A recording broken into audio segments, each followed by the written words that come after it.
the requirements of Section 13 of the Withdrawal Act. Therefore, we put before the House the choice that the House faces today.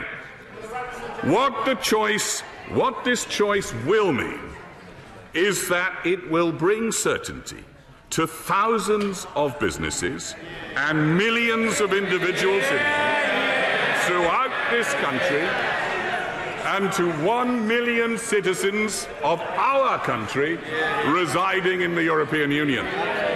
Now, Mr. Speaker, that is a not inconsiderable benefit. That certainty will be because, by taking the step of approving the withdrawal agreement today, it will set out a clear and certain pathway to our departure from the European Union. But let me come now to the political declaration. Now, I won't give way now, but I will give way to members in due course. I want to set out the choice before the House.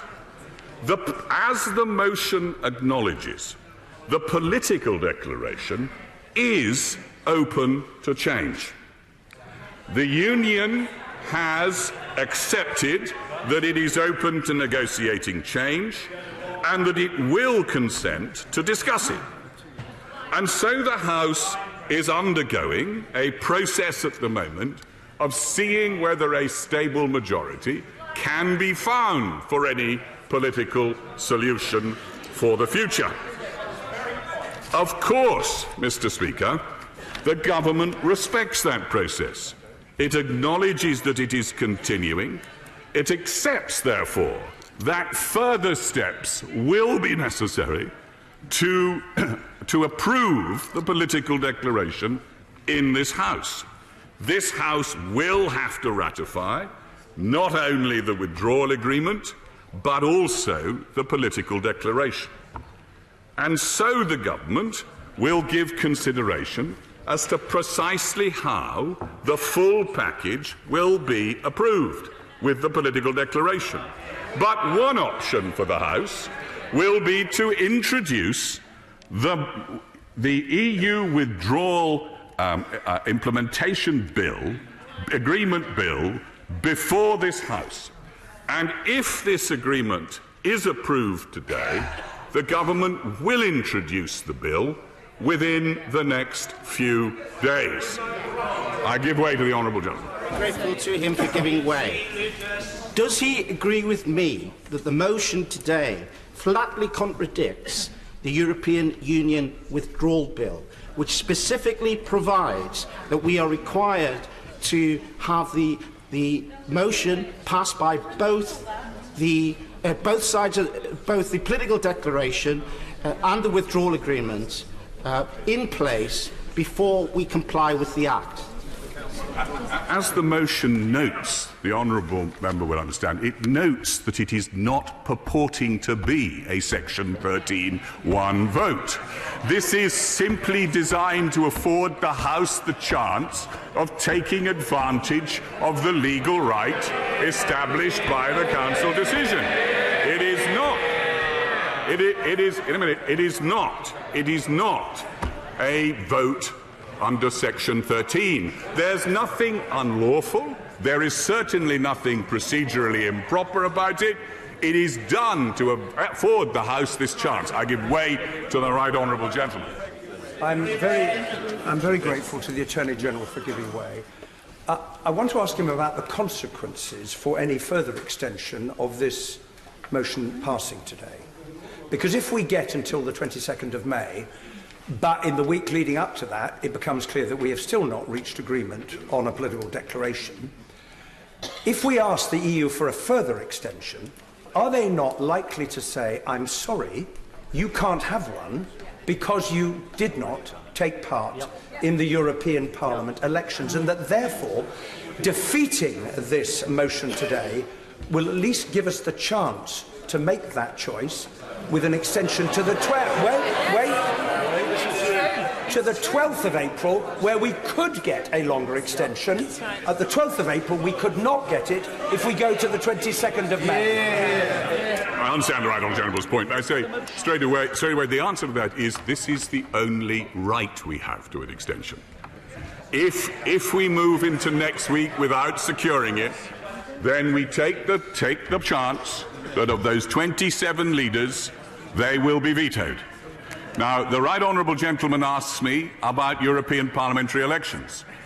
Plainly, the stated position of the European Union is that we would have to organise and stand in those elections if we went beyond May the 23rd.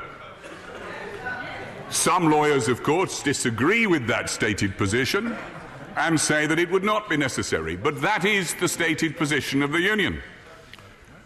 The point, however, I would say to the right honourable gentleman, is that we have the opportunity here to embrace certainty.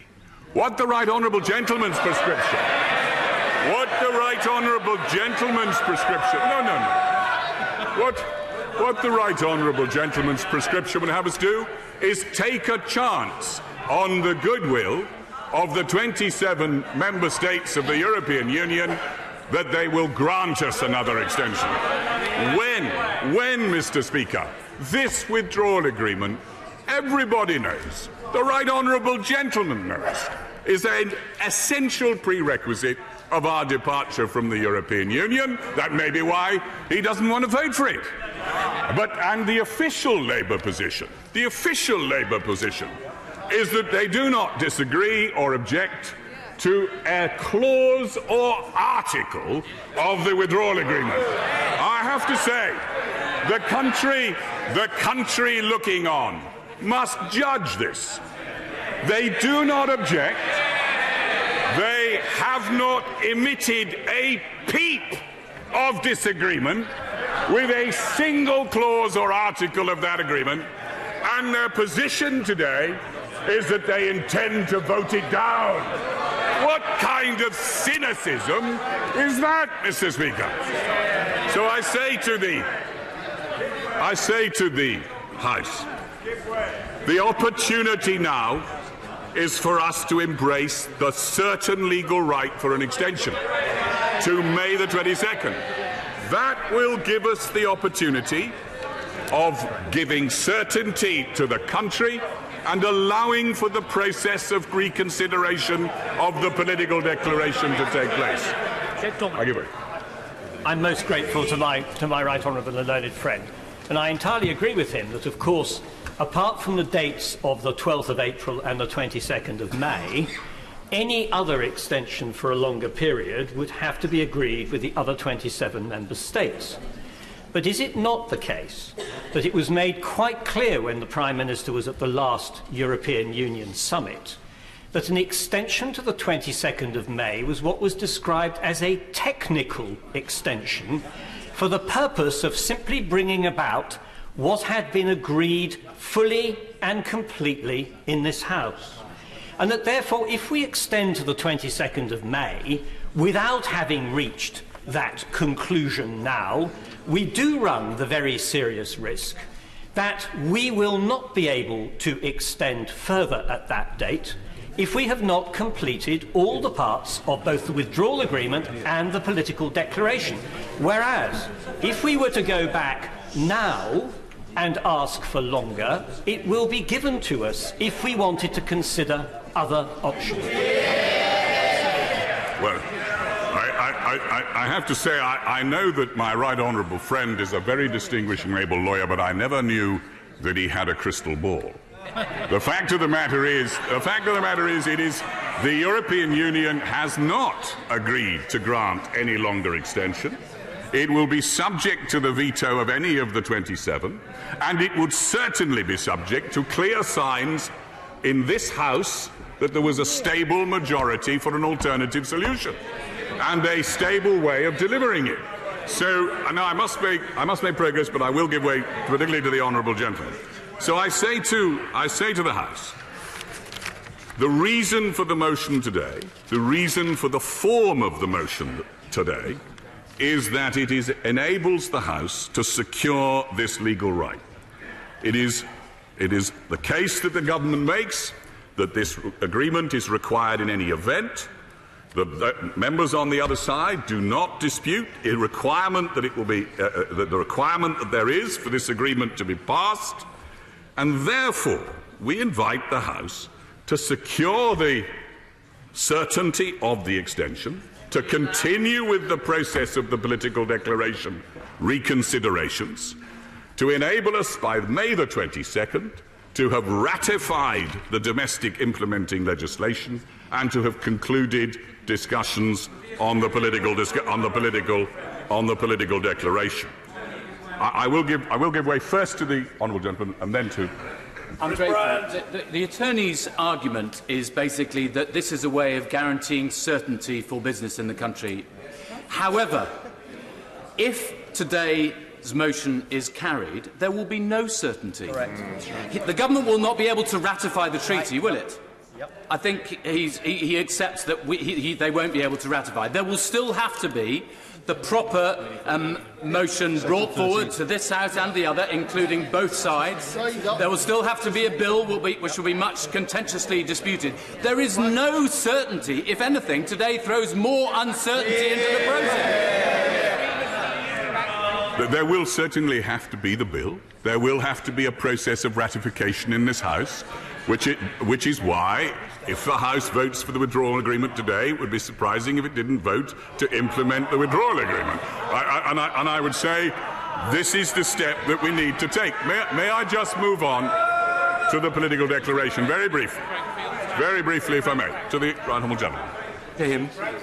If we pass this motion today, and given we have business on Monday to continue to express our preferences, and if the Speaker was willing, would we not be able to bring forward a resolution which encaptured what we decide today, if it is to accept the divorce settlement, with, say, the motion that the Father of the House put to us to vote on this week, which came the nearest to being passed, that we would have the divorce settlement and other alternatives, including the customs union? Plainly, that would be open to the House to do. The problem with it, I say to the right honourable gentleman, is that we would have lost the legal right to the extension. Therefore, we would be applying at the discretion of the Union to grant it to us. But let me come back, if I may.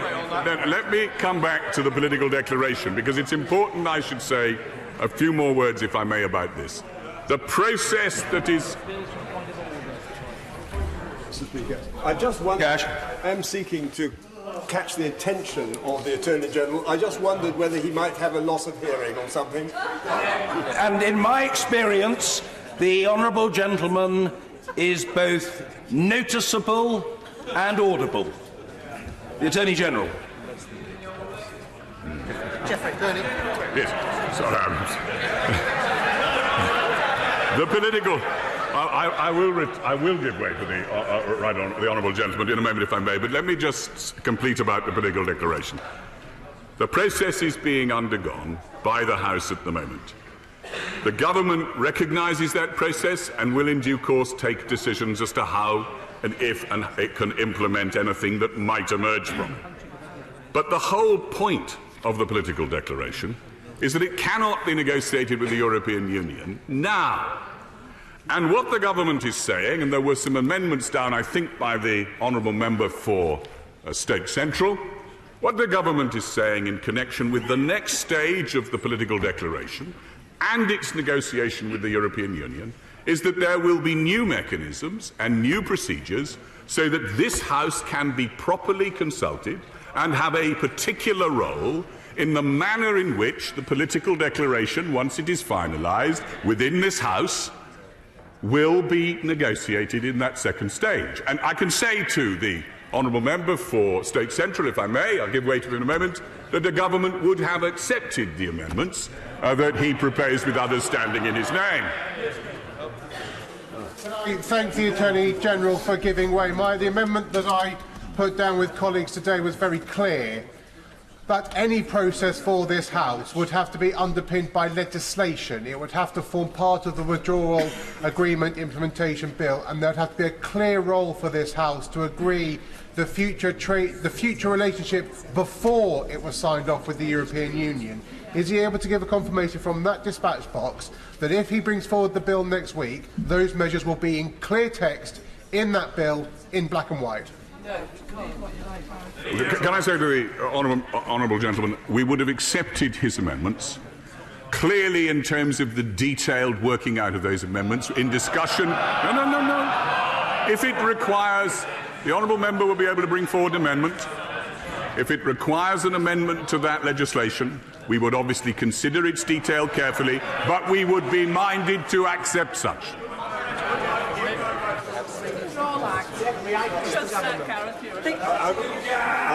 I am most grateful to the Attorney General.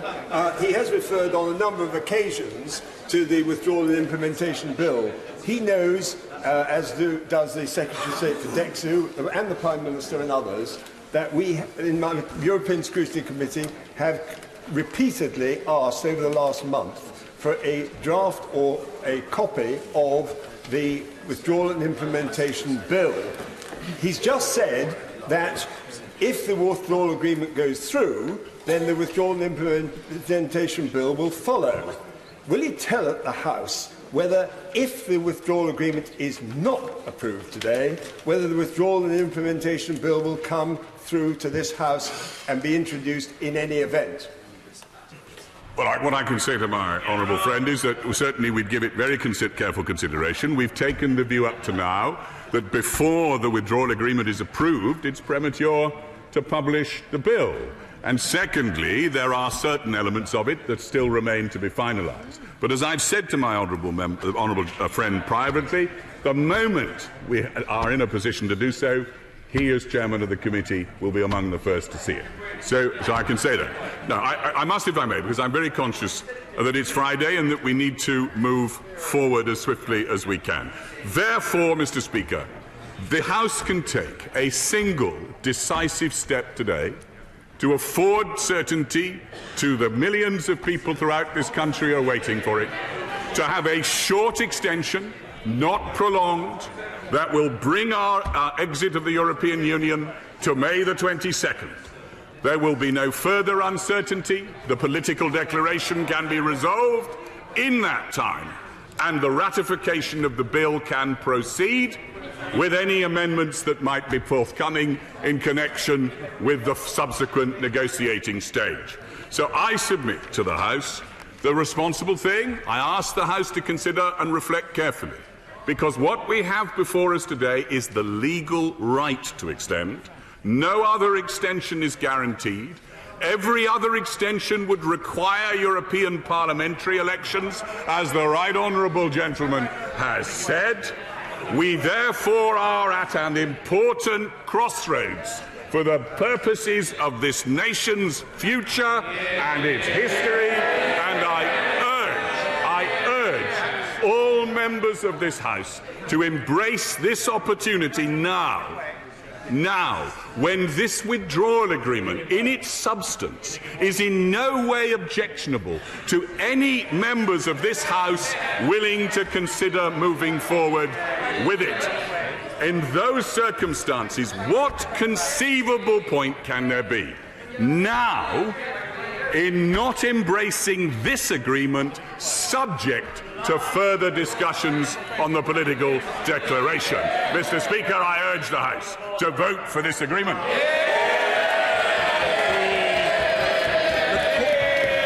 The question is as on the order paper. Mr. Nick Thomas-Symonds.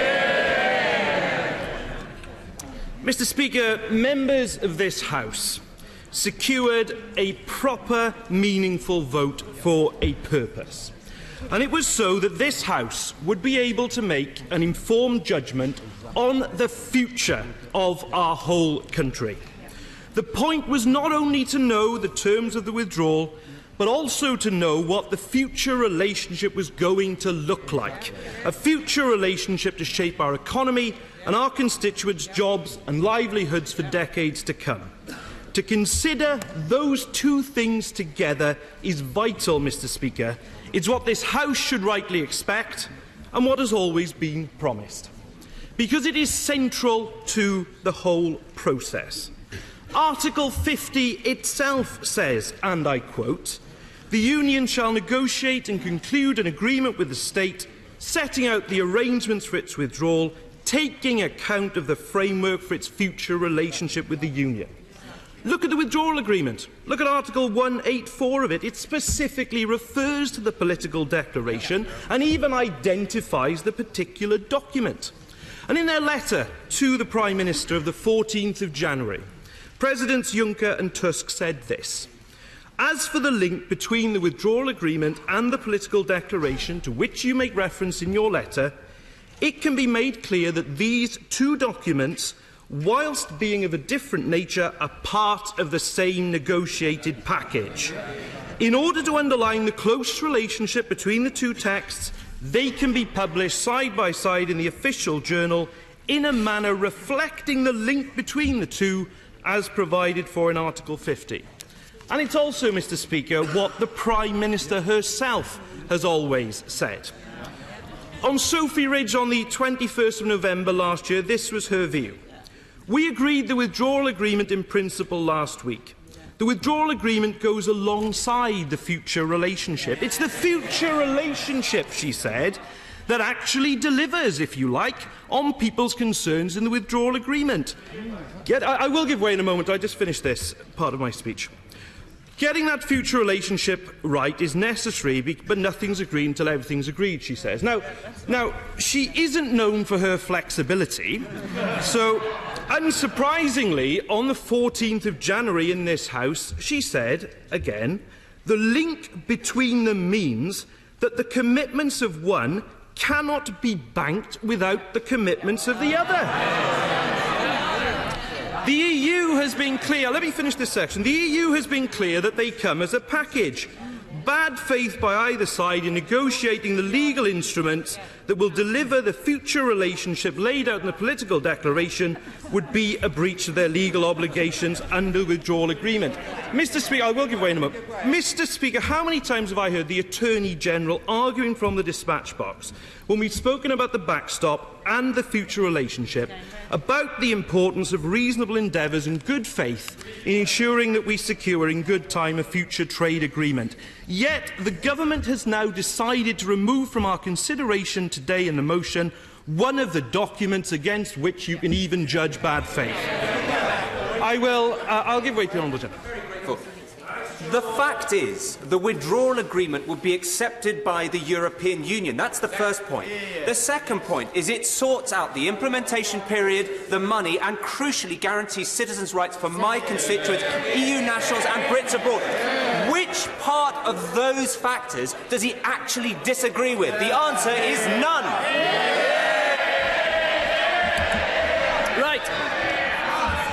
Right, I will answer. Mr. Speaker, we used to say that the political declaration was so vague it was a blindfold Brexit. But what we also now know, because the Prime Minister has made clear that she intends to leave her office, is rather than it just being a blindfold Brexit, the party opposite are asking us not only to be blindfolded, but to be led into a different room by a different Tory Prime Minister.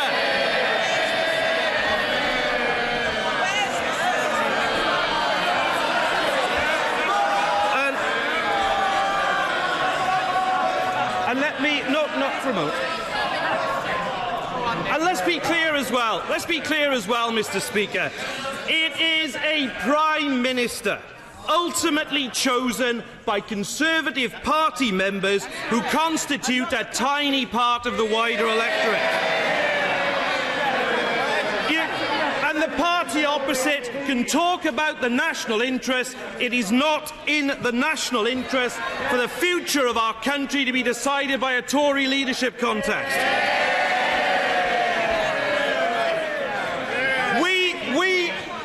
I'll give way to Honourable.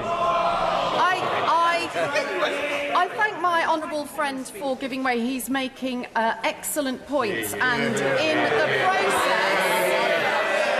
in the process, demolishing the premise of the Attorney General's request to this House today.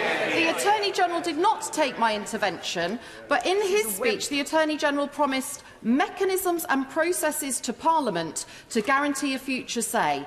We acted in good faith in the EU Withdrawal Act with Section 13, which put both those things together. With the government today undermining that mechanism, why should we trust a word you say? My honourable friend is absolutely right. And let me be clear as well, Mr. Speaker. We on this side will never leave a Tory Prime Minister free to rip up workers' rights and protections. Free to put the jobs and livelihoods of our constituents at risk on a Brexit that will be driven by ideology. And as my honourable friend sets out, the motion before us today is clear, and the Attorney-General is clear. It does not even pretend to meet the requirements of Section 13 of the European Union Withdrawal Act. Because that clearly says... Oh, dear. I'm very grateful to my honourable friend giving way. And in the cul-de-sac of certainty that the government are announcing today, is it not possible that they might be seeking to appeal or revoke Section 13 at some date, which would get them out of their problem? Given the government's conduct of negotiations in recent years, who knows? You can rule very little out. I will give way to the honourable gentleman. To my five-a-side colleague for giving away, but will he kindly tell us which bits of the withdrawal agreement does he disagree with? Mr. Speaker, we have always been clear that two documents have to be taken together: the political declaration and the withdrawal agreement. And the chicanery, Mr. Speaker, the chicanery of this government in trying to separate them does them no credit whatsoever.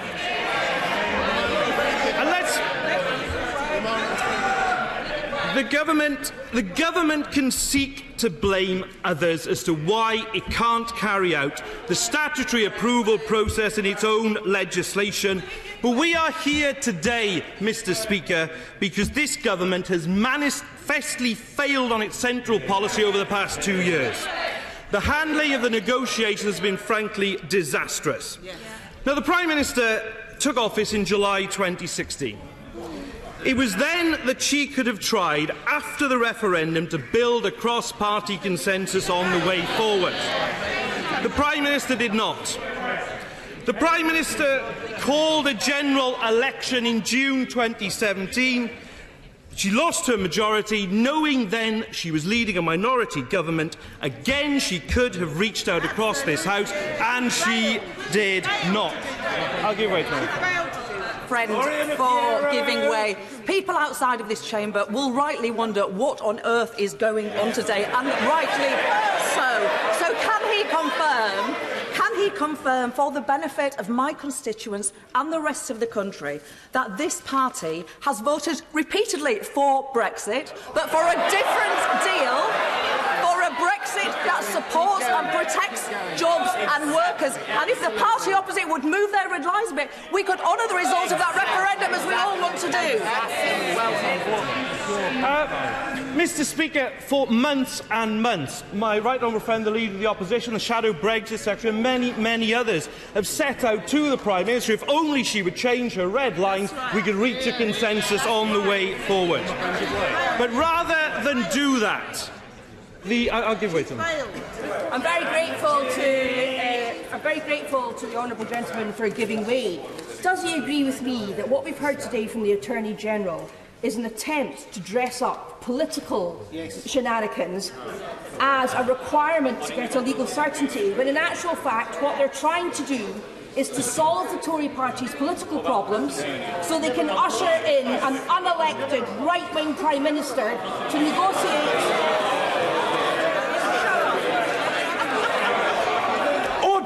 Every honourable and right honourable member of this House must be heard.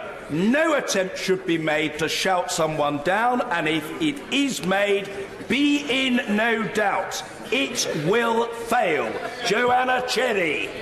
Perhaps the honourable members opposite would like to go and join the mob outside. My point is this. What this is about today is an attempt to solve their political problems and usher in a right-wing, unelected Tory Prime Minister to negotiate a Canada-style free trade agreement and a workers' rights-free Singapore-style economy.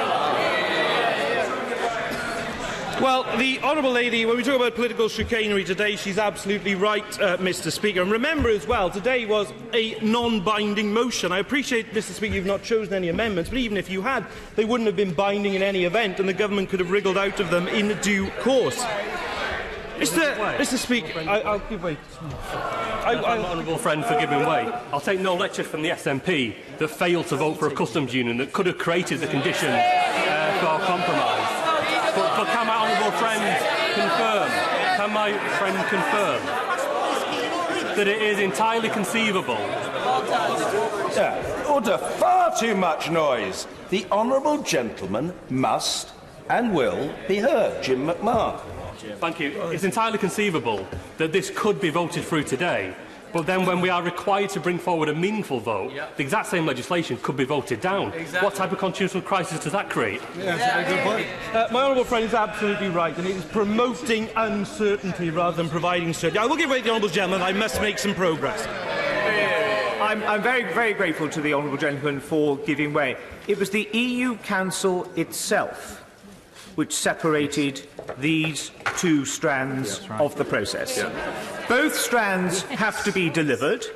The letter which the honourable gentleman referred to from Presidents Tusk and Juncker did not whilst referring to both parts of the package, in no way suggested they had to be voted upon on the same day or simultaneously. Can I just put it gently to the honourable gentleman? He is dancing on the head of a pin to provide a fig leaf. Mr Speaker, the honourable gentleman should read Section 13 of the EU Withdrawal Act, which he voted for, which is very clear that the two documents have to be approved together. Mr Speaker, I'm going to make some progress. I'll make some progress. I've given way a number of times. Mr Speaker, the Prime Minister signed off the Withdrawal Agreement and the political declaration in November. She was originally supposed to hold a meaningful vote on the 11th of December.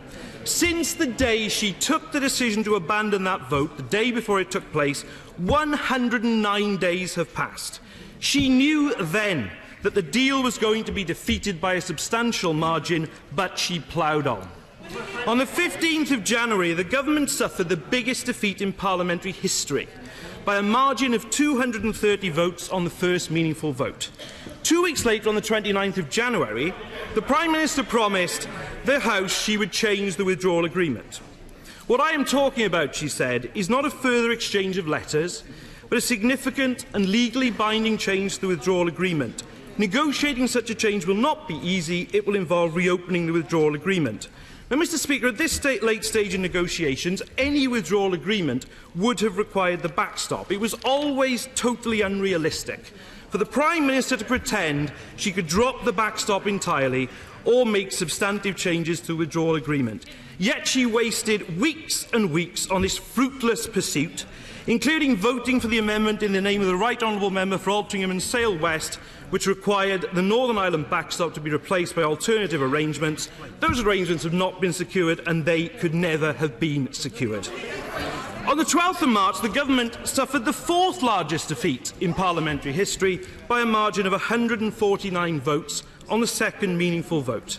And now the government, Mr Speaker, tries to carve out the withdrawal agreement in a last-ditch attempt to save a botched deal that has failed to even come close to commanding the support of a majority of this House.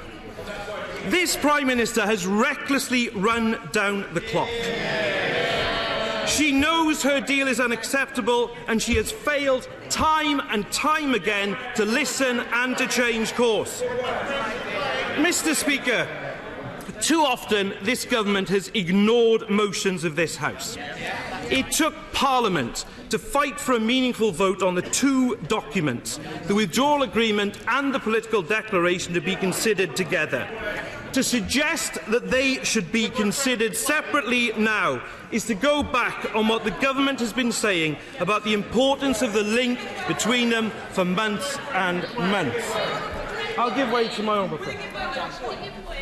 I thank my honourable friend for giving way. As always, he is giving a fine performance of the dispatch box highlighting the Labour Party's position. But could I seek from him 2 points of clarity? As was made clear by my honourable friend from Ashfield, the Labour Party has put forward on numerous occasions what we consider to be an acceptable form of Brexit. Could he confirm for me, if the Prime Minister were to relent on her red lines and accept that form of Brexit, and the Labour Party were to consider that acceptable, we'll do it on Monday. Would the Labour Party still consider that deal requiring a confirmatory vote in the public? And secondly, on the 12th of April, when this deal fails this evening, our choice will be no deal or a lengthy extension. Could he outline for me what length of extension the Labour Party will be seeking and for what purpose?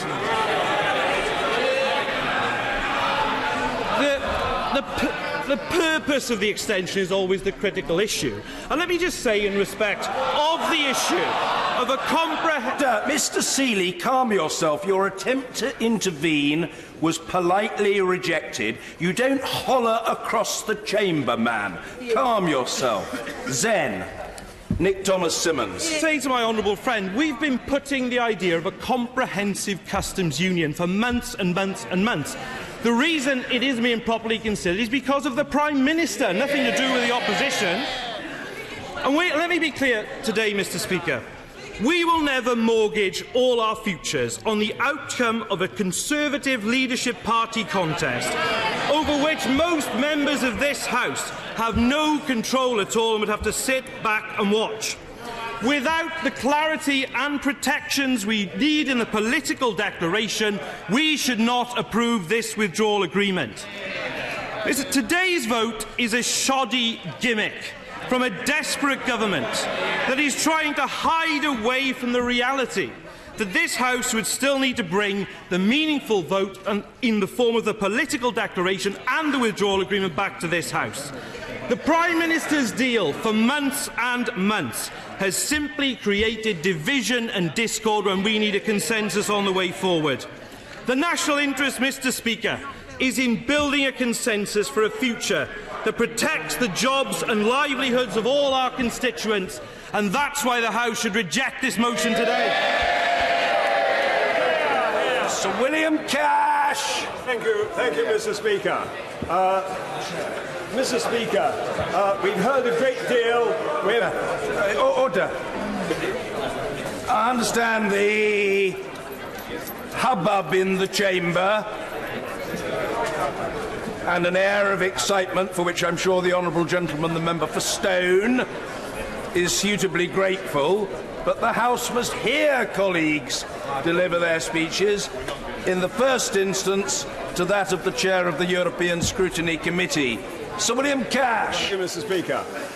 We have heard a great deal about the process and the underlying reasons for this motion this morning, but actually, Mr. Speaker, what we are really dealing with here is whether or not this withdrawal agreement should be passed and approved today or not, and if not, why not? The first point I would make in that respect is quite simple and straightforward. It is this, that we, under Article 4 of this agreement, will, for a significant period of time, lose control over the lawmaking which is conferred upon this House by virtue of our election as members of Parliament according to the wishes of the voters in general elections. It is unconscionable, for whatever reason, that this House should be politically castrated by the arrangements set out in this Article 4. Mr. Speaker, it is unthinkable, therefore, that this withdrawal agreement should be passed for that reason alone. And I would just refer to the state of affairs within the German Constitutional Court, which takes precedence over all EU laws. The Court often expresses rulings that insist that the EU can only operate or legislate in accordance with what the Bundestag has given it, and that EU actions are illegal if they depart from the terms in which the Bundestag gave that power. If that is good enough for Germany, Mr. Speaker, it is good enough for this country, is it not? The further point, and this is why I asked the Attorney-General about the question of whether or not there would be a withdrawal and implementation bill, even if this withdrawal agreement goes down this evening. And the short answer to that is I got no answer, just as I received no answer from the Prime Minister to several questions I put to her about whether or not the Attorney-General had given legal advice in accordance with the Ministerial Code. One of the characteristics of this debate is that when you ask a difficult question, you tend to get no answer. That is not good enough in terms of the accountability of the government to this House. So, Mr. Speaker, that is the point number one regarding the control over laws. It is unconscionable. Secondly, I certainly will. I'm grateful to my honourable friend for giving way, with whom I have regular discussions. He makes a very interesting point about Germany and the fact that the Bundesverfassungsgericht has often made this point. But is it not true that actually it amounts to no more than to coin a phrase, a political declaration by a court? Because were it tested in front of the ECJ, it would be shown that German law is inferior to European law in just the same way it is for every other member state, and that's why we in the United Kingdom have to have legal exit and stop being a member state, however painful the route it is to get there.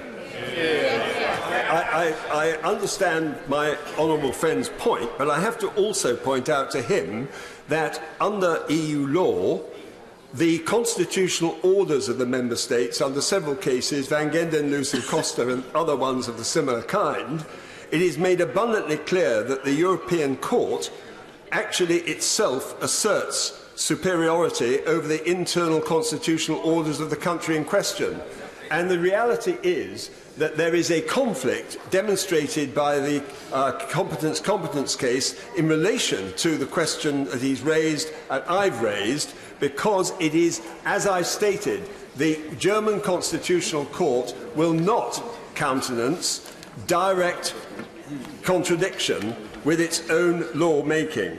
Now, the next point I wish to make, Mr. Speaker, is regarding the Northern Ireland backstop. Now, I know there will be many members of this House who are more than familiar with this. We've spent an enormous amount of time, and justifiably, over this question.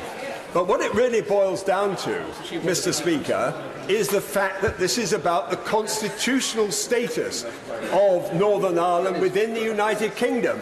The European Communities Act 1972, Mr. Speaker, was a Order, I'm sorry to interrupt, but I do think, if I may say so, we should reflect on the fact that this debate is being widely viewed, and it is rather discourteous when a member is addressing the House for there to be a hubbub. Let's listen to the honourable gentleman. Sir William Cash. I may add to that point, Mr. Speaker, that if they are so blind that they do not want to listen to these points, then, as far as I'm concerned, it makes no difference to me, because the points I'm making are significantly important regarding the question of whether or not we agree to this withdrawal agreement or not. I'll certainly give way. I'm so grateful to the honourable friend for giving way.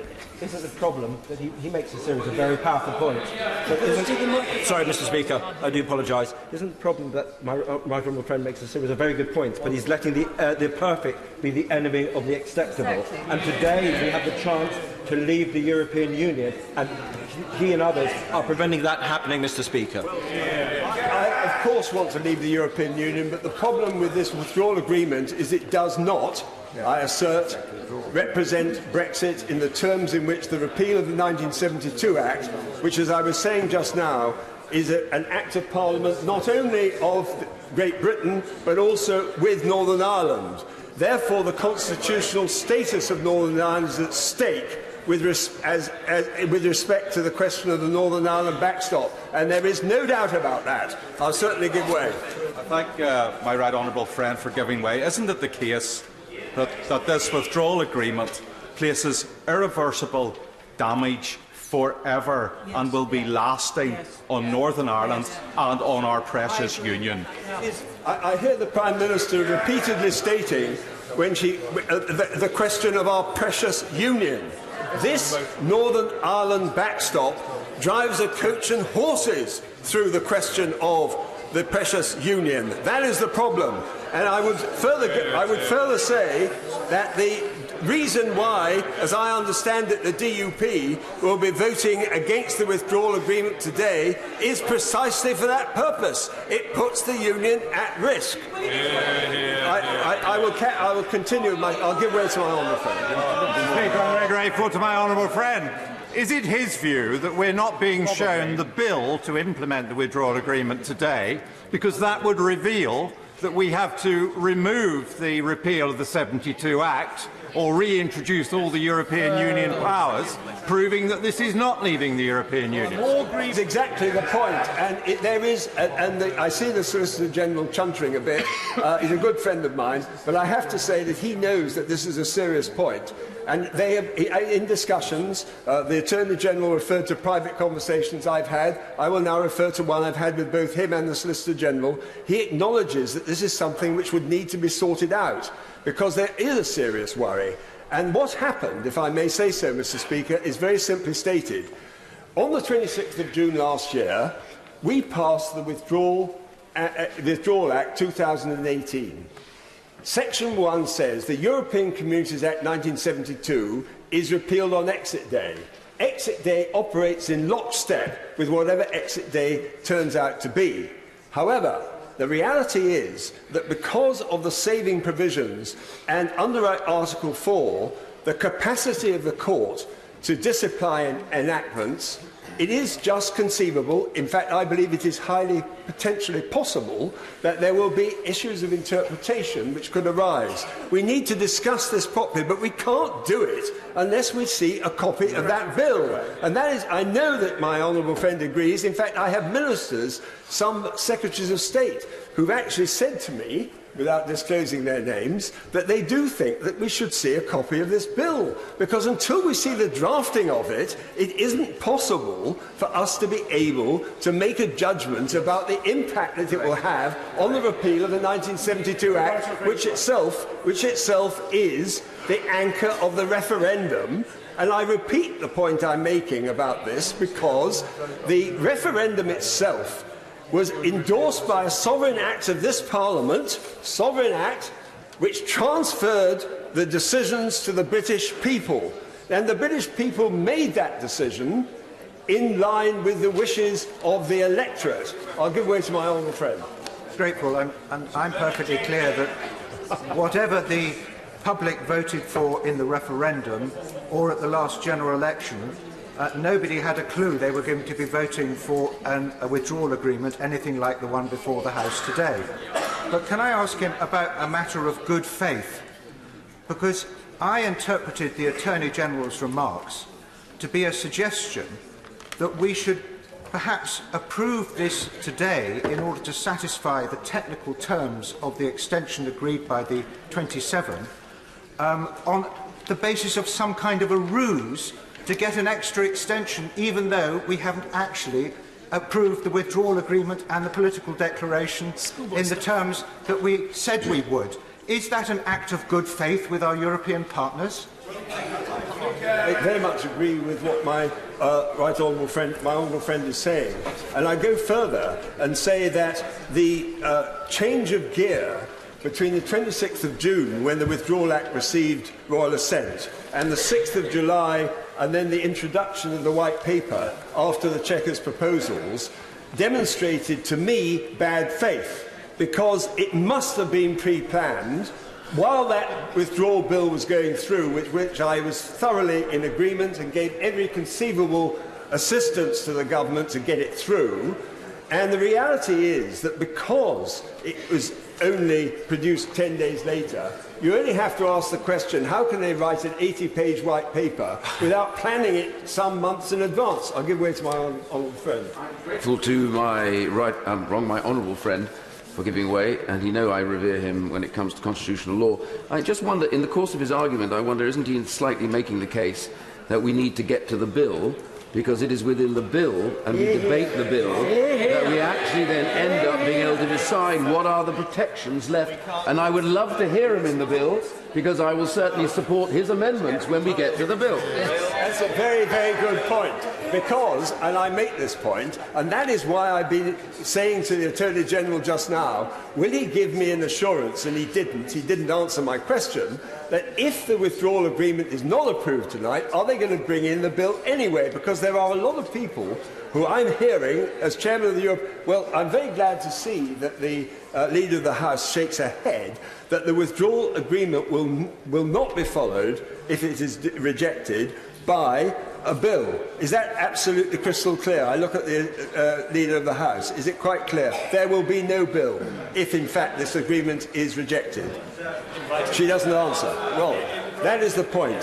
So what I say to the House is this. This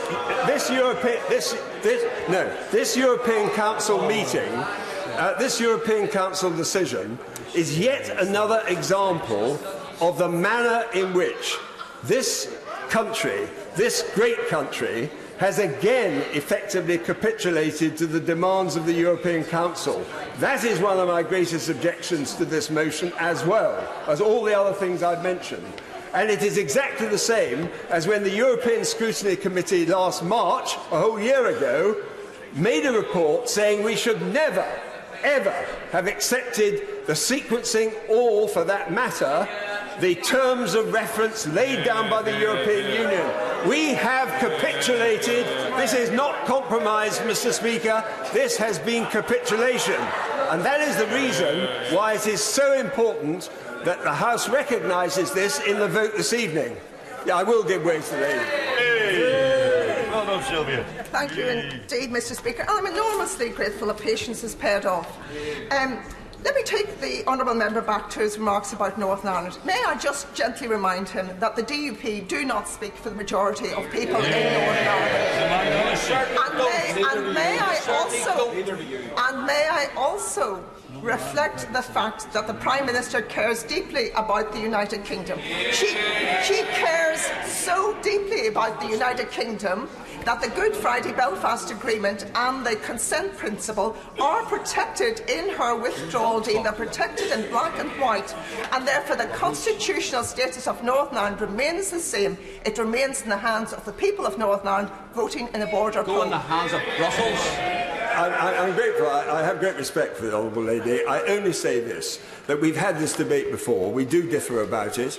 I, of course, want to see the Good Friday Agreement retained. It's been a tremendous triumph, and I don't wish in any way to disparage that. What I do say, however, is that there are very, very serious questions about the constitutional status of Northern Ireland as a result of the backstop. And I say this to some of my honourable friends who themselves may have changed their minds in respect of whether or not they would approve this withdrawal agreement. I will simply say this, that I have heard all of them, good friends of mine, repeatedly objecting to the fact that this backstop is there. We've had the distinguished Attorney General and the distinguished Solicitor General opining on this subject, and we've had some very interesting outcomes. But the reality is that the Northern Ireland backstop is a massive impediment. In fact, it is an insuperable impediment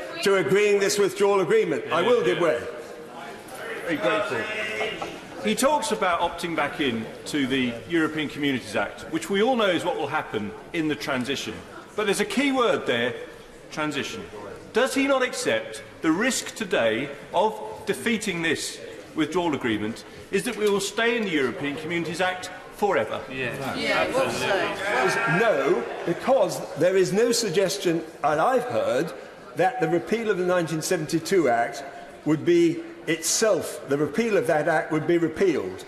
From either side of the House, there is no question about that, and the reality is that because that is an Act of Parliament and set in stone, I do not believe that that will happen, and furthermore, that the consequence of our moving on to the next phases will reinforce that, and that is my view.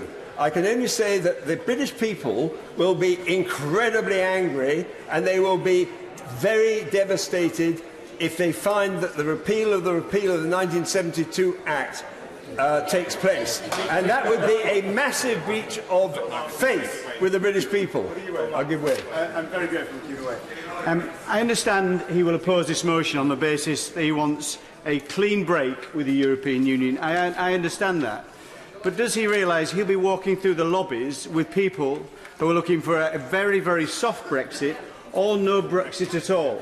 So one of those parties, either you or they, are going to be very, very disappointed. Well, I will only say this, with respect to that point, that actually I have witnessed over the last few weeks members of my own party, sadly and tragically, repeatedly going through the lobbies, and I even saw the Prime Minister the other day going through the lobbies with the Leader of the Opposition on a certain motion. What I'm saying to you is that this is because of the enormous issues that are at stake in relation to the question who governs us. And that is really why this entire debate is so vitally important to our future. And that is why the repeal of the 72 Act is central to that question. I'll give way to... I'm very grateful to my honourable friend. I particularly appreciate his remarks in respect of Northern Ireland. But the honourable lady, the member for North Down, is precisely right. Will he reflect on the fact that bastions of unionism, such as the Federation of Small Businesses, the CBI, the Ulster Farmers Union and Ulster Chambers of Commerce are all in favour of the withdrawal agreement? I know that, and I've heard it, but so have the DUP themselves. And I simply say, before I give way to the right honourable gentleman, the reality is that they sit here in this House, having been elected themselves on a proposition. This issue, Mr. Speaker, is all about democratic decision-making. It's about the honesty with which we approach it. It's to do with the trust that is inherent in our taking the instructions of the British people in accordance with the Sovereign Referendum Act. I'll give way to the right honourable gentleman. And the Democratic Unionist Party has never pretended that it represents the majority of everyone in Northern Ireland, but it represents more people than anybody else. The fact of the matter is there is no party in this House, in government in Scotland, Wales or here, that represents a majority. We have the same proportion of the vote as the SNP in Scotland. Let us be very clear. Let us be very clear. As the right honourable gentleman has pointed out, that every single unionist party in Northern Ireland, never mind individual voices or business groups, every single unionist party, the Ulster Unionists, the TUV, the Progressive Unionists, and all unionist parties agree with the position that this is a problem for the Union. Let not people pretend that it is otherwise. That is why we have worked very hard with the Prime Minister to try to get those changes to the backstop that would have allowed us to vote on the withdrawal agreement. That is why we backed the Brady Amendment. That is why we worked with her. Sadly, we have not made sufficient progress, but let no one pretend that we don't speak for the Unionists of Northern Ireland. We agree with every word that the right honourable member has said. This is true. And it is not good enough to talk about our precious union and to damage it. And it is not good enough to say that we will not truly leave the European Union unless we regain control over our laws, which the Prime Minister said in the Lancaster House Agreement, and then for us to arrive at a point where we are politically castrated precisely because for a number of years we will be put at the mercy of our competitors. That is the key issue. It's not just the question of sovereignty in its own right, it's the practical impact as a result of which we will end up by being put at the mercy of our competitors, for example, in relation to state aids. I think, Mr. Speaker, it is important now for me to end my remarks because, as far as I'm concerned, and I'm very glad I expect all that from this rabble across the road, that doesn't trouble me one bit. I have done my best, Mr. Speaker, over many, many years to ensure the democracy and sovereignty of this House. And I will never give way on that point. For me, this is a matter of principle. The record speaks for itself. I wish I could vote for this withdrawal agreement, but I have to say it comes, for me, down to a simple question of integrity and a matter of principle. and anyone who wants to question me on that matter can do so. But I say to them, I'm doing this for the best of intentions, as a matter of conscience and as a matter of record. Ian Blackford. Thank you, Mr. Speaker, and I must say it's disappointing that as I stand up to speak on behalf of the Scottish National Party and the Scottish Government, that the Prime Minister has walked out the chamber. I regret that that is the response that we get from the Prime Minister, all too common, I must say. And this is on the day that the Prime Minister told us that the UK would leave the European Union with a deal. She's come to Parliament defeated and desperate. This is a Prime Minister who is willing to break every promise she has made to this House and to the people of the United Kingdom. This is a Prime Minister who has had to offer her own resignation to get her own party to support her bad Brexit deal. This is a Prime Minister obsessed with power but powerless. Mr. Speaker, instead of serving the interests of all these islands, this Tory government is seeking to serve the interests of no one but the Tory party, and even that has not worked. The Prime Minister cannot pull her fractured party together, and we in this House and the rest of the UK will pay a price for that failure to seek a broader consensus. Mr. Speaker, it is time they were stopped. I take no credit from pointing out to the Prime Minister that at no time has she sought to reconcile the 52% who voted to leave and the 48% who voted to remain. All we seemed to get was the constant refrain that Brexit means Brexit and we were leaving on the 29th of March.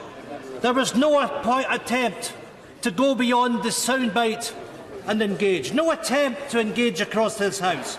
No attempt to engage with the devolved administrations. It has always been her way or the highway. And of course, all she's done is sought to meet the demands of the ERG.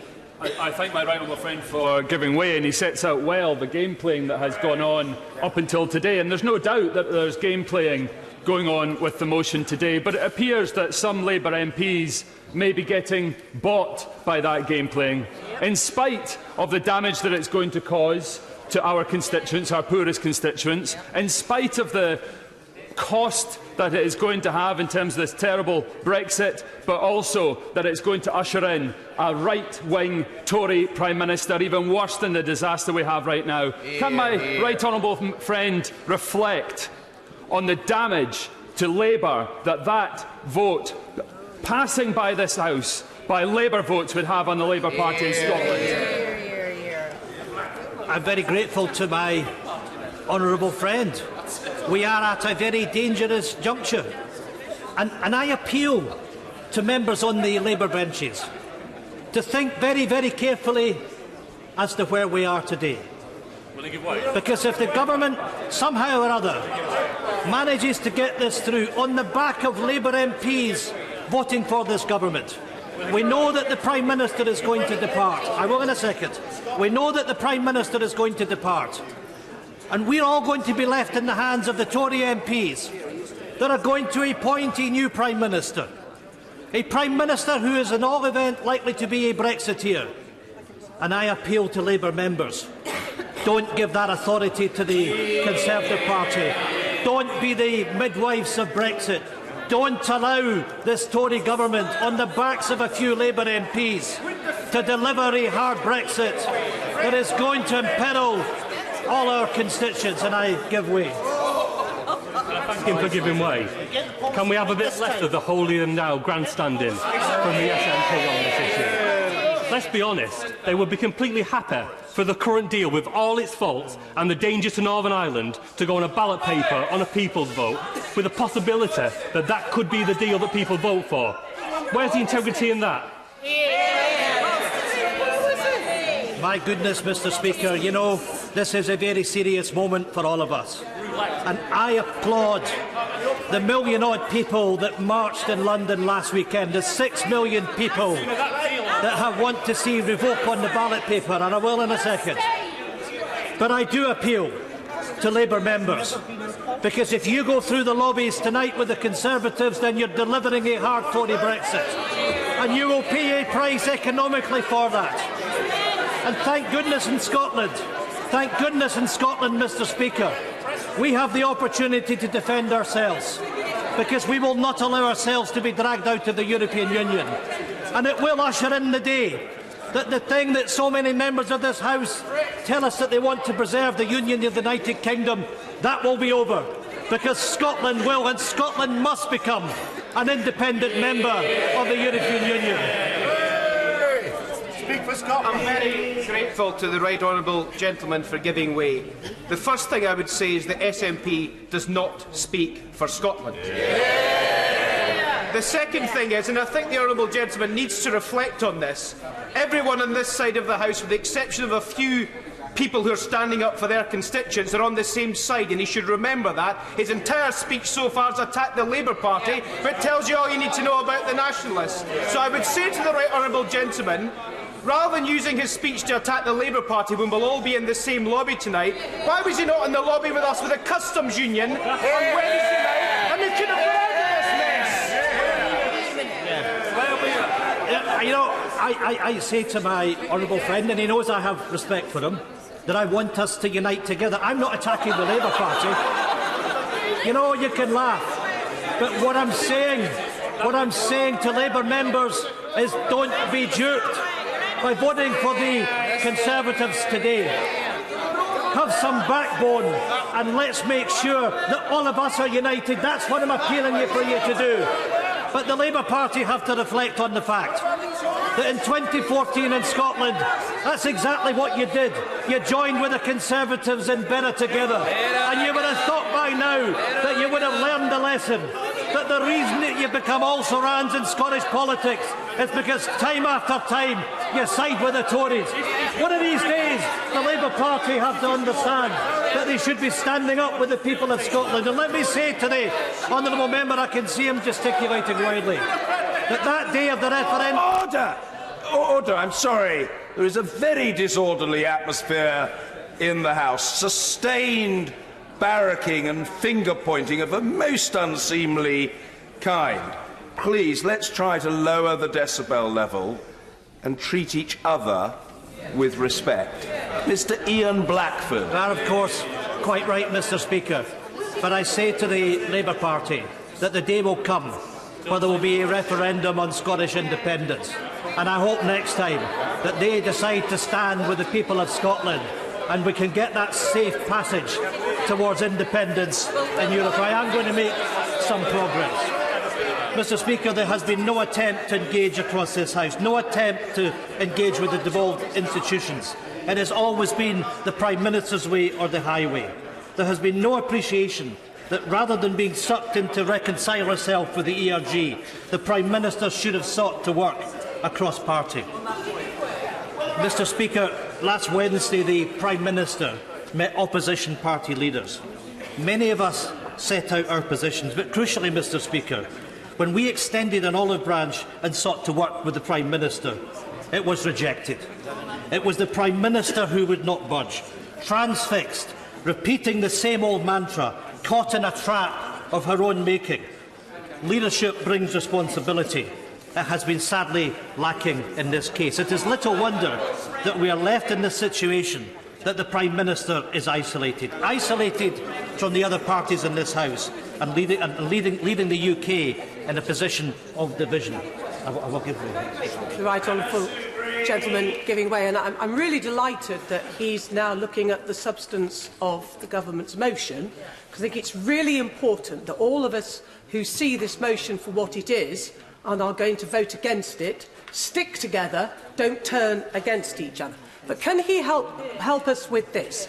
Has he had the opportunity, and would he welcome the opportunity, to speak to the Attorney-General about, and I'm sure he's going to come off his phone in a minute, if somebody could give him a prod. A prod. Thank you. Prod. Hello. Has he had the opportunity to speak to the Attorney-General, and would he take that opportunity to speak to the Attorney-General to discover the intention of the government in relation to the withdrawal bill, and whether it's their intention to revoke Section 13 of the Withdrawal Act we passed last year. My right honourable friend is absolutely correct, and we've had no clarity from the Attorney General on that issue. And let me applaud the right honourable lady and members of the Liberal Democrats and of Plaid Cymru and of the Green Member of Parliament, because, Mr Speaker, we have all sought to work together. We have all sought to, and those on the Labour side as well, we have all sought to work together to bring unity to the opposition, to present a credible alternative. And on Monday, I hope that we do that we can coalesce around a motion that we can support, that sends a very clear message to the European Council ahead of its meeting on the 10th of April. And we say to the European Union, on the basis of the government being able to achieve a consensus, trust the House of Parliament, trust the members.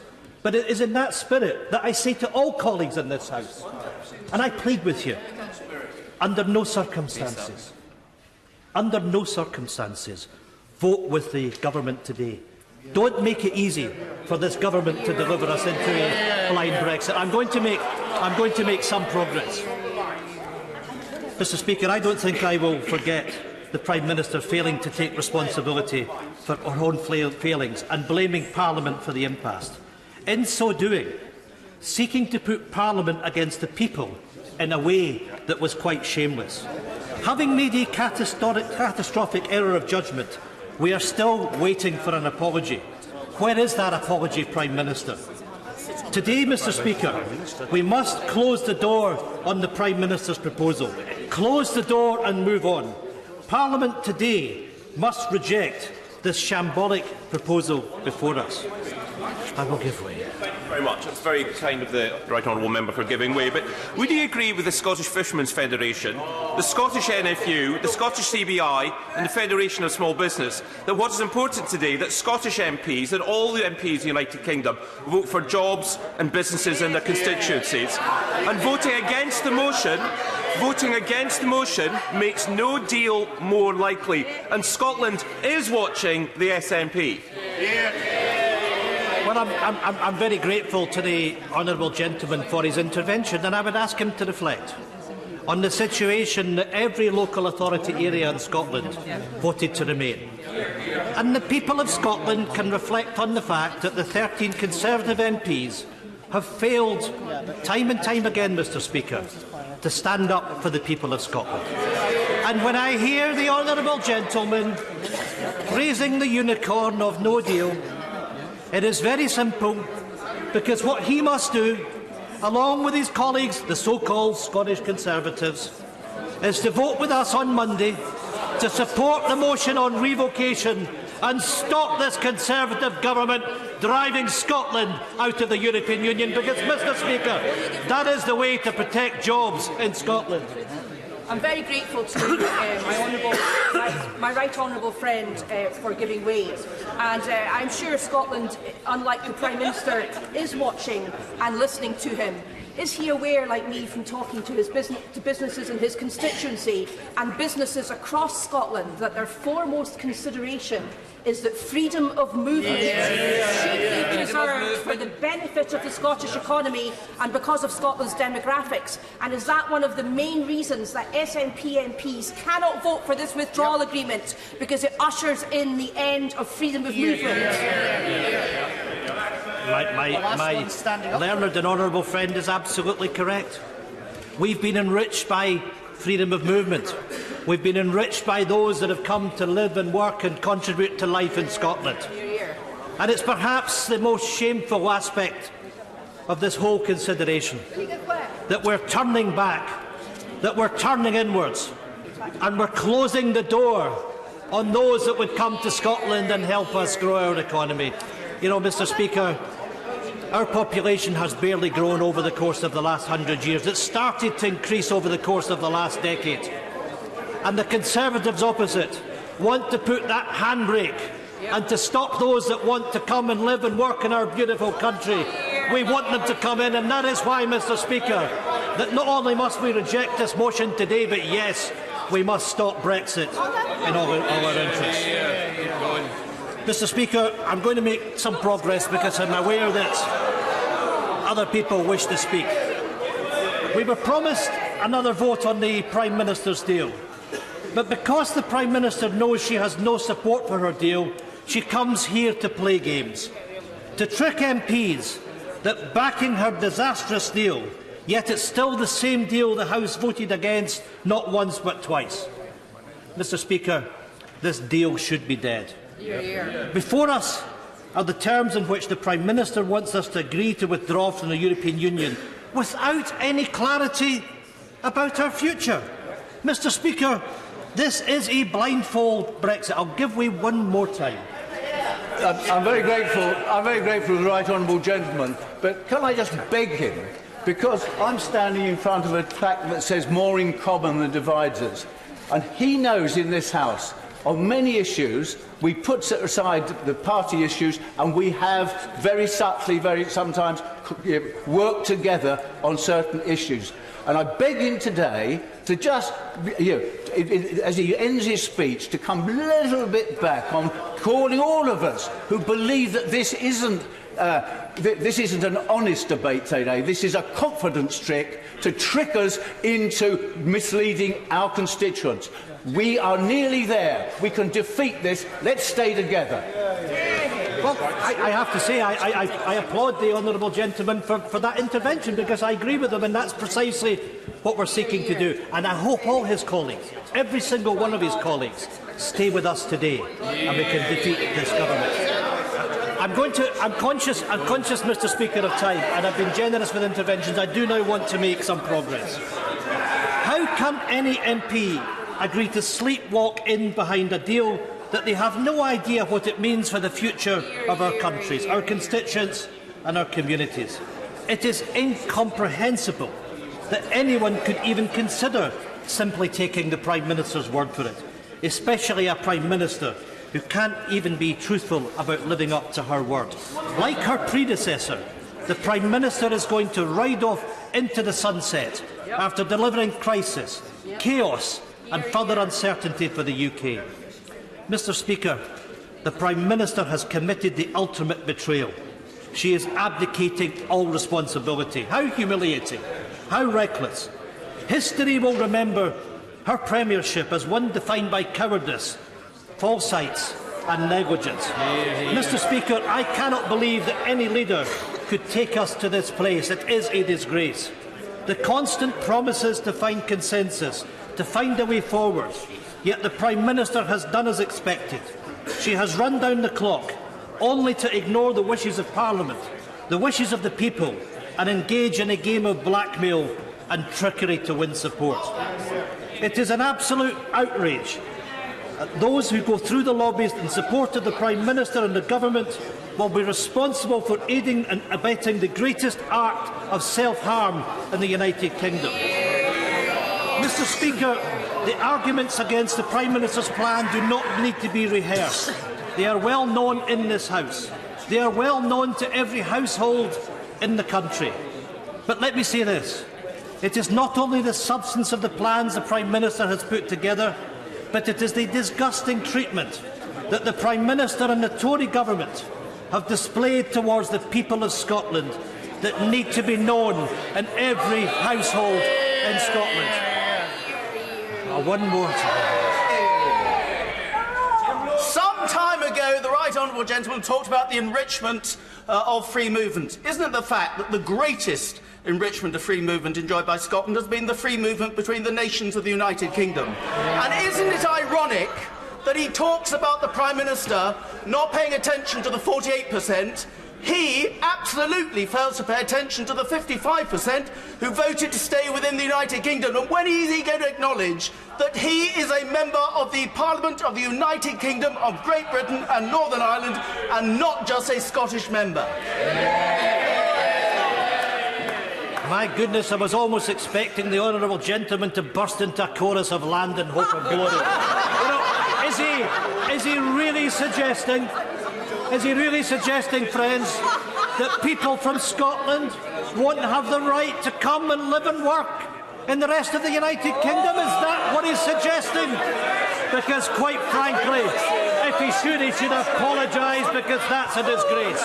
And it's, it's just what we see from so many Tory members seeking to threaten the people of Scotland with sanctions. I have to say to him, it really lacks any degree of dignity. It really is the case that the Tories think they can do whatever they want to Scotland and get away with it. So much, Mr. Speaker, for the partnership of equals. We've been ignored, silenced and sidelined. The futures of citizens across Scotland and the rest of the UK held to ransom by right-wing Brexiteers and the DUP. Mr. Speaker, the Prime Minister has no mandate from Scotland and has no right to assert that her version of Brexit is the only version of Brexit. Lies brought the country to vote for Brexit in the first place, and they certainly didn't vote to become poorer and to be faced with the prospect of troops being mobilised to manage basic services. How extraordinary that a Prime Minister in the United Kingdom is threatening us with troops on the streets, because, Mr. Speaker, that is the reality. Mr. Speaker, with one internal confidence vote, one parliamentary confidence vote, with the government being held in contempt of Parliament for the first time in history, with scores of her ministers resigning, and with her flagship policy in ruins, the Prime Minister has no legitimacy or authority left to carry forward her policy or speak for the country. And, Mr. Speaker, the Prime Minister certainly does not have any authority, nor will she ever have authority for Westminster to tell the people of Scotland what to do. The people of Scotland will decide what's best for the people of Scotland. Now, more than ever, that reality has been needed to sink into the minds of politicians across this chamber, and on that point, I'll give way to one of the Scottish colleagues. I thank my honourable friend for giving way.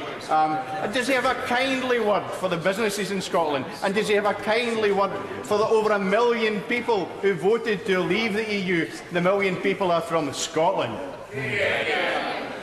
Yes, of course I do, Mr. Speaker, because businesses in Scotland know that the best way to protect their interest is to stay in the European Union. Every economic analysis of any substance that's been published has shown us that we're going to be poorer. And I say to those that voted for Brexit in Scotland, of course we understand why you voted the way that you do, and we of course will listen to your concerns. But our obligation is to speak with everyone and to have that open conversation and dialogue as to what's in the best interests of the people of Scotland. How do we grow prosperity in Scotland? How do we deliver a fairer Scotland? And that is why independence offers the best option for all of us. Mr. Speaker, Westminster clearly has no interest in doing what is right for Scotland if it votes for this motion this afternoon. Westminster has no authority over the rights and the freedoms of the people of Scotland. And Westminster will never, not ever, be an authority of the sovereign right of the Scottish people to determine our futures and to choose to be a European nation. Would my honourable friend give way? I thank my right honourable friend for giving way. Isn't it interesting that whilst he's talking about Westminster not being interested in the people of Scotland, there are members on the benches opposite gesturing for him to sit down and be quiet? Other people have spoken. The front bench leader of the SNP has a right to speak in this chamber, same as every other member. I'm very grateful to my honourable friend that it's absolutely right that we are sent here 35 SNP MPs to stand up for our constituents, the majority in Scotland. And at a time that this House is threatening to take us out of the European Union against our will, I can absolutely guarantee that the voice of Scotland and the voice of Remain will be heard in this chamber, and no Conservative MP is going to shut Scotland down. Mr. Speaker, this Tory government has wasted £4 billion on investing in no-deal preparations. This money should never have been spent, and we should have ruled out no deal as a possibility long ago. Why did the Prime Minister not do that? The PM regularly says that all MPs have a duty to deliver Brexit. Above all duties mandated to the SNP, we are elected to stand up for Scotland's interest and Scotland's voice. It is clear that no one else will, and we are making it absolutely crystal clear. We will never accept Brexit on behalf of the people of Scotland. The Prime Minister has prescribed her Brexit deal to Scotland despite decisive and unanimous analysis that this will be bad for our country and do irreparable damage to our key relationships. Even some of our Cabinet seem to agree. 100,000 jobs, Mr Speaker, could be lost from Scotland if Westminster backs the Prime Minister. EU workers needed to grow our economy, denied to Scotland if the Tories get their way. Our economy smaller, our people poorer, and our country isolated. Mr Speaker, the SNP will not ever do that to Scotland. We will not back the Prime Minister. We will always stand up and put Scotland's interests first. Mr Speaker, in conclusion, I want to say that I am angry. I am frustrated, but I am too deeply saddened that we have reached this point. Imagine how people think up and down the United Kingdom. They are ashamed of this Parliament, ashamed and embarrassed of British politics and the laughingstock that we have become in the world. But I want to say to people watching at home, we in the SNP are embarrassed too. We are appalled at the behaviour of those on the government benches and many of those on the official opposition benches as well. They have let you down. They have broken Britain and now they have no idea how to fix it. While the Tory and the Labour Party scramble on a race to the bottom, I say to them, listen up. The people are watching. 1 million people marched to demand a second EU referendum. 6 million people signed a petition to revoke Article 50. Are we listening to their voices? And the answer has to be no. Yes, the SNP is here to stand up for Scotland. We are proud to represent the voices of Scotland and to stand up for the democratically expressed will of our people and our Parliament. But, Mr Speaker, we also care about the rest of the United Kingdom, about our friends and our neighbours. But I deeply question, Mr Speaker, the motives of the Tory and the Labour leadership. The power is in all of our hands. Let us use it. I plead to members, vote down the government's proposition this afternoon. Let us put the question back to the people. The Prime Minister has lost control. The government is out of control. The Leader of the Opposition is unwilling to exert control over all of his party. So let us give power back to the people, end this stalemate and give certainty back to businesses, assurances to EU workers, and let us salvage our bond with our European neighbours. It is not too late. We cannot give up. Take back control and give power back to the people.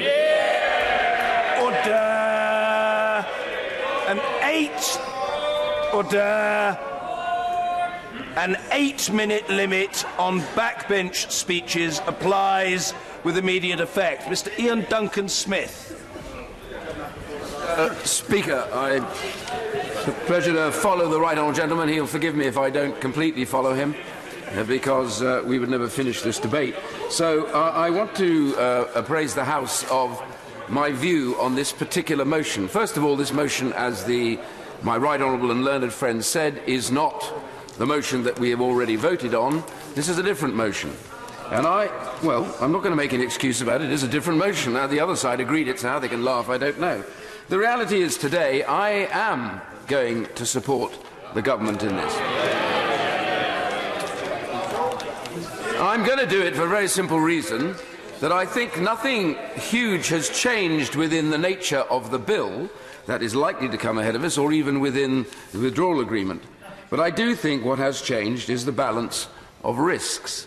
And I think as politicians, not lawyers, as politicians, we need to appraise ourselves of what that balance amounts to, and therefore to what degree we owe ourselves to make those decisions.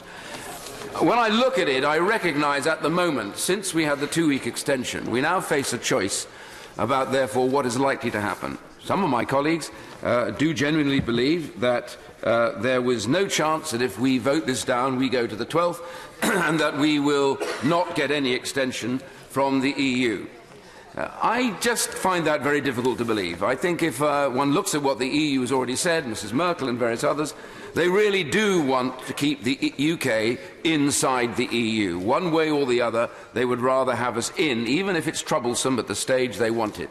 And I genuinely believe by the 12th we will be offered, or even demanded of, that is to say, we're given at least a 2-year extension, which will require us to fight the European elections.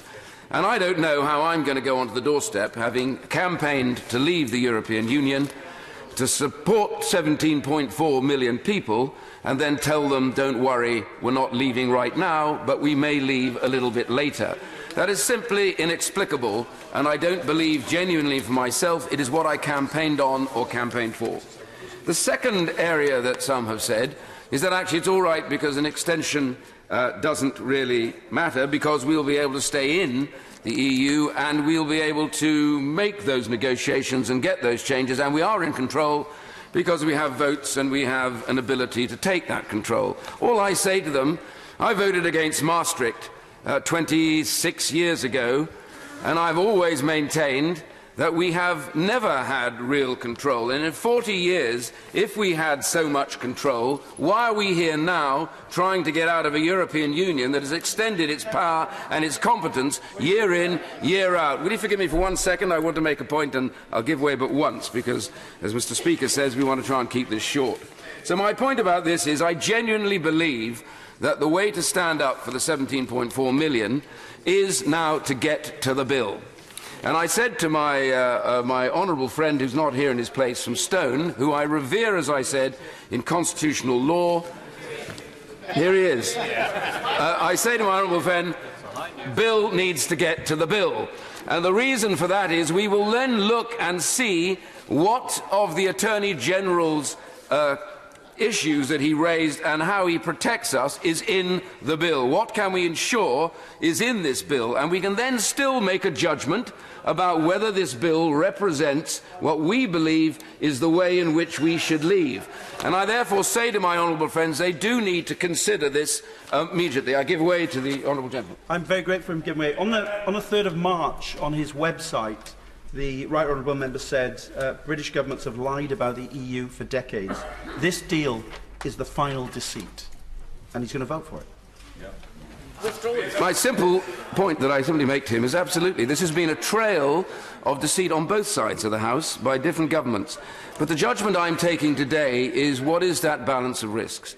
I believe that the one saving grace of this so far is that we do repeal the 1972 European Communities Act, and that means that we will have left the European Union.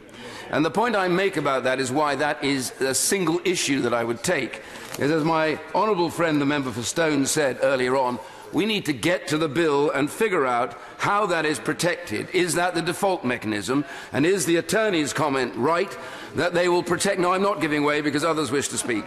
That the attorney's comment that that is the right place to be is the way to be. I want my government not to be deceitful and to own up as to whether or not that bill does protect those rights, and for my honourable and right honourable friends to make that judgment at that particular point when we've actually seen the bill. And I say to my honourable and right honourable friends, genuinely today, this is an opportunity for us to get this going. If we don't, we go to the 12th of the month. And what we have in that particular case is only a very simple statement that we will extend. An extension is death in terms of our voters, the people that actually put us here, that wanted us to get this through. And I only ask my honourable and right honourable friends, look around you. Here we are, we sit. Every one of the speeches made, even the interventions, is demanding that we go to the 12th because they know we will get that extension.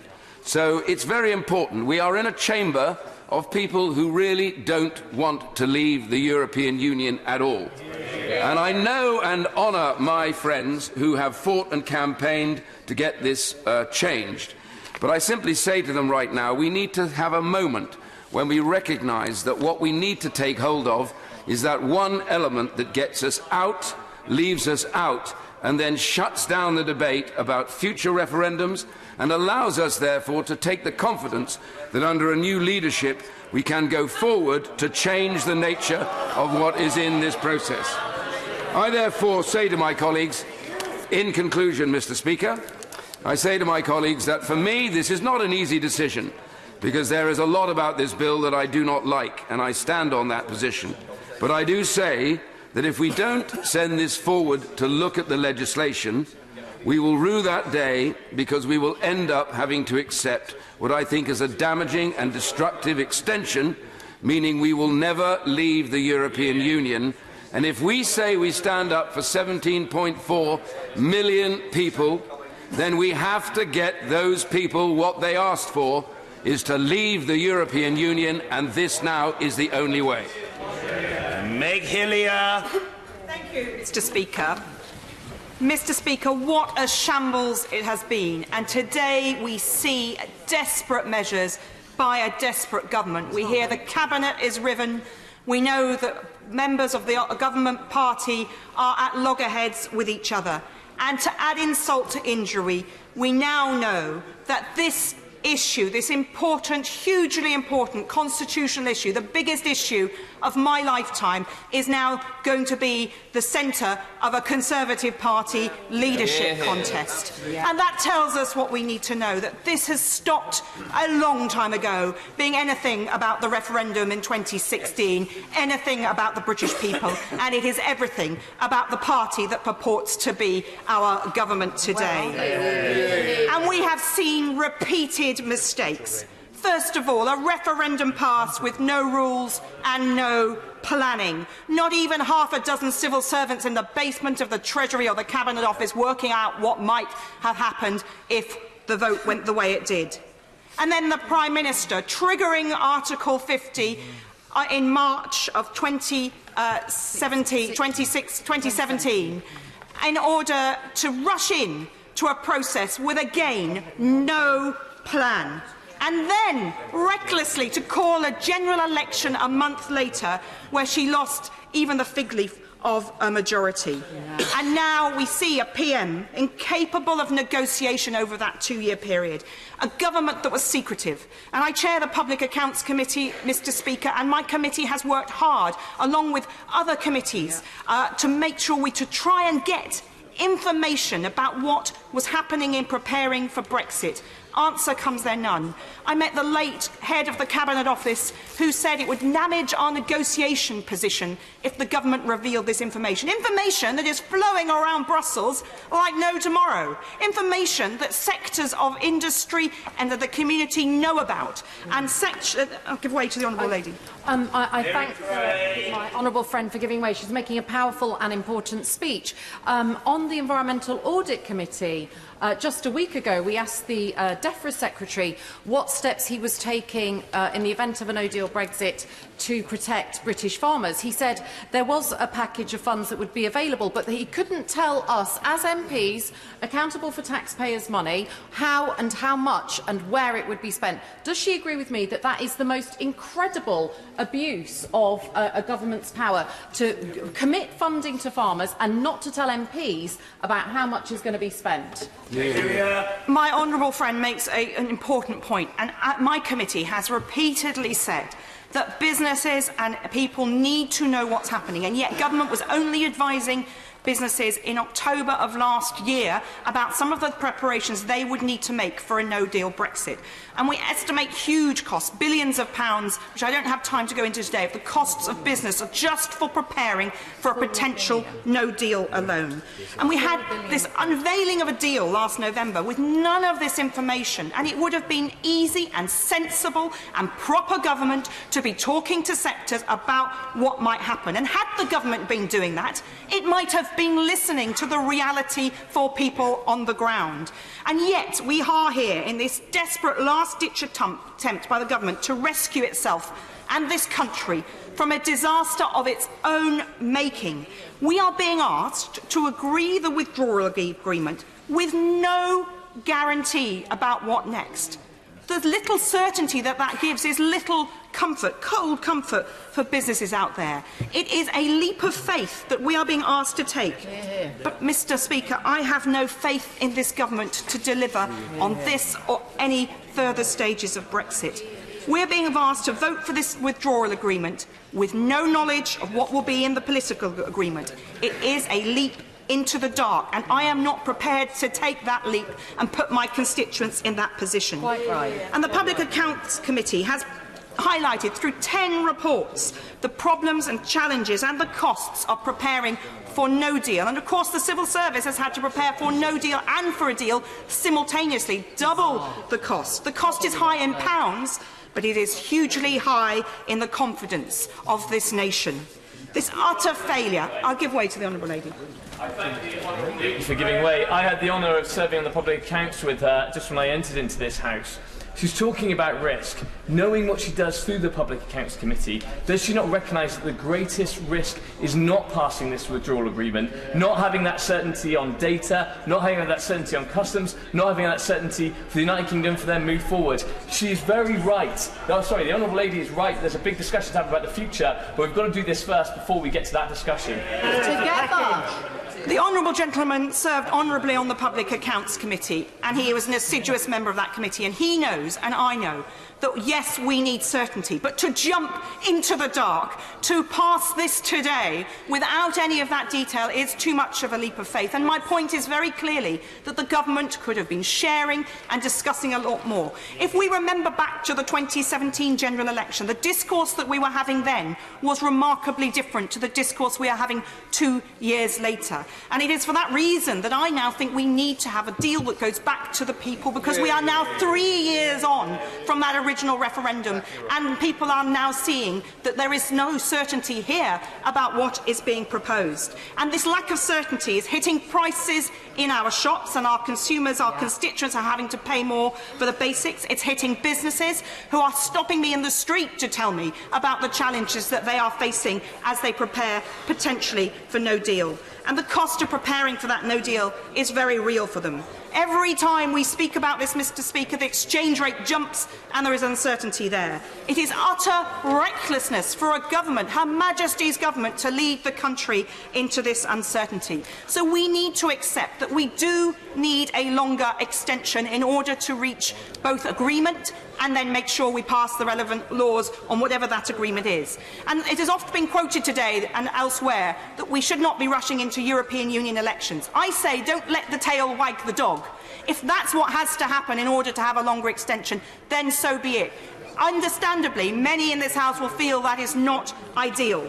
And the honourable member for Esher and Walton talks about renegotiation with the European Union. He had the privilege of serving as a Secretary of State. He knows, as I know, in the 3 years that I spent negotiating for the last Labour government in Europe, that you can't negotiate the changes that would need to be negotiated in the 2 weeks or even up to the 22nd of May that would need to be negotiated. We rely on working together while we are still members with the other 27 nations in the European Union, and we need to make that change. And we have been very good at this. Our diplomatic skills, the talent of our governments, of successive governments of different colours, have achieved a lot from the European Union. So it's in our power to achieve a lot, but not in 2 weeks. Before she finishes, can I just a very quick intervention and say, would she agree with me that what is most hurtful, those of us who sit on all benches, who actually heard the voice of the people in the referendum, but are absolutely committed to get a deal that's a decent deal, a good deal for the people in our constituencies. We haven't turned our back on them, we're listening, but we want them to give them a chance to decide if the deal's good enough for them. I completely agree, but we must, above all, rule out no deal. We have voted on that in this House, and yet it remains a risk, and no responsible government should lead us over the cliff edge and put up fig leaves. I'll give way. I thank my honourable friend for giving way. I certainly don't want to see us crash out with no deal either. I don't support a second referendum, but if we had one, it seems to me only fair that the people should decide on a deal or a no deal or remain. Why? Well, we can get in. One of the realities, of course, if we were to propose and get a bill for a second referendum, is this House would have to vote on at least 5 separate occasions in order to frame that legislation. So I'm not going to talk about those hypothetical dip situations. But we need no deal to be ruled out. There is consensus here. The government needs to make that absolutely clear. Parliament is coalescing, as the indicative votes process showed, around options, which we will get the chance to vote on Monday and potentially on Wednesday. And yet the government has made no commitment that it will take any notice of that. They are not binding votes, and I hope that we'll get some comfort from the front bench today about how they will react to that. And I'll give way one last time. I'm very grateful to my honourable friend. She's making a powerful speech and being very generous. Was she as dismayed as I was to hear the International Trade Secretary on the Today programme this morning saying in terms that he did not support a customs union, which is what this House will be voting on Monday if the deal falls today? Well, of course, it's up to the government of the day to set out its position, but I would hope that at the point when we are going to be debating this again on Monday and voting as a Parliament on, and only because the government has failed so abysmally, that the government might have the courtesy to have listening ears on and be prepared to hear what Parliament may be willing to support. But, Mr. Speaker, I've said my piece. The government needs to listen, must rule out no deal. We need to make sure we are moving forward. We need a longer extension, and ultimately we will need to go back to the people, because we are now 3 years on from a referendum. Things have moved on. The public are not fools. They can see when things are not working and when this government has let them down. Mr. Speaker, I rest my case. Sir John Redwood. Mr. Speaker, I know that numerous MPs, particularly on the Conservative side of the House, are finding this a very difficult vote and a very difficult decision to make. So perhaps I could just briefly explain how I've gone about trying to reach my difficult conclusion on what I must do. And the first thing I ask myself is, what do my voters in Wokingham want me to do? Because where they have a very strong majority for a certain conclusion, I would need an extremely good reason to disagree with them. And it is quite clear from all those who have communicated with me, talked to me, sent me emails, that there is a very big majority in Wokingham against accepting this agreement. It has brought together people who both voted Remain and voted Leave, and they've all come to the same conclusion. They would like a different outcome afterwards, but they come to the same conclusion, that this is not an agreement that the United Kingdom should in any circumstances sign up to. The national polling reflects this as well, and that is why it's a matter of interest, I think, to all members in this House, that this agreement has somewhere between 15 and 25% support on a very good day in a favourable poll. So roughly 4 out of 5 people have considered it and think it is a very bad idea, and I would urge all to bear that in mind before they finally cast their vote this afternoon. The second thing I ask myself is, what have I and my party promised my electors in Wokingham and the wider electorate in the United Kingdom that we serve? And there again, it is very clear that I and the National Manifesto in 2017, which then gave me my mandate, said that we would see Brexit through, that it would take 2 years after the formal notification had been received, that no deal was better than a bad deal, that of course we would do our best to get a really good deal, which was our preference. And the manifesto of the National Conservative Party wisely said that the government would negotiate both parts together. Any withdrawal issues would be negotiated in parallel with the future trading arrangement and the future partnership.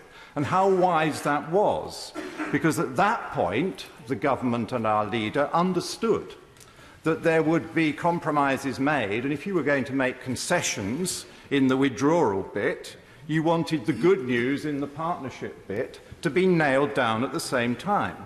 And unfortunately, the government changed its mind about that shortly after the general election, and that has let the public down, because it means that we haven't used the purchase of all the concessions the government made in the withdrawal agreement to nail down what is needed, in their view, for the future partnership agreement. And I feel very bad about that. And I have to say to my electors that in order to get closer to what I and the government promised, I have to say no to half of the total agreement when it is so obviously weighted very strongly against the United Kingdom and against our interests. But then I come to the third thing. My electors elected me, and they elected me to exercise my judgment. They expect me to read all the documents and understand the background and study major matters for myself. And on this happy occasion, their view and my view coincide. That I have studied all the documents, I have followed very closely the negotiations, I've offered a great deal of advice to the Prime Minister and her team. Much of it, I'm afraid, has not been taken, and thus we are where we are, as the Attorney General said. But my study of the documents tells me this, that the withdrawal agreement is not leaving the European Union, that were it to pass, it will be followed by an extremely bad piece of legislation which recreates all the powers of the European Union and applies them to us for a period of between 2 and 4 years. We won't even be told for how long, because it's in the gift of the European Union and the negotiations, and that we might end up having to accept a large amount of the rules and the trading arrangements in perpetuity because of the most unfortunate Irish backstop which has been placed in, and because none of us want to break up our country. It would mean the only way we could fulfil the requirements of this solemn treaty would be for the whole United Kingdom to stay in all the arrangements that the EU demanded. And the agreement would mean that for a period of at least 2 years and maybe 4 years, the European Union could negotiate in any way it saw fit over an extremely wide range of issues, not just related to business and trade, and this House of Commons would have no voice and no vote and no right to do anything other than implement it faithfully and fully without us amending it or even complaining through a reputable mechanism. And I don't see how anyone could possibly inflict that upon a great country which has recently voted to be sovereign, to take back control. I do not see how this House could possibly vote for this agreement when it has open-ended financial commitments on an enormous scale.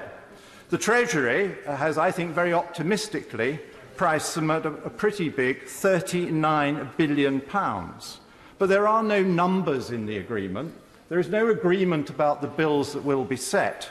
And there is a mechanism which allows the EU to send us bills under very broad headings, and then with a system of referee to try and deal with disagreements, heavily weighted in favour of the EU, with any legal matter being resolved by the European Court of Justice.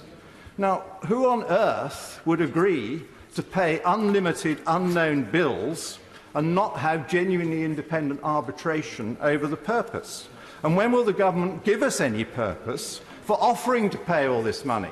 Because they are in this absurd position, because of the way they've handled the negotiation, that they've decided to pay the money, but they haven't secured any goods or services in return for it. Now, when I go shopping, I don't put £39 on the counter and say to the shop, that is your money, whatever happens next. Now can we, for the next 21 months, have a discussion about whether you're going to let me have anything in return for my £39. But that, unfortunately, is what we're being asked to approve in this agreement this afternoon, Mr. Speaker. So, in conclusion, for me, it turns out to be an easy decision. I'm sorry for a lot of my right honourable and honourable friends, it is not so easy.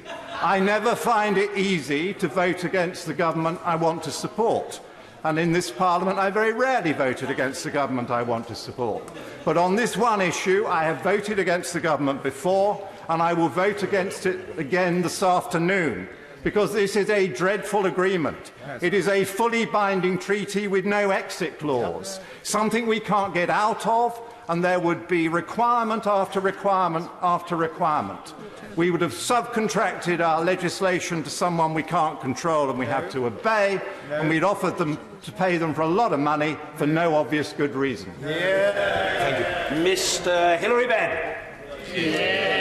Very much indeed, Mr. Speaker. I will be voting against this motion today, not because I do not believe that we owe the money. I disagree with the right honourable gentleman who has just spoken.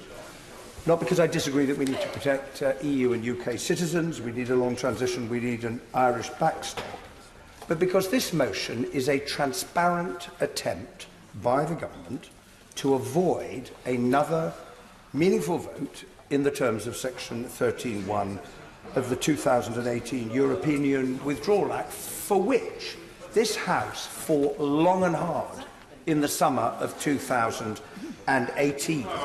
Of course I'll give way. Would the right honourable gentleman, in making his speech, give an answer as to how, compliant with the Speaker's ruling, he would have brought a vote that fulfilled the conditions he's just mentioned? I will readily give, and I shall come on to that very point later on in my speech. The government could choose, if it wished to seek to change the political declaration with the European Union. And it is the government's consistent failure to do that, because of its consistent failure to reach out across the House, that the government finds itself in the difficulty it has created today. But I shall return to that point a little later on. We cannot, Mr. Speaker, separate the withdrawal agreement from the political declaration, because both parts are essential to the process. It is like saying, right, I am selling the house I'm living in at the moment without having any idea whatsoever where we're going to live afterwards. And indeed, you would not have the withdrawal agreement without the political declaration. Article 52, that's 50(2), refers specifically, and I quote, to setting out the arrangements for its withdrawal, taking account of the framework for its future relationship with the Union. And as my honourable friend, the Shadow Solicitor General, in what I thought was a brilliant speech, quoted the statement of the Prime Minister on the 14th of January. And I'm just going to repeat one small bit of it. She said, "One cannot be banked," referring to the withdrawal agreement and the political declaration, "without the commitments of the other." And yet what this motion before the House today seeks to do is explicitly to try and bank the commitments of one without the commitments of the other. And I do not see how that can in any way be consistent with what the Prime Minister told the House of Commons on the 14th of January. Now, the second reason why I shall vote against it is, what are the consequences of passing this motion? Because the aim, and the Attorney General was absolutely frank about it, is to gain an extension to the 22nd of May rather than the 12th of April by satisfying the requirement of Article 1 of the European Council decision of the 22nd of March, which stated, in the event that the withdrawal agreement is approved by the House of Commons by the 29th of March 2019 at the latest, the period provided for in Article 50(3) of the Treaty of the European Union is extended until the 22nd of May 2019. Now, the problem, and my intervention with the Attorney General was trying to address that, is that by the time, if we did pass this motion and got that extension, we get to the week beginning the 20th of May, if at that moment we have not yet resolved the question of our future political and economic relationship, and the UK decided that it needed to apply for a further extension, I would argue that the EU is almost certain to refuse any such extension on the grounds that we have failed to take part in the European elections. And that is because of paragraph 10 of the decision of the European Council, which said, again, and I quote, "If the United Kingdom is still a member state on the 23rd to the 26th of May 2019, which we would be if we asked for and were granted an extension beyond the 22nd of May, it will be under the obligation to hold the elections to the European Parliament in accordance with Union law. It is to be noted that the United Kingdom would have to give notice of the poll by 12th of April 2019 in order to hold such elections." Well, since it would be impossible on the 20th of May to give notice to hold elections on the 23rd of May, it would be impossible to comply with this requirement. And therefore, what this motion before the House today means is that if it were carried, it would in effect rule out any possibility of a further extension under Article 50 beyond the 22nd of May. So if at that point we have not reached agreement on the withdrawal agreement and the political declaration, then this motion would mean the UK leaving without a deal on the 22nd of May. And the House voted this week by 400 votes to 160 to reject for the third time leaving with no deal. The only other way forward would be to revoke Article 50 to buy ourselves a little bit more time, but the Prime Minister has repeatedly told the House that she would refuse to do so. I will give way. I'm really grateful to the Right Honourable Member. Doesn't that mean that, in fact, this motion before us should not be called the Withdrawal Bill proposal, but in fact the prevention of the right of the British people to vote in a European election bill? Well, that would indeed be the consequence if the motion were passed. I'll be perfectly frank with the honourable member. If there were a way round the problem of participation in the European elections, I think many people in the House would seek to find it, but it is quite clear that the European Union, in the form of the Commission and the Council and the legal advice, has said that this is not possible, and therefore, in effect, this is a no-deal motion. It is. And for that reason alone, it deserves to be defeated. Now, my last point I want to make, Mr. Speaker, is this. This bill is displacement activity on the part of the government, because the government should be turning its effort and attention to the real issue, which is our future relationship. And I listened. Of course I'll give way to them. I have great respect for the Right Honourable Gentleman, the work he does on the Select Committee, but he just described what we are voting on today as a no-deal motion. What we are voting on today is an agreement. It is an agreement which has been agreed by the UK and the EU, and it is an agreement that his committee will recognise provides vital protections for citizens. I think you should reconsider that argument about a no-deal motion. No, I reciprocate the respect for the Minister, who is doing a very good job, I have to say, in extremely difficult and trying circumstances. But this is half an agreement that is being... It's half an agreement that is being presented to the House.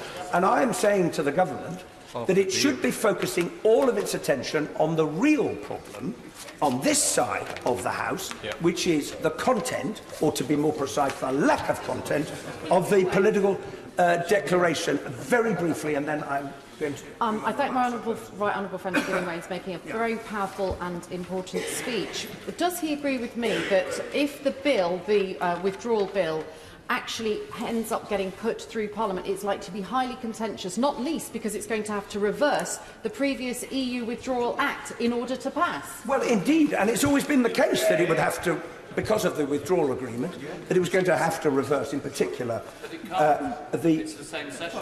Well, this is a very interesting question, but I am being diverted from the final point I wanted to make. I listened to the Attorney General's, I thought, kind reference to the indicative votes process. I almost forgot that the government voted against it happening this week.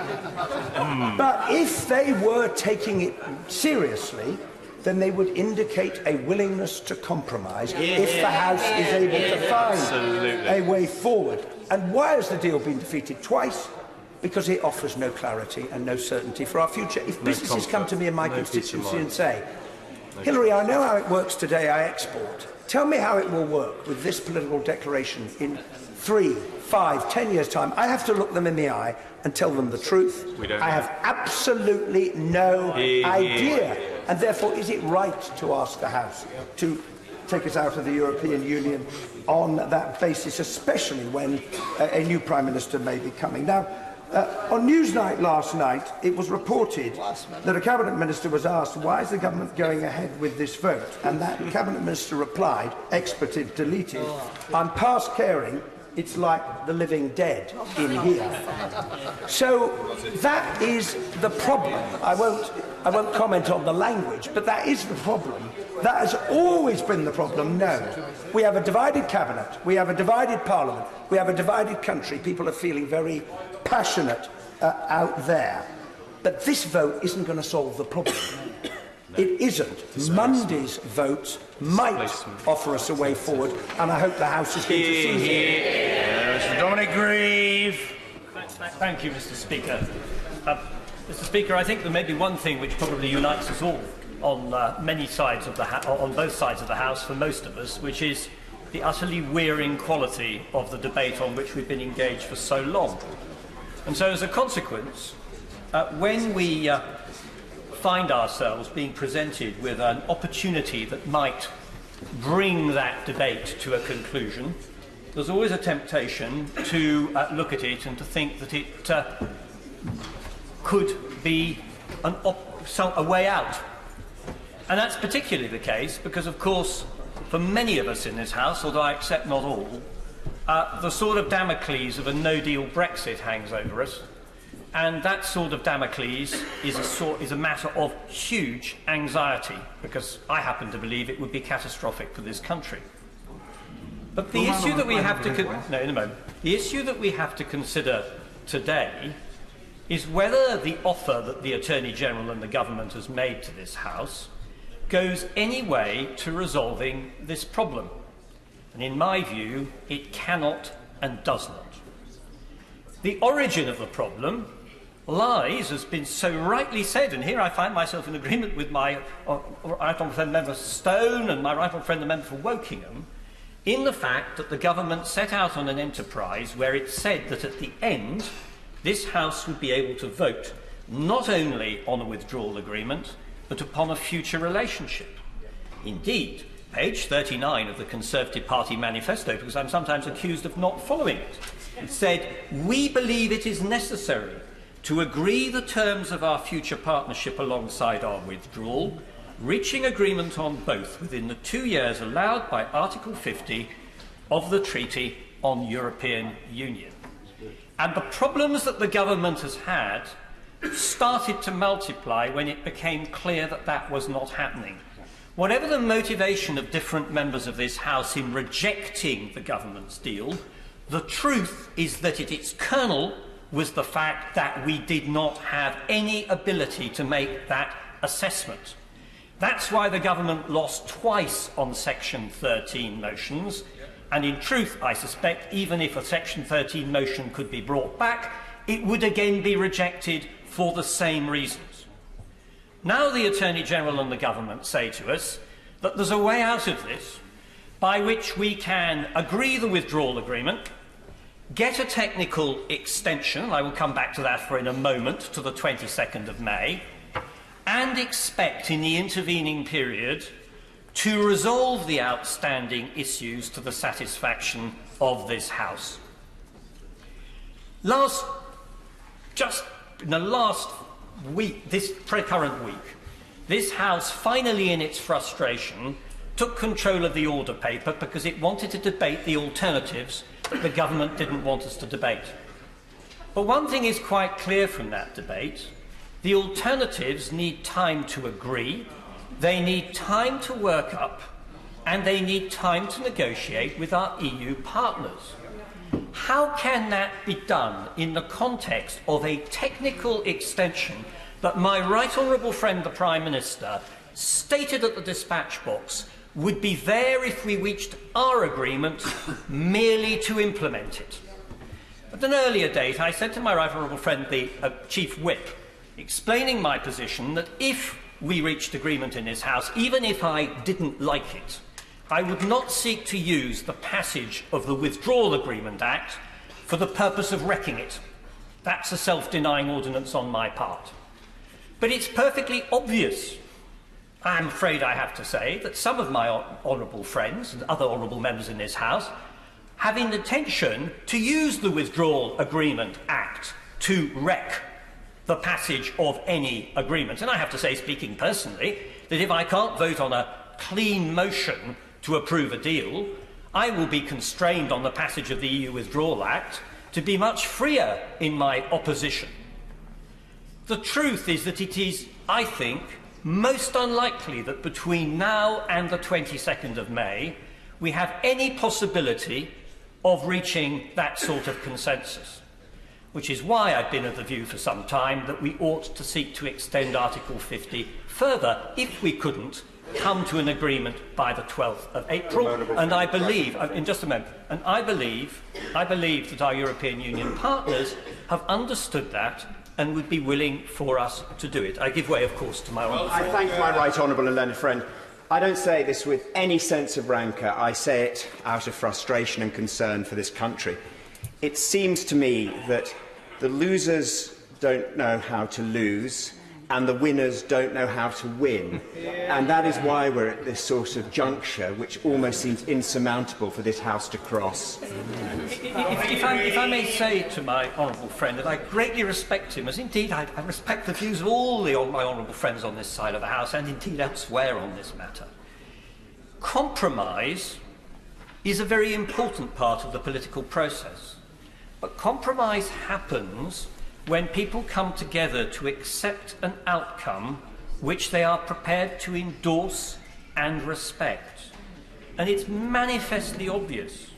I only had to listen to one or two of the speeches this morning on this side of the House to see that that is not what is going to happen.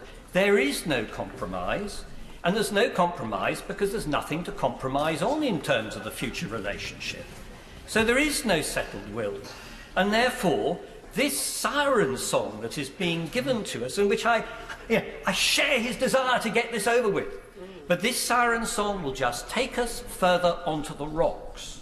And what we are going to end up with is a situation in mid-May where we will be scrabbling around with a catastrophe of no-deal Brexit and with no ability to rectify it when currently we are in a position to do so. Some of my honourable friends on this side of the House had great courage in supporting the indicative vote process and essentially rebelling against the government's position in doing it. I just have to say to them gently that having had the courage to do that, they are now abandoning it completely for something which cannot progress the debate on how we get out of our current impasse.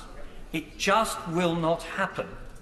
So for those reasons, however tempting it might be, however much the calls of loyalty are made, and heaven knows I feel them keenly, however much they are made, I'm afraid I cannot vote for something which, in my judgment, is not going to deliver the benefits that are claimed. Furthermore, and here I agree with my right honourable friend, the member for Woking, not for the first and not for the last time, that our constituents, whether they voted Leave or voted Remain, are being delivered something which is utterly, utterly different. And the vote we take today, will determine whether we end up in chaos or not. And my judgment is that we should not... of course I give way. I thank my right honourable friend for giving way. Isn't it the case, Mr. Speaker, that if we wanted to avoid chaos, we can vote for the deal? And isn't it the case, Mr. Speaker, that my right honourable friend says he's not willing to compromise, and he says other people are unwilling to compromise, and he bases his own lack of compromise on other people's unwillingness to compromise? If he's willing to compromise, he will find there are many people in this House who are willing to compromise, and that compromise is a withdrawal deal. I'm always willing to consider compromise, but as I said before, compromise has to come from a settled intention to respect an outcome. And I have to say that there is no such settled intention. Certainly by many members on this side of the House. I mean, I listened to the speech of my right honourable friend, the member for Chingford.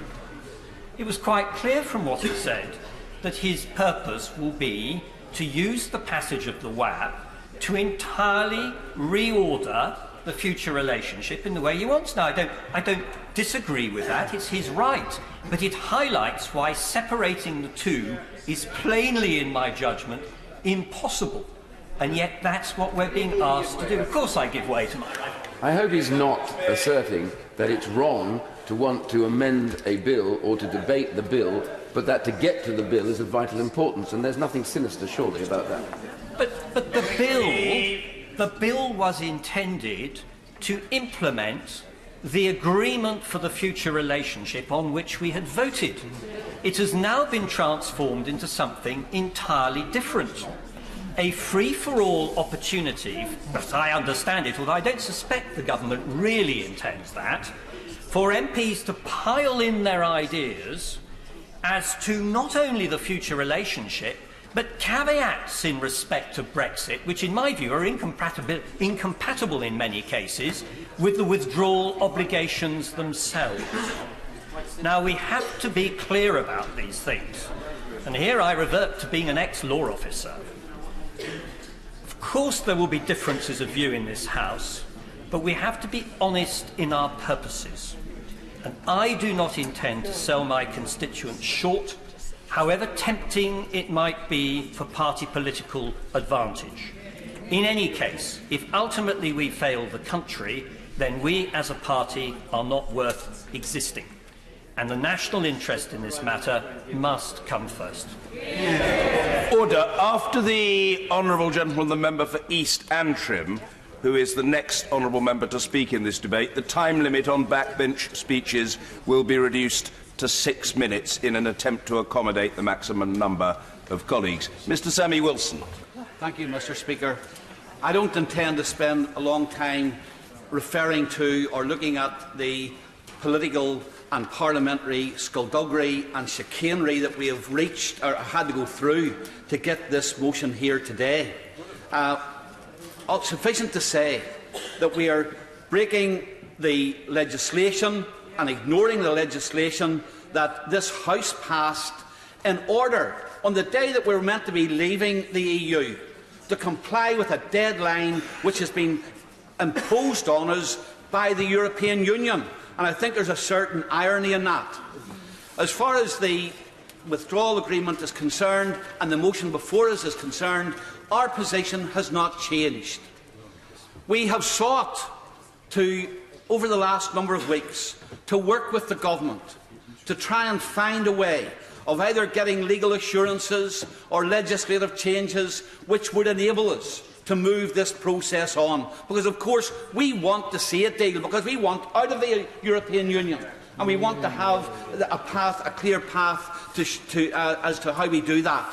But it has not been possible. And it has not been possible, Mr. Speaker, because the withdrawal agreement itself so ties the hands of this government that it is impossible to find a way of securing the kind of assurances which are required to, first of all, make sure that the United Kingdom is not broken up, and secondly, that we do have a clear way of ensuring that the Brexit, which many of us expected to see delivered, will be delivered. And it's our regret that that process has reached an end. In the Alice in Wonderworld land that we are now living in, the Attorney General said today that this is not a meaningful vote. Well, let me say, Mr. Speaker, this is a meaningful vote to many people who want to see the delivery of our exit from the EU. It's meaningful to the people of Northern Ireland, because if this goes through, the people of Northern Ireland will find themselves stuck with a legally binding agreement which keeps Northern Ireland and puts Northern Ireland outside the United Kingdom and could be there forever at the insistence of Brussels. And despite what and I know she was going to intervene, but she's had time and time again, but despite what the Honourable Lady for North Down has said, she tries to cover and dress up her pro-EU prejudice with a justification that this agreement has no implications for the principle of consent. Has no implications for the, and I'll give way. Yes. Grateful to the honourable gentleman for giving way, but would he accept that there are those of us who consider ourselves to be passionate unionists, who believe passionately in Northern Ireland being a fully fledged member of the United Kingdom, and who don't like this deal at all, and don't like any part of it, but feel on reflection that it is the best way to proceed in the best interests of the United Kingdom? Can I say to the honourable member, I understand the dilemma which many of my honourable friends on the other side of the chamber are facing on this. But the dilemma for me as a unionist is that I cannot, and we as a party cannot, put our hand to an agreement which would have Northern Ireland treated differently, which could have that difference between Northern Ireland and the rest of the United Kingdom imposed on us forever by the EU, and which breaches the principle of consent in the Belfast Agreement, because it would change irrevocably the constitutional position of Northern Ireland, where we would have our laws made in Brussels instead of London. And I'll give way, yes. I thank very much the honourable gentleman giving way. Does he agree with me that having absolutely nothing changed about the backstop since it was first introduced, that the people of Northern Ireland, the pro-union people of Northern Ireland, whatever way they voted, Remain or Leave, will see anyone who voted today for this agreement today, whether they mean it or not, it will be seen as not supporting the right of people in Northern Ireland to be part of the United Kingdom? Well, and that's the judgment. That's the judgment which we have made. And for us who have gone through a terrorist campaign of 40 years to try and remove us from the United Kingdom, we are not prepared to see our constitutional position being altered by Brussels in a fit of pique against the United Kingdom for daring to leave the EU. Let me just make a second point here. The second reason why I will be opposing this agreement is because I believe it betrays the wishes of the vast majority of people who voted to leave the EU.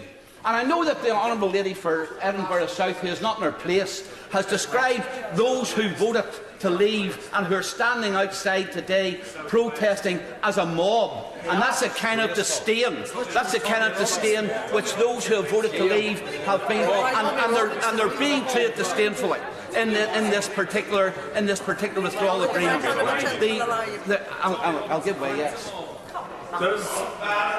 Does my honourable friend also agree that if we vote for this deal tonight or this afternoon, we will be, for the first time in almost 300 years of our constitutional history, be drawing a line between Northern Ireland and the rest of the United Kingdom? It may only be a trade barrier, but that's how these things start, and that will be under the direct control, in many respects, of the EU.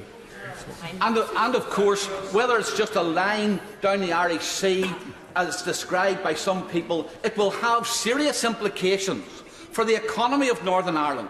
We don't even know, and we were told that even when the bill goes through, we'll still not even know the nature of those barriers, not until SIs are presented to this House or ministers use their Henry VIII powers will we know the kind of restrictions that there would be damaging the Northern. No, I'm not going to give way any more of a few minutes remaining.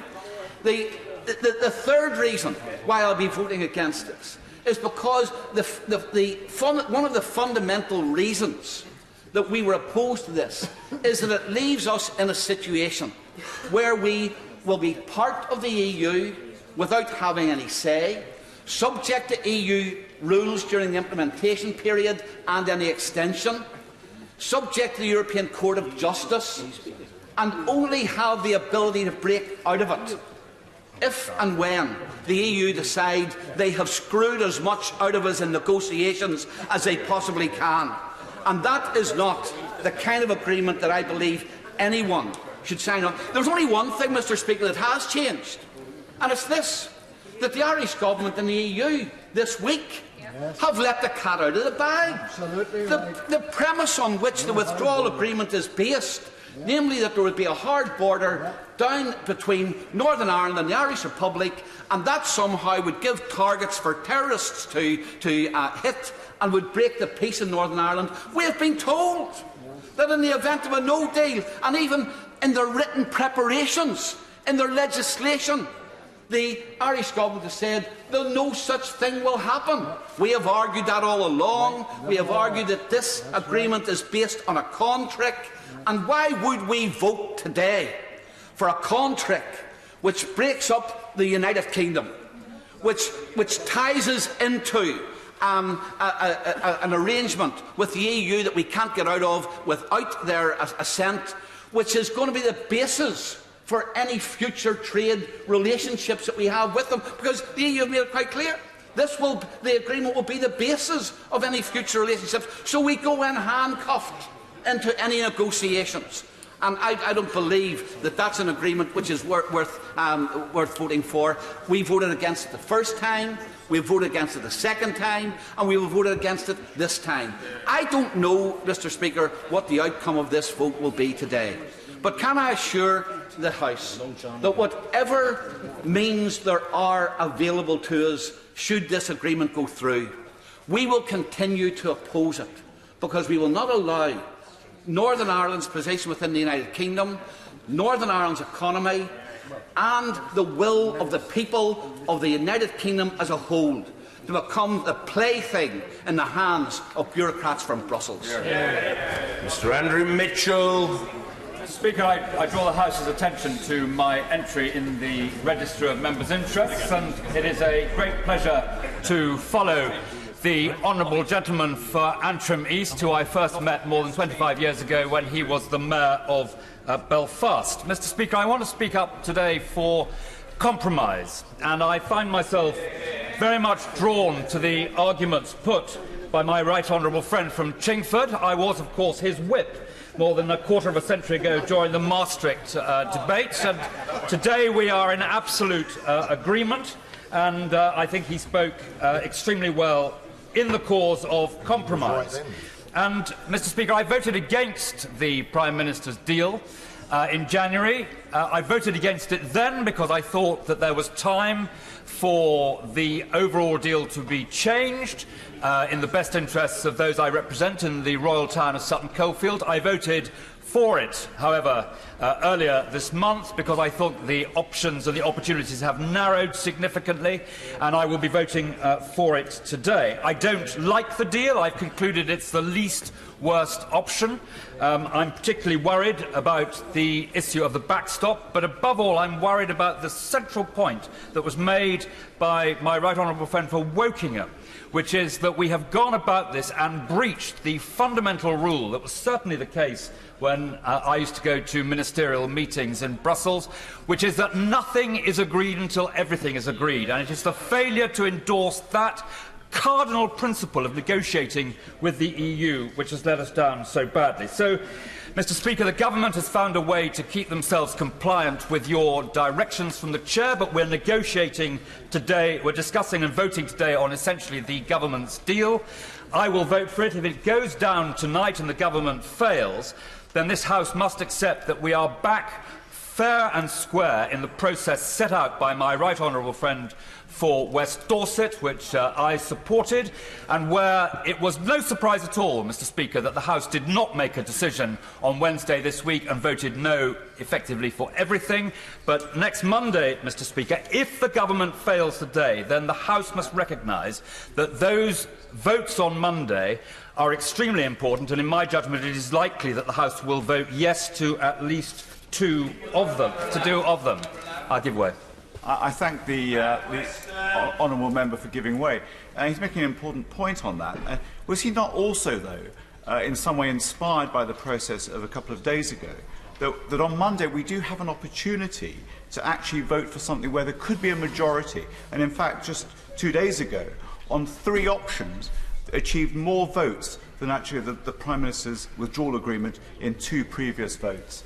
Well, he makes an interesting point in his own way, but the point that I am making is that on Monday the House will need to choose. If the government cannot do it, then the House must do it, and we must remember that in spite of some of the things that are said, including from the government bench, the government is accountable to Parliament and not the other way round. And on Monday, as I say, no 2 colleagues agree entirely in what they say in this House, but there will be a result, in my view. I'm so sorry, I haven't got the time to give way. way. There will be a result on Monday, in my view, and the government must honour that. And I hope very much that the Prime Minister will agree that members of the Cabinet, all ministers, are able to vote in this on Monday. Otherwise, members of Parliament, senior members of Parliament, will be disenfranchised from this process. There should not be a whip. If we come to this on Monday, it is a House of Commons occasion. The House of Commons must seek to sort it out.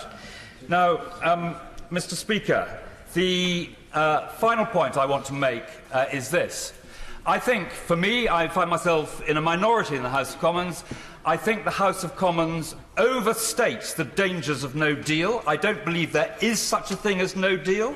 I think were we to leave with what is called no deal, there will be a whole series of smaller deals, some of them temporary, some of them more permanent, and some stops. So I do not worry as much as many of my colleagues do about the dangers of no deal. But equally, I think the House massively underestimates the dangers of advancing towards a second referendum. The anger, irritation and annoyance of our constituents will be palpable, and in my judgment it is very likely, Mr. Speaker, to solve nothing at all. Because imagine the nightmare that the country reversed the earlier vote and voted 48-52 to remain.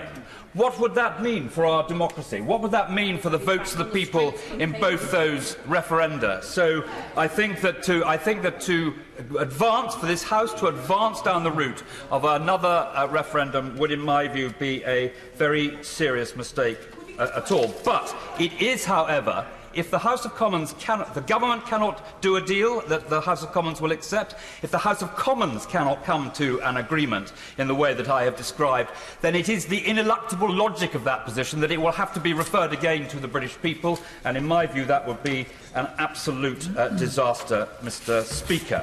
So I end on this point, Mr. Speaker. This is an important negotiation, and I think that we have been outmanoeuvred as a country by the European Commission and by the 27 standing absolutely firm, as they said they would, and which many of us did not believe. But this is an important negotiation. They have interests and we have interests. And in my judgment, unless the European Union and the Commission are able to show a little bit more of a sense of compromise to what the government has been saying, then it will leave a profound legacy of bitterness across the Channel between the European Union and this country. They are our friends and our partners. We are going to trade with them, do business with them and work with them over the coming years and the coming generations. We have huge security interests as well, which bind us together. And I hope obviously that the government is successful today, but if it is not successful and we move into these further processes and the unknown, the Commission will bear in mind their interests as well in trying to reach a deal that is a good deal for both parties and is not imposed on one of those parties. Mr. Ian Murray.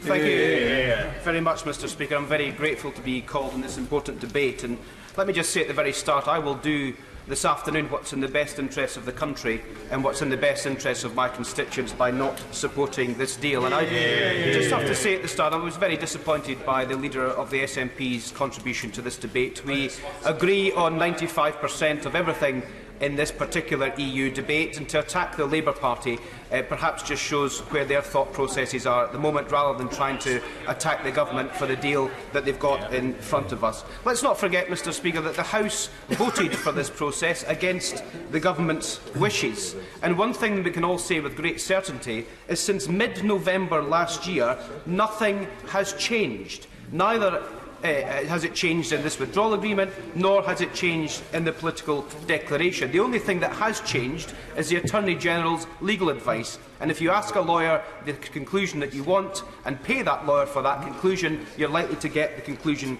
that you're looking for. There is no trust in this place with the government. We have tried to do everything we can as a parliament and had to drag the government through hedges to get to a place whereby we can even have this proper debate. And today, of course, I won't give way because it would mean my colleagues in the backbenches won't get a chance to speak. Today is the 29th of March, the day that we should have left the European Union. So it would be a good day to look at the government and the Leave campaign's report card on where we should have been at today's date. So, where is the extra £350 million Brexit bonanza for our NHS? It is not there. Where is the easiest trade deal in history? Not only is it not the easiest trade deal in history, but the government are having to take it out of this particular debate to get their deal through. Where is taking back control, when indeed we are ceding control? Where is the no border on the island of Ireland, when it's the solution can't be found by the government because of the red lines they set themselves? Where are the 40 bilateral trade deals that we would just have rolled over by midnight tonight?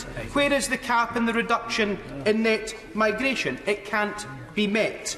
Where is more money going into our public services when £4.2 billion is being spent on no deal? These aren't just broken promises, Mr Speaker, they also broke the law. There is no sunny uplands in this process, and today we should all say loud and clear that we're slaying the unicorns once and for all. This is not meaningful vote 3, this is meaningful vote 2.5. The government aren't complying with their own legislation, and they know it. And my honourable friend from Leeds Central was absolutely right.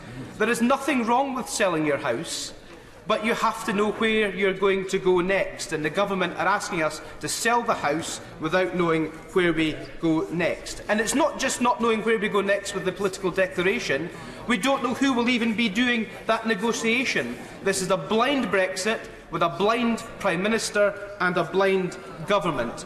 And my honourable friend, who made a wonderful speech from the front bench, the Shadow Attorney-General, was absolutely correct that this entire debate about our future relationship with the European Union will be conducted by a Conservative leadership election that could provide a Prime Minister that will rip up the political declaration and take us to territory that we do not want to be taken into. And what happens if this motion does pass today, but then the political declaration doesn't pass, or indeed the implementation bill doesn't pass? My honourable friend from Leeds Central was absolutely correct. We end up in a situation again come the 22nd of May where it is the Prime Minister's deal or no deal, with no opportunity to extend the process. The Prime Minister in this whole process is indeed the shopkeeper in the Monty Python sketch of the dead Norwegian parrot, and this Parliament is Mr Praline, because it's quite clear that her deal is no more. It has ceased to exist. It is bereft of life. It rests in peace. It's a deal that's being nailed to its perch. It's an ex-parrot. It is an ex-deal. And interestingly, at the end of that particular sketch, the shopkeeper says, "This is getting silly," and the sketch gives up. Prime Minister and Government, this is getting silly. Give up and listen to this House. Very good. I love the... We may, Mr Speaker, end up having to revoke Article 50 come the 22nd of May if we pass this and we have no opportunity to do anything else. I suggest what the government should do now is listen to the indicative vote process that happened on Wednesday and act with dignity and respect to this House with the indicative vote processes next week, and listen to what the public are also saying. Let's have a confirmatory vote. It is completely unfair that the Prime Minister can keep flogging the dead horse of her deal in this House as many times as she likes, but the public 3 years ago got one chance on all of these sunny uplands and broken promises that they were given in 2016. Let's get a confirmatory vote back to the people, let them back into this process, let them break the impasse in this Parliament, and if they so wish to continue to leave the European Union, and the Government and the Prime Minister is so confident in her deal, she will be confident of going to the British people and getting them to back it. And if they don't, we can maintain the best deal that we have at the moment, which is the deal as a fully fledged member of the European Union. Priti Patel. Thank you, Mr Speaker. This debate is quite extraordinary today, and there is no doubt about it. The British people feel anger and resentment and a great deal of disappointment towards this House and politicians over Brexit. They expected us to be leaving the EU today. But I think we don't need to go over the old ground that has already been articulated as to why we've had postponement and delay through registrations and SIs through this House. And I'm afraid, Mr Speaker, this motion today is yet another disappointment to everyone who voted to leave the EU. This motion, of course, follows a demand from the European Union made through the European Council decision of March the 22nd to agree to extend the period under Article 50. Under the provisions of that decision, the UK will be bound into staying into the EU until May the 22nd, if the motion is agreed. But of course, by agreeing to the motion, it also means accepting the withdrawal agreement as is fully drafted. And paragraph 11 of the preamble of that decision makes it clear that by agreeing to this motion, the withdrawal agreement as drafted will be locked in with no change possible. It is clear it binds the United Kingdom into accepting the withdrawal agreement and states that it excludes any reopening of the withdrawal agreement. Any unilateral commitment, statement or other by act of the United Kingdom should be comparable with the letter and the spirit of the withdrawal agreement. Yes, I will give way. I thank the Honourable Lady for giving way and commend her for her stance that she has taken so far. Can I just say very gently to the Honourable Lady and to the House in particular and to the Government as well, we have been consistent. This party has been consistent in our stance for the last 2 years. It's a legally binding, time-limited backstop. That's what we've always asked for. It hasn't changed. We haven't deviated. My honourable friend Faris Adam has referred to that. Does the Honourable Lady also hold to that stance?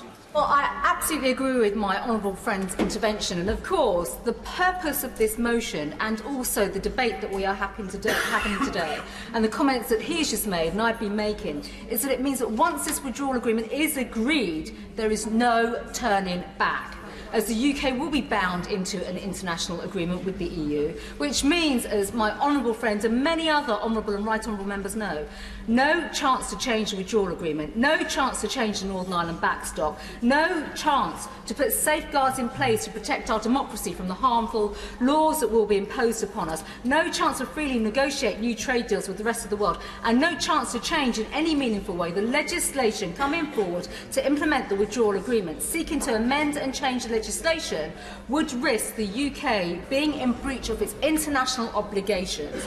Agreeing the motion will mean we face a Brexit deal that is dreamed up, drafted and decided by the EU.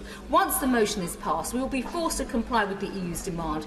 That is not what we voted for. That is not what the country voted for when 17.4 million people voted to leave the EU in the greatest show of democracy this country has seen. But once again, we will see the EU's will is being imposed on the British people. And of course, the withdrawal agreement represents a legally binding treaty which will deny the British people and our Parliament the sovereign right to choose our future and be in control of our destiny. And I have to say, Mr. Speaker, when I was elected to the House of Commons with a mandate to deliver Brexit, and the withdrawal agreement, of course, does not give the country the freedoms, independence and the democracy and control that people voted for. And it's becoming increasingly clear that MPs voted on those mandates to take Britain out of the EU, the customs union, are effectively, and I think we've got to be honest here now, going back on the pledges to impose a customs union on this country. The withdrawal agreement already includes a single customs territory, which forms a customs union, and many MPs, of course, we know in this House want to go further. This whole thing would prevent Britain from negotiating its own trade deals with the rest of the world and effectively keep the United Kingdom, Britain, as a rule taker. I will give way. So agree with me, but since that time, since the referendum, we've had a general election where the Labour Party and the Conservative Party both said that in their manifestos that they would deliver on what the people voted for.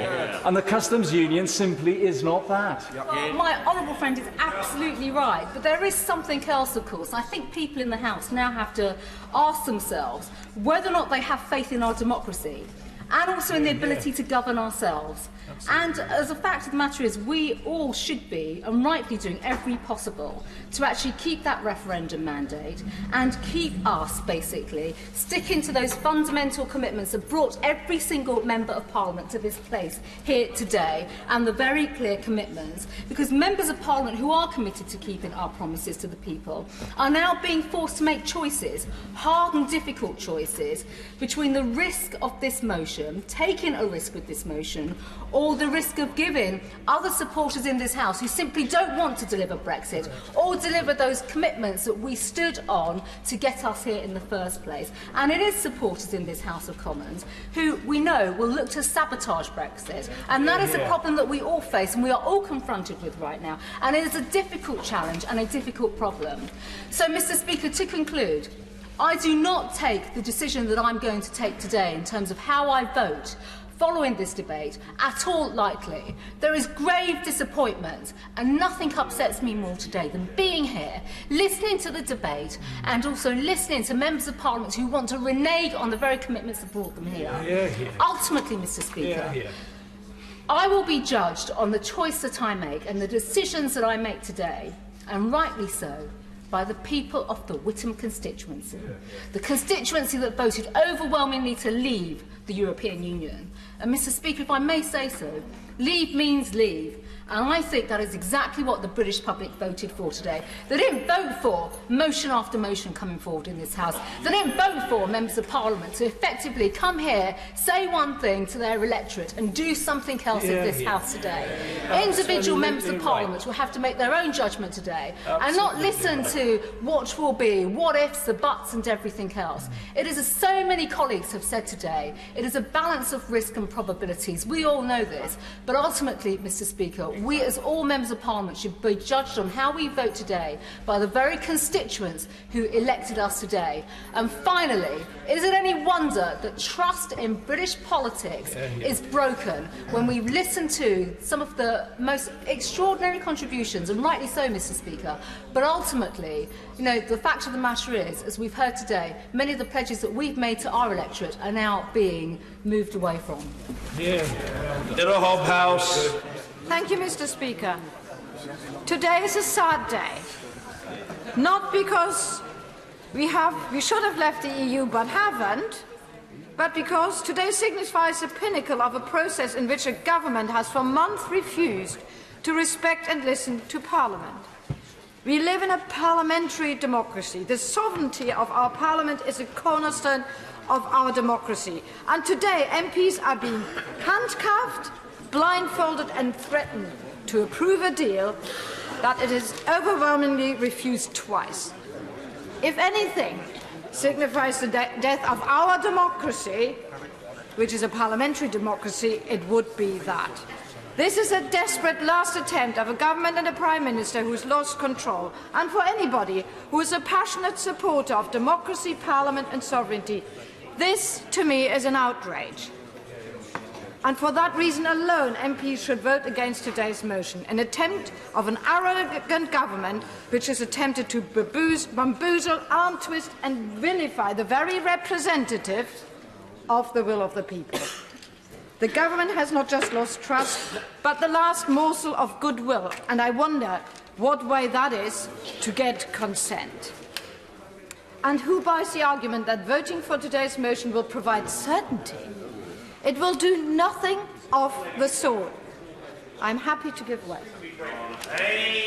For giving way, will she just make it absolutely clear whether she and the Liberal Democrats want to honour the result of the referendum and leave the European Union, or whether they want to frustrate the will of the people and keep us locked into it? I thank him for that contribution and the opportunity to say again and again, if it was 100% clear that 17.4 million people voted to leave without a deal, or indeed it was absolutely 100% clear that 17.4 people voted for the Prime Minister's deal, which is what you should actually discuss with your own Prime Minister, then I could agree with it. But we don't know that, which is exactly why we need to test the will of the people. It was not clear, and I'm happy to give way. Lady find it somewhat ironic that there are those opposite who are changing their mind on how they're going to vote, and indeed have already changed their vote in relation to the Withdrawal Act, but for some reason they won't allow the British people the opportunity to change their mind and to change their vote. I couldn't agree more, and it is really ultimately the arrogance of individual members who proclaim that they know exactly the will of the people. I don't know the will of the people 2019. I'm happy to ask them. grateful to the honourable member for giving way. I understand that I understand, Mr. Speaker, that she is making the argument eloquently that people didn't necessarily vote for a tick box of what sort of leave they would want. But does she accept the basic principle that 17.4 million people voted to leave, and the best way that we can leave in an orderly way is to vote for the deal? Thank you. I absolutely agree with the principle that 17.4 million people voted to leave the European Union, which is exactly why the most democratic way of going forward is to ask the people in 2019, once we know what the choices are. And the real lie of the Leave campaign to me was that it was not a clear choice. That is what was the betrayal to the people. Now in 2019, if we had a referendum, we would give people a clear choice between a Brexit deal, and I don't mind which one that is, and staying in the European Union, which would be a much more honest referendum this time round. But I need to get on. There is actually, and we are coming to that, a very easy way of this government to get a deal through, to agree to put it to the people. The government has unfortunately made its position clear. It doesn't support a people's vote. But the great strength of the indicative vote process two days ago is that it could test a sentiment in the House and had started of combining choices. Combining choices is how the indicative vote process can move forward towards a majority view. Not all choices can be combined. We cannot combine leaving the EU with not leaving the EU. But we can combine leaving the EU with a people's vote. The indicative vote on Tuesday, a people's vote, achieves the highest numbers of votes. So the question for today is why the Prime Minister doesn't offer a people's vote on her deal to get it over the line. I have a strong suspicion that if the House was to vote for a combined motion to vote for the Prime Minister's deal subject to a people's vote, the Prime Minister would vote against her own deal. We keep coming back, and we've done that, to the question of our democracy. I and many others in this House have pointed out that democracy didn't end in 2016.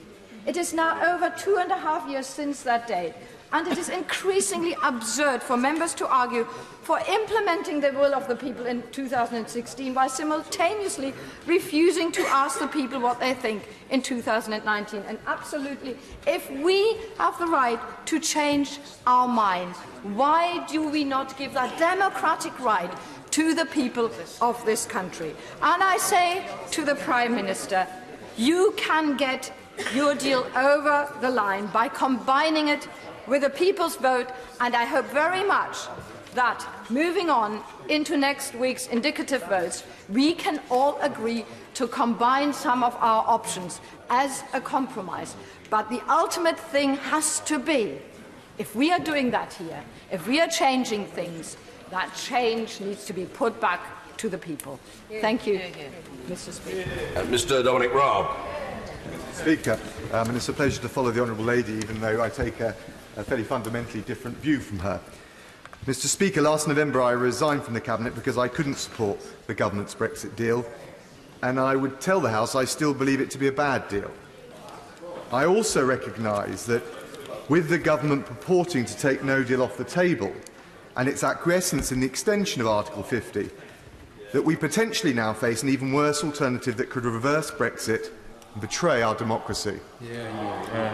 In extending Article 50 and signalling that it was taking WTO exit off the table, the government rather weakened its own negotiating position in Brussels, and I'm afraid it heartened some of those here in Parliament who are seeking to frustrate Brexit. I believe that decision, which was a choice, was a mistake, and as a direct result of that political choice, we now face a very real risk of the UK being forced to accept something akin to single market membership, losing control over our laws, our borders, and an independent trade policy. I'll make just a little progress. The course the government has taken gives rise to the very real concern that it would acquiesce in a further long extension, which on both sides of the Channel would be used to try and exhaust the UK into revoking Brexit altogether.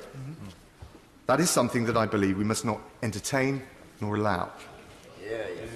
In fairness to the government, I also recognise that they have provided some additional assurances at the domestic level that Northern Ireland will not be forced alone to follow EU regulations. That is of some value, although I well appreciate the concerns of those, not just on that side of the House, who are concerned that those assurances are not contained within the Withdrawal Agreement and therefore are not binding at the international level. And until we see the bill, it is impossible to assess the strength of those safeguards. Mr. Speaker, beyond those assurances, the unilateral declaration, the joint instrument relating to the exit from the so-called backstop, do not change our international obligations, and frankly they offer scant political comfort either. In all of this, however frustrating, I believe we need to proceed with some realism. The choice now is between the risk of being held in the backstop by the EU for a period without being able to control our exit, and on the other hand, a significant risk of losing Brexit altogether. Neither are palatable. Both could have been avoided if the government had shown the requisite resolve and will. And I appreciate that for many colleagues, this presents a very finely balanced judgment call. I share the deep frustrations many feel at being presented with two such unsavoury alternatives. And Mr. Speaker, anger is not a political strategy. And in this fast-moving and fluid landscape, I believe we must assess the specific and tangible decision before us at this point in time. The motion today explicitly does not satisfy Section 13 of the EU Withdrawal Act, so it is not in practice or in law a third meaningful vote. However, and I think the right honourable gentleman, the member for Leeds Central, made this point rather well. However, the vote on its own terms does have significant legal and practical implications.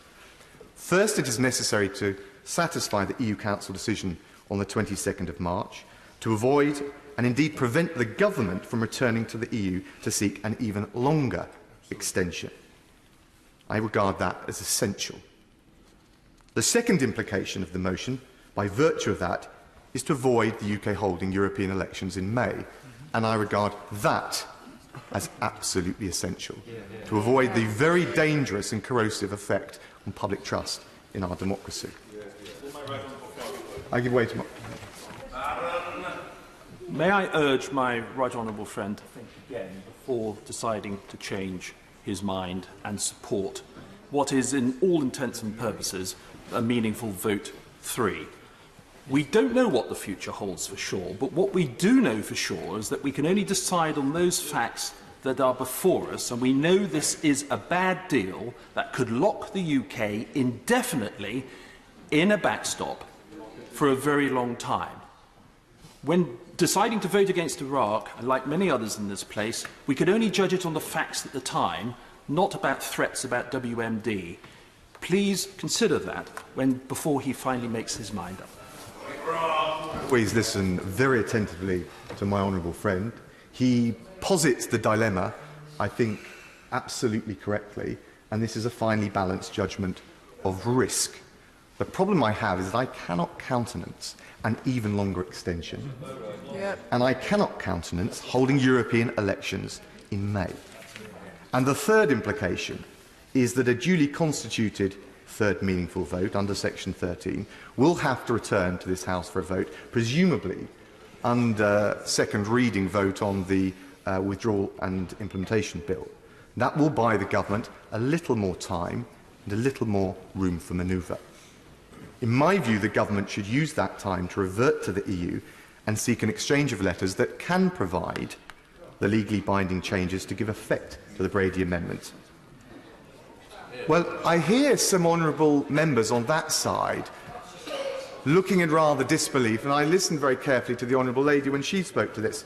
Why is it that the EU's position is treated as immutable and unmovable, but the UK is always expected?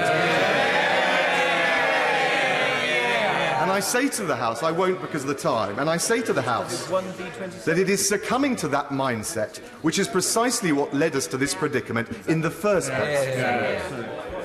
At the same time, Mr. Speaker, the risk of a WTO departure is growing because of the position of the EU as well as what we do in this House. And I believe that with the EU, not just on aviation, not just on lorries, where progress has been made, we should continue to collaborate to mitigate the risk to jobs, to livelihoods, to businesses which arise on both sides. That is the responsible thing for all sides to do, and I hope that the government is engaged in that. Of course, if the EU itself rejects all of these offers and overtures, it must take its responsibility for the consequences of its political intransigence in what follows. On that basis, Mr. Speaker, I will vote for the motion. I will do so without prejudice to my position on the Section 13 meaningful vote to achieve two essential outcomes: stave off a longer extension and prevent European elections in May, and I hope the government can more vigorously pursue the reassurance we need on the withdrawal agreement and the political declaration to make the deal more acceptable to this House. Liz Kendall. Mr. Speaker, I will be voting against the withdrawal agreement tonight because it's not what people were promised. It will lead to a worse deal than we have now, and far from sorting Brexit, the uncertainty facing our country will go on for years to come. Now, I know that many people, including those who aspire to be the next Prime Minister of this country, want to sweep the promises they made during the referendum under the carpet, say they are somehow not relevant, or hope that people will forget. But members on this side of the House, remember that our constituents were promised when we leave we'll hold all the cards, that agreeing our entire future relationship with the EU would be the easiest in human history, and that we would have the exact same benefits as now. Mr. Speaker, nothing could be further from the truth. But I am acutely aware that despite this, many people say to me, we just want Brexit to be sorted, we want it to be over.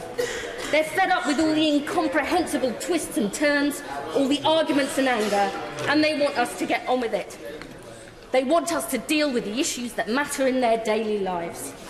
But we have to speak the truth, that this withdrawal agreement and political declaration, which cannot be separated, solve none of the fundamental questions we face about the future relationship with the EU and the huge consequences this will have for jobs, businesses and public services. And, Mr. Speaker, if we don't get those choices right, it will mean dealing with issues like housing. The future of our public services will be even harder, if not impossible, to achieve.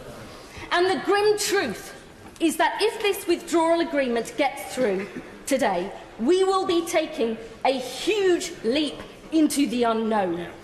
Worse still, none of the fundamental questions and choices will be made by members on this side of the House. They will be made by the winner of the next Tory leadership election. And, Mr. Speaker, I have looked on in what I can only describe as growing disgust as certain members of the Tory party, who for months have opposed the withdrawal agreement, now flipping to support it. Not out of any principle, but purely for their own personal political gain. Mr. Speaker, no.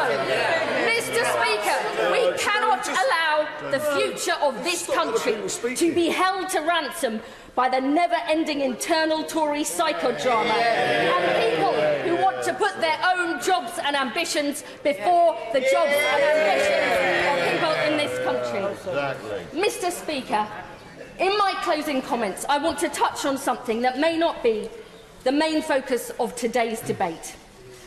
But just as with the financial crash, I fear that Brexit and the subsequent political crisis we've had will have long-term consequences for both main political parties, for faith in our parliamentary democracy and the political process, for our sense of nationhood and national identity, and for Britain's standing in the eyes of other countries throughout the world. But we will not deal with any of these problems and challenges by voting for the withdrawal agreement and just hoping they'll go away. or by putting the future of this country into the hands of a hardline Tory Brexiteer who will never be satisfied until their ideological purity has been achieved at the expense of everyone in this country except themselves. We will only deal with these issues and challenges by facing them head-on.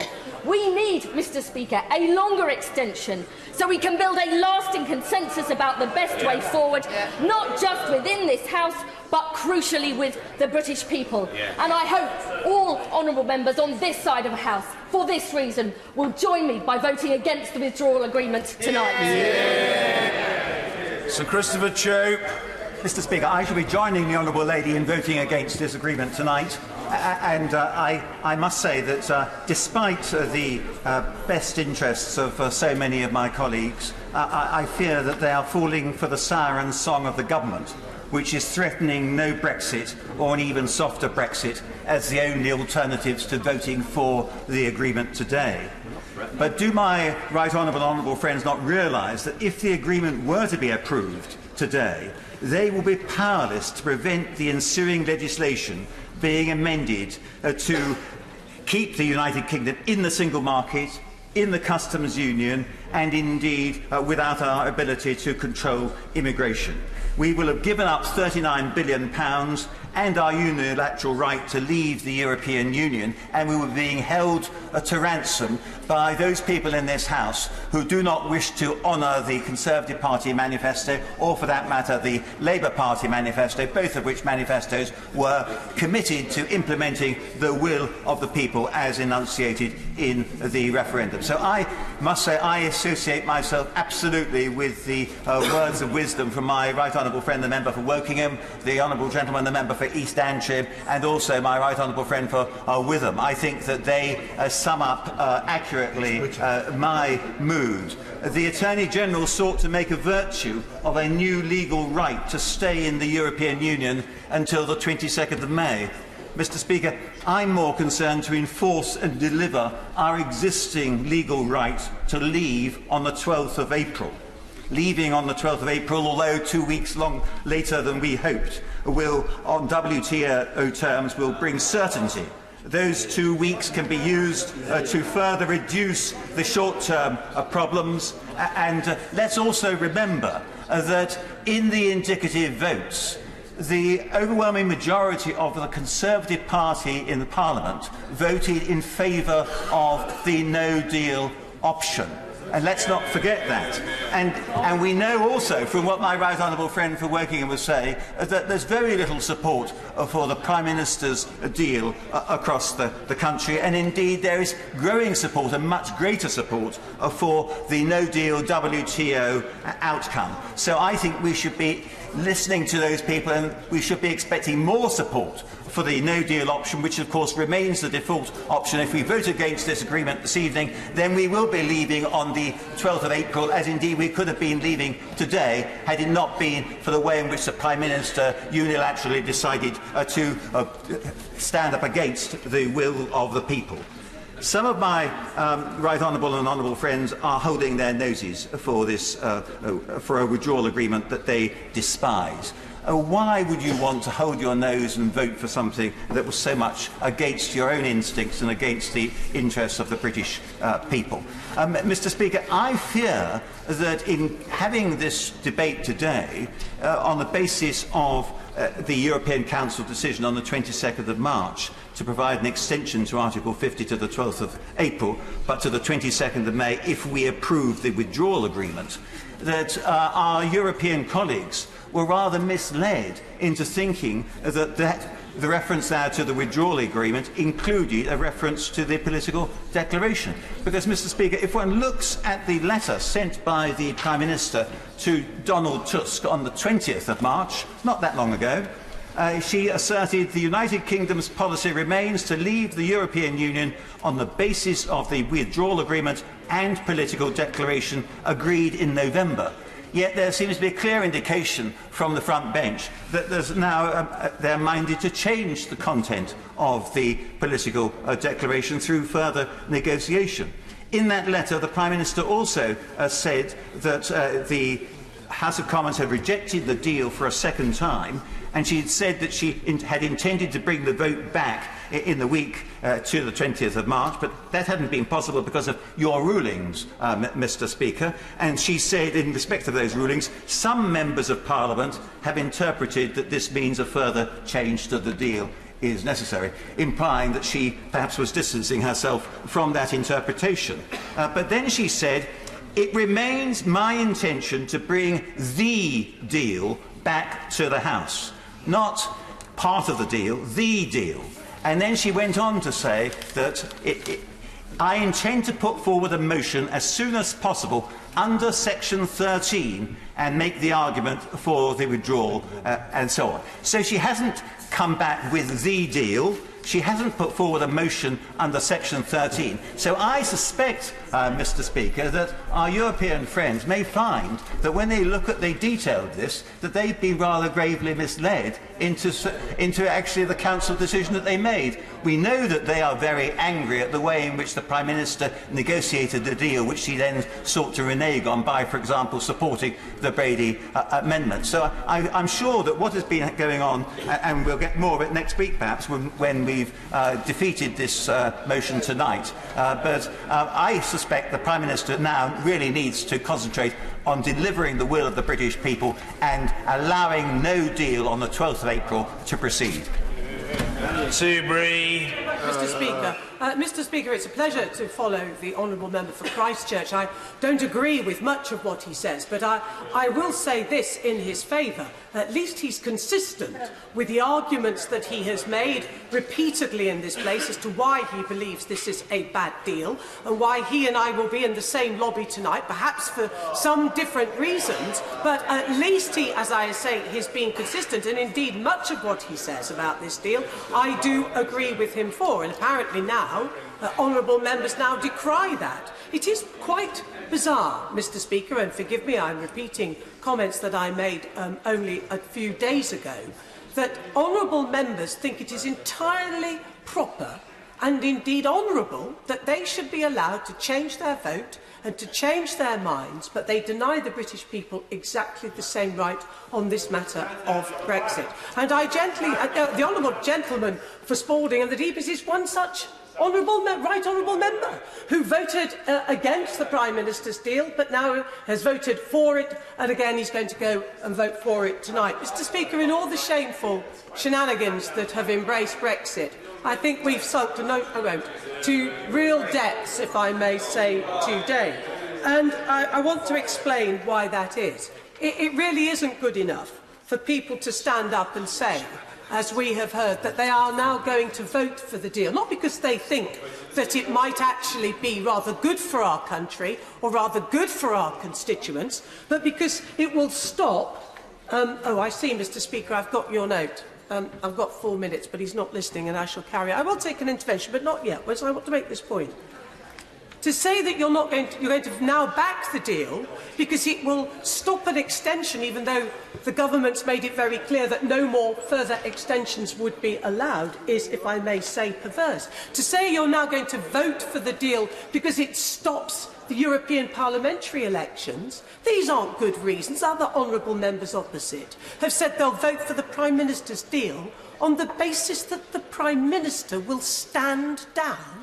That isn't acting with honour, that isn't acting with principle. And whilst I will be voting with the Right Honourable Lady, my friend, as she remains and always will for Witham, at least she has been true to her principles, and she stands and she says she will not vote for this deal, and she says quite rightly she'll be held to account by her constituents, and I congratulate her for that. We don't always agree, and we don't agree on this, but on many points we do agree as to why this withdrawal agreement is bad for our country. And I pay tribute to the DUP.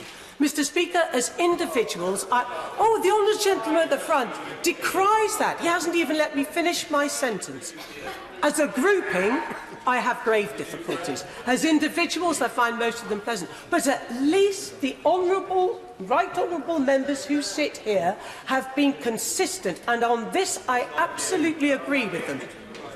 This withdrawal agreement is a genuine threat to the union of the United Kingdom. I genuinely do believe that. It's one of the reasons why I am in fear of this agreement. I believe it is a threat to Northern Ireland and its relationship as part of our United Kingdom. I believe the same is true in Scotland. I believe that Brexit will actually increase the desire of the Scottish people to break away from the Union and strike out by themselves, because they will see a future as a member of the European Union being denied because of Brexit as a member of the United Kingdom, and in Wales too, where we know that the number of Remain voters continues now to grow. Mr. Speaker, I agree with the comments of the Right Honourable Learned Gentleman for Beaconsfield, Leicester West, the Honourable Lady, and indeed for Leeds East, when they talk about how this particular motion will actually make the certainty that British businesses are crying out for even less achievable because of the division between the political declaration and the withdrawal agreement. And it is so regrettable, given that we've started finally on a process of indicative vote, something that, as you know, many of us, Mr. Speaker, were crying out for at the beginning of this process, to bring unity, to bring the 48, the 52% together to form a consensus. But we are beginning, we've begun that process, and we are making good progress in it, and I think there will be some good, reasonable outcomes which will heal the divide and take us forward in the way that we need to. But, Mr. Speaker, I finish by saying this. What sort of country have we become post the referendum? Are we a better country? Are we a happier country? Are we a more united country? Or is the absolute reality of it that we are not just as divided as we were in June 26, but even more divided? And change will come, because change has to come, because British politics is broken. And, Mr. Speaker, we're seeing that change. I've left the Conservative Party with 2 others. I think more will follow. I think we will see the breakup of the 2 parties, and I'm delighted today that the group that I've joined with members from formerly of the Labour Party has now today formed itself into a new political party that will change the face and direction of British politics. That's why we call ourselves Change.org. And I believe that is what the British people are crying out for. Leadership, honesty, integrity, and a new way of doing politics. That's the only good thing that will come out of the Brexit chaos. Thank you. 4-minute limit now, please. Mr. Owen Patterson. Thank you very much, Mr. Speaker. I will be brief. A pleasure to meet the Honourable Lady for Right Honourable Lady for Broxtowe. I admire her consistency, but she won't agree with what I'm about to say. I'm afraid I didn't agree with what she said. Because this, Mr. Speaker, is a very simple question of democracy, sovereignty and accountability. That is why 17.4 million people voted to leave. They were told, you are sovereign, you make a decision, the Commons, as elected, will interpret that. They trusted us. They trusted us to deliver what they voted for. They will be bitterly disappointed. At 11 o'clock tonight, we should be leaving. And we won't be leaving. And that is a terrible blow to the integrity of their trust in us. On this side, it was very clear in our manifesto we would interpret leave to leave the single market, leave the customs union, leave the remit of court of justice. The Labour Party pretty well said the same thing. And we know that over 2/3 of members in this House represent seats which said leave. 494 and 498 members voted for the second and third readings to trigger Article 50. At that stage, perhaps members opposite were sort of stunned by the effect of the referendum. But now I am amazed by the nature of these debates. There was a sense that that enormous vote, that enormous expression of popular demand has faded into the past. It's a bit embarrassing. It's a bit like a bad smell at a dinner party. I press on. Other members want to speak. Let's push on. And it is live. Those people are out there. They believe that this should happen, and they believe we should deliver it. And it's not going back. This cannot be put back in the bottle and screwed away and hidden in a cupboard or put in the fridge. This huge vote will continue. This will continue to dominate our politics. This issue is not going away. So when we look at the detail of what's being proposed, it is extraordinary. The 5th largest economy in the world is proposing to have laws imposed upon it by 27 other countries, many of whom are competitors, who have no incentive to pass law in our interest. We won't be present when the law is made. We won't be able to amend that law. We won't be able to repeal that law. And if we don't apply that law to the satisfaction of the European Commission and ultimately the European Court of Justice, as we saw in the UQ last week, we are subject to unlimited fines, disallowance in EU speak. We have the horror of Northern Ireland. The whole basis of getting the unionist population to vote for the Belfast Agreement was the principle of consent. It was an extraordinarily successful campaign by my noble friend, the Honourable Lord Trimble. It was an amazing effort to get unionists to vote for it. The basis was trust, that the status of Northern Ireland could not be changed. And yet we're going to have something horrible called UKNI, which is actually even in breach of the Acts of Union of 1801. So trust and democracy. I'm sorry, others want to speak. This is about trust and democracy. And the last key point, the absolute key point, is that what we're seeing today does not deliver. It does not deliver on the referendum. It does not deliver on those manifesto commitments. It does not deliver on all promised through all those debates. And when it comes down to trust, I represent a Leave constituency. I was quite clear to my constituents what I was going to do. They will think it's perverse that I voted twice against this agreement. Why on earth would I, under pressure, change my mind today? So I will maintain my integrity and reputation, intending to campaign and continue. We may lose this particular battle, but ultimately we will get back the sovereignty of this country so people can make decisions. BNC Lucas. Thank you, Mr. Speaker, and it's a pleasure to follow the right honourable gentleman from North Shropshire, with whom I disagree, but that will not surprise him. I did, however, vote with him for Article 50 2 years ago, and in that debate and in that speech, I spoke to the Prime Minister and I said that she needed to reach out across the chamber to create consensus on Brexit. I also spoke to colleagues in the Labour Party that they needed to reach out to find consensus on Brexit too. Since that day, we have had no consensus at all from the Prime Minister. And that is why, on March the 29th, today, the last day, we are having this debate now. Now, what I want to do is commend the Right Honourable Gentleman, the member for West Dorset, for the procedure that he started and we managed to get through earlier this week, and which I think really brings us forward for the first time in a long time to trying to find a solution to this very difficult problem. Because it is a hugely difficult problem. There are questions about democratic legitimacy. There are important issues which divide fundamentally all of our constituents, and we know that different people, for different people, Brexit means different things. And what we must do as parliamentarians on each side of the chamber is seek consensus. So that meant, for me, earlier this week, for the first time, I actually supported the Beckett Amendment, which supported a referendum, which I have been very, very reluctant to do, because I've come round to the position adopted by the Right Honourable Member for Rushcliffe that referendums are very bad things, upon which he has been sensibly consistent for a very, very long period. But what we don't have today is a solution. A solution before us, because what we have is something which I must confess I contemplated at one stage. Can we? In fact, I discussed it with the shadow gentleman, the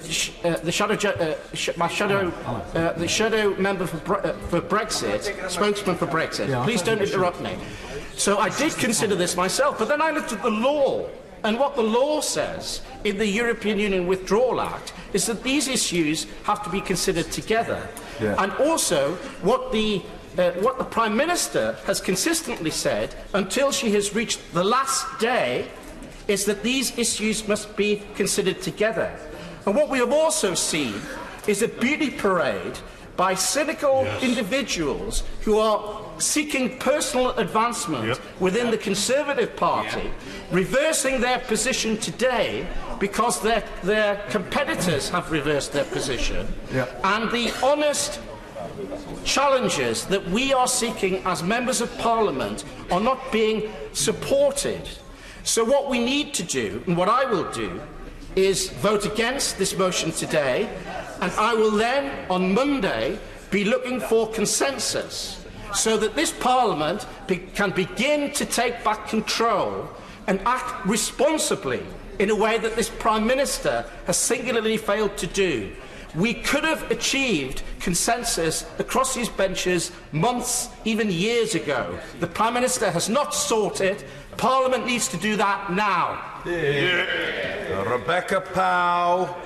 Very much, Mr. Speaker, and I rise to support this motion, but I've been driven to speak, and I haven't spoken in many of these debates before. We've heard time and time again from all the same people, but not much from what I call the voices of reason. So I'm speaking, Mr. Speaker, because I am exasperated and I am fed up with the bickering that has gone on in this House. It cannot be beyond the wit of the men and women of this great place to come to a decision that puts the good of the nation first. Every single day of obfuscation, and I can't say that very well because I'm so exasperated, causes more difficulties for the businesses of this country. We rely on these businesses to fuel our economy, to give us jobs so that people can work and then we can pay taxes and we can have the public services that we need. And a recent straw poll that I undertook of businesses clearly highlights they want a decision, they want it now, and they do not want it in a year's time. And so many individuals seem to confess they don't understand half of what we're debating in this place, and the other half of them wish they'd never heard of it all. So I don't profess to be legal, but what I do know is that we have to make a decision. 52% of people in Taunton Deane voted out. 48% voted leave, and I said I would respect this decision. I've moved my position from being Remain, and I am putting the country first. Very, very quickly, because of the time. In giving way, others have said there's a cynical reason for people moving their position. I resigned in November from all government positions and party positions when I saw the legal risk on the backstop. However, now there is a bigger risk with regards to not delivering Brexit at all, and the country's interest comes first. Does you agree with that? Absolutely, 100% I agree with you. And yes, 17.4 million people voted that they wanted to leave. Yes, there was a roar for change, but 16.8 million gave a yell to be noticed as well. So that does indicate that we do need to have compromise. We've had nearly 3 years of debate in this place, and I asked colleagues during this debate how many people have really changed their position. The polarisation is quite frankly disturbing. So today let's demonstrate that we can move one small step for Parliament and one giant step for the UK and the men and women of this nation by passing the Withdrawal Agreement, the legally binding agreement that sets out the UK's departure from the EU bloc, that fits with the EU rules and the longer extension that was agreed to May the 22nd. It is a legal right, as the Attorney-General clearly outlined, and it takes us straight to the bill, which was also touched on by the member from Chingford. Let's not forget that both Labour and Conservatives committed to honouring the results of the referendum. And I ask right honourable and honourable members and friends from both sides, can we really countenance voting against Brexit on the day Brexit was meant to be Brexit? I find it extraordinary. By setting out the agreement from the political declaration that sets out the framework for the future relationship, we can go on to continue to discuss what type of Brexit we really want, and it has to be something that we can all live with. I still firmly believe the PM's deal was a good one. She has fought doggedly and determinedly. I don't think anyone can disagree with that. And I believe she's come up with a very comprehensive deal and that it fundamentally is good. But I did vote in the indicative votes, and actually I did maybe what people might think is a bit of a strange thing. I voted aye to two completely contrasting things. One was a closer relationship with the Customs Union, and one was a relationship for the EEA EFTA, because I just felt that I had to indicate that, you know, we do need to come to a consensus in this place. Neither were my favourites. Neither, I think, are as good as the Prime Minister's deal. But for today, let's please, Mr Speaker, get this over the line. Let's discuss all the other permutations later. Let's demonstrate to the nation that we can all work together, at least for today. Let's make it step by step. And I've always said, I say this to my children, to my husband, who is not very well, who is watching this at home. Step by step, all things are possible. And as the sun shines down on a glorious spring day in Taunton Deane, let's bring some of that sunshine to the rest of the nation and vote for this today. And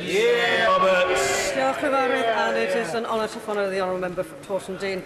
Another day, another Brexit vote, which isn't quite the Brexit vote we need, doesn't quite have the numbers it needs to win, doesn't quite give constituents, companies or our four countries the certainty they require, yet here we are again.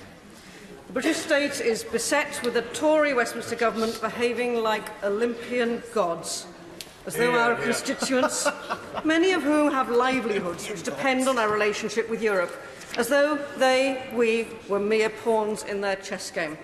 They insist on bringing forward meaningful votes after vote after vote, knowing that they produce absolutely nothing, but pretending as if they were doing something. This is nothing more than deceit, duplicity and deception from a government in desperation.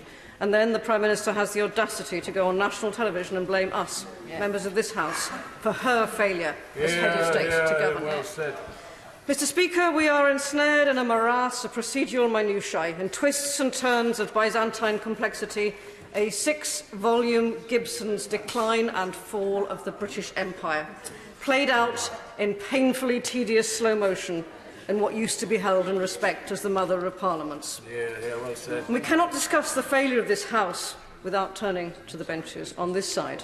We were so helpfully reminded this week, everyone was reminded, Labour is not a Remain party, and don't we know it? Indeed. If the Labour Party had done its sole job and opposed any of the disastrous moves by this government, and not simply closed its eyes and wished upon its negotiation-free Brexit, we would now have a clear way forward. We will not be clinging on to the whims of the ERG and the intransigence of the DUP. Alas, for as long as we stick to this archaic, dysfunctional Westminster system, we are stuck with Her Majesty's opposition, complicit with Her Majesty's government. I will give way. Grateful to the Honourable Lady for giving way. She mentions the ERG. If Her Majesty's government had followed the whims of the ERG, we would be in a much better position today. And of course, There's time for that yet, Jacob? Yes. Did you watch this on the telly? The ERG do what suits best for them, and the ERG are, of course, as we are seeing, many of them allowed to change their opinion. If only the people of the nations of the United Kingdom were allowed as much as well. But, and I would say this to Labour, if Wales leaves Europe because of Labour members, Labour fiefdom in Wales is at an end.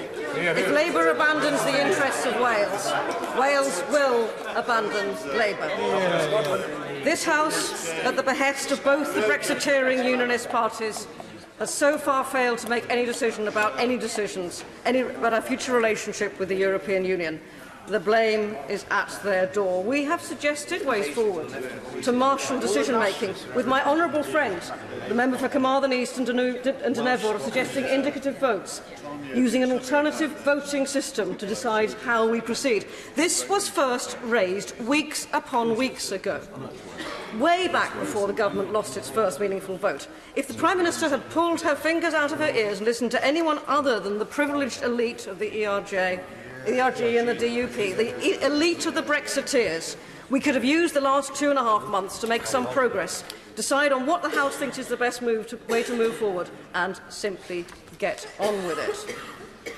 And it cannot be said often enough, how often is the Prime Minister going to game democracy for her own purpose? How many ERGers will switch their votes and their previous principles on the most spurious of thin reasons? Will they not open their eyes and see that representative parliamentary democracy in this place has stalled? And if it's good enough for the Tories to have multiple shots, how do they have the nerve to argue that the people are somehow unworthy of a final say referendum? Bring on a people's vote, our salvation in public democracy. To close, Mr. Speaker, we are where we are because of this tin-eared, time-wasting, timorous British government, hell-bent on putting its own interests before the interests of farmers, factory workers and families across the UK. If this is the best the Commons can cobble together, we are in serious trouble. Britain is broken and Westminster is simply not working. The people of Wales deserve better than this failed empire of a union. The timbers of this ship of state are rotten, and Wales must look to Europe and to ourselves for salvation. Dear John Barron. Thank you, Mr. Speaker. I voted against meaningful vote 1 and 2, and I will be voting against meaningful vote 3 this afternoon, Mr. Speaker. And let us be absolutely clear, no matter how it's dressed up by the government, this is a vote on the Prime Minister's withdrawal agreement. And I think it's a bad deal, a very, very bad deal. And I think part of the reason we've arrived at this point in which the House cannot support the deal is because the negotiating team saw Brexit as a problem to be solved rather than an opportunity to be seized upon. And furthermore, they never convinced the EU that we were prepared to walk away. And in any negotiation, if the other side really don't think you're prepared to walk away, it makes for a worse deal. And I sympathise very much with my colleagues, particularly those who voted Brexit, because this is a very difficult decision. To choose between the devil and the deep blue sea is never easy. But I've decided again to vote against this meaningful vote because it is such a disastrous deal. It's a disastrous deal on two fronts. And it's if I may, no, I'm going to make progress, and I'll tell you why. If I have time, if I finish beforehand, I will take the intervention. But a lot of people want to speak, a lot of members want to speak in this debate. But there are two central questions that the government has continued to fail to answer. The first was raised by our friends, the DUP, who made it very clear that actually the meaningful vote would put a border, an internal border, within the United Kingdom. And it's not just the DUP who believe this, it is all the unionist parties in Northern Ireland. And we should not take that lightly. It would actually threaten our United Kingdom. But I also suggest, Mr. Speaker, there's a further reason. I think we should be wary of this agreement tonight, and that is, it is very possible, I'm not going to take an intervention from the front bench that has negotiated a disastrous deal for us, and it's as simple as that, I'm sorry. Will you take an intervention from no, I'm not. I do apologise. That's very kind, very kind. Will you give way? Go on then, I'll give way, go on then. No, actually, I won't give way to the right. I did promise the right honourable gentleman there, or the gentleman there. The honourable gentleman says he believes this is a bad deal. At a time when businesses' investment is at its lowest, why does he think that all manufacturing industries believe that this is a good deal that should be supported?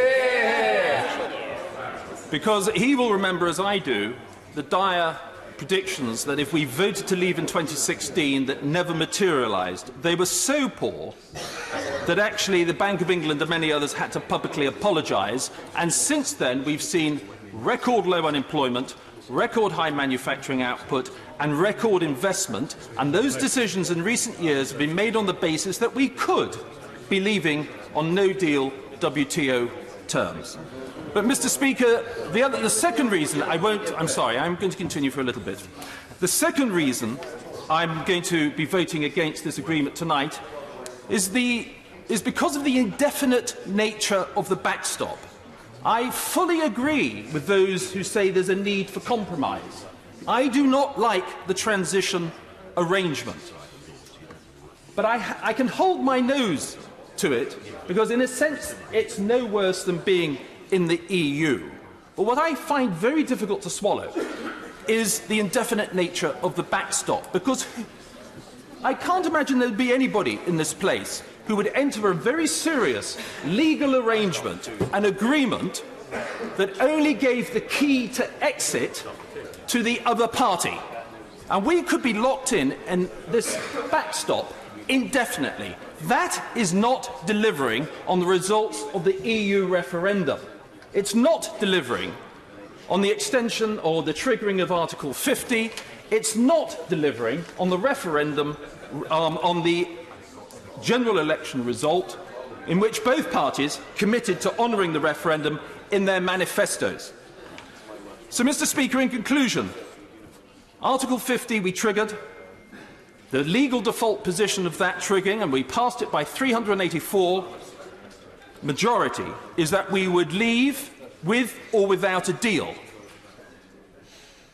Monday's motions are going to be addressing the central issue of whether we leave on WTO terms if we cannot pass the Prime Minister's deal today, and I'd encourage the House to give it consideration. Mark Hendrick. Mr. Speaker, it's a pleasure to follow the member for Basildon and Billericay, who I've jousted with on many an occasion in the Foreign Affairs Committee.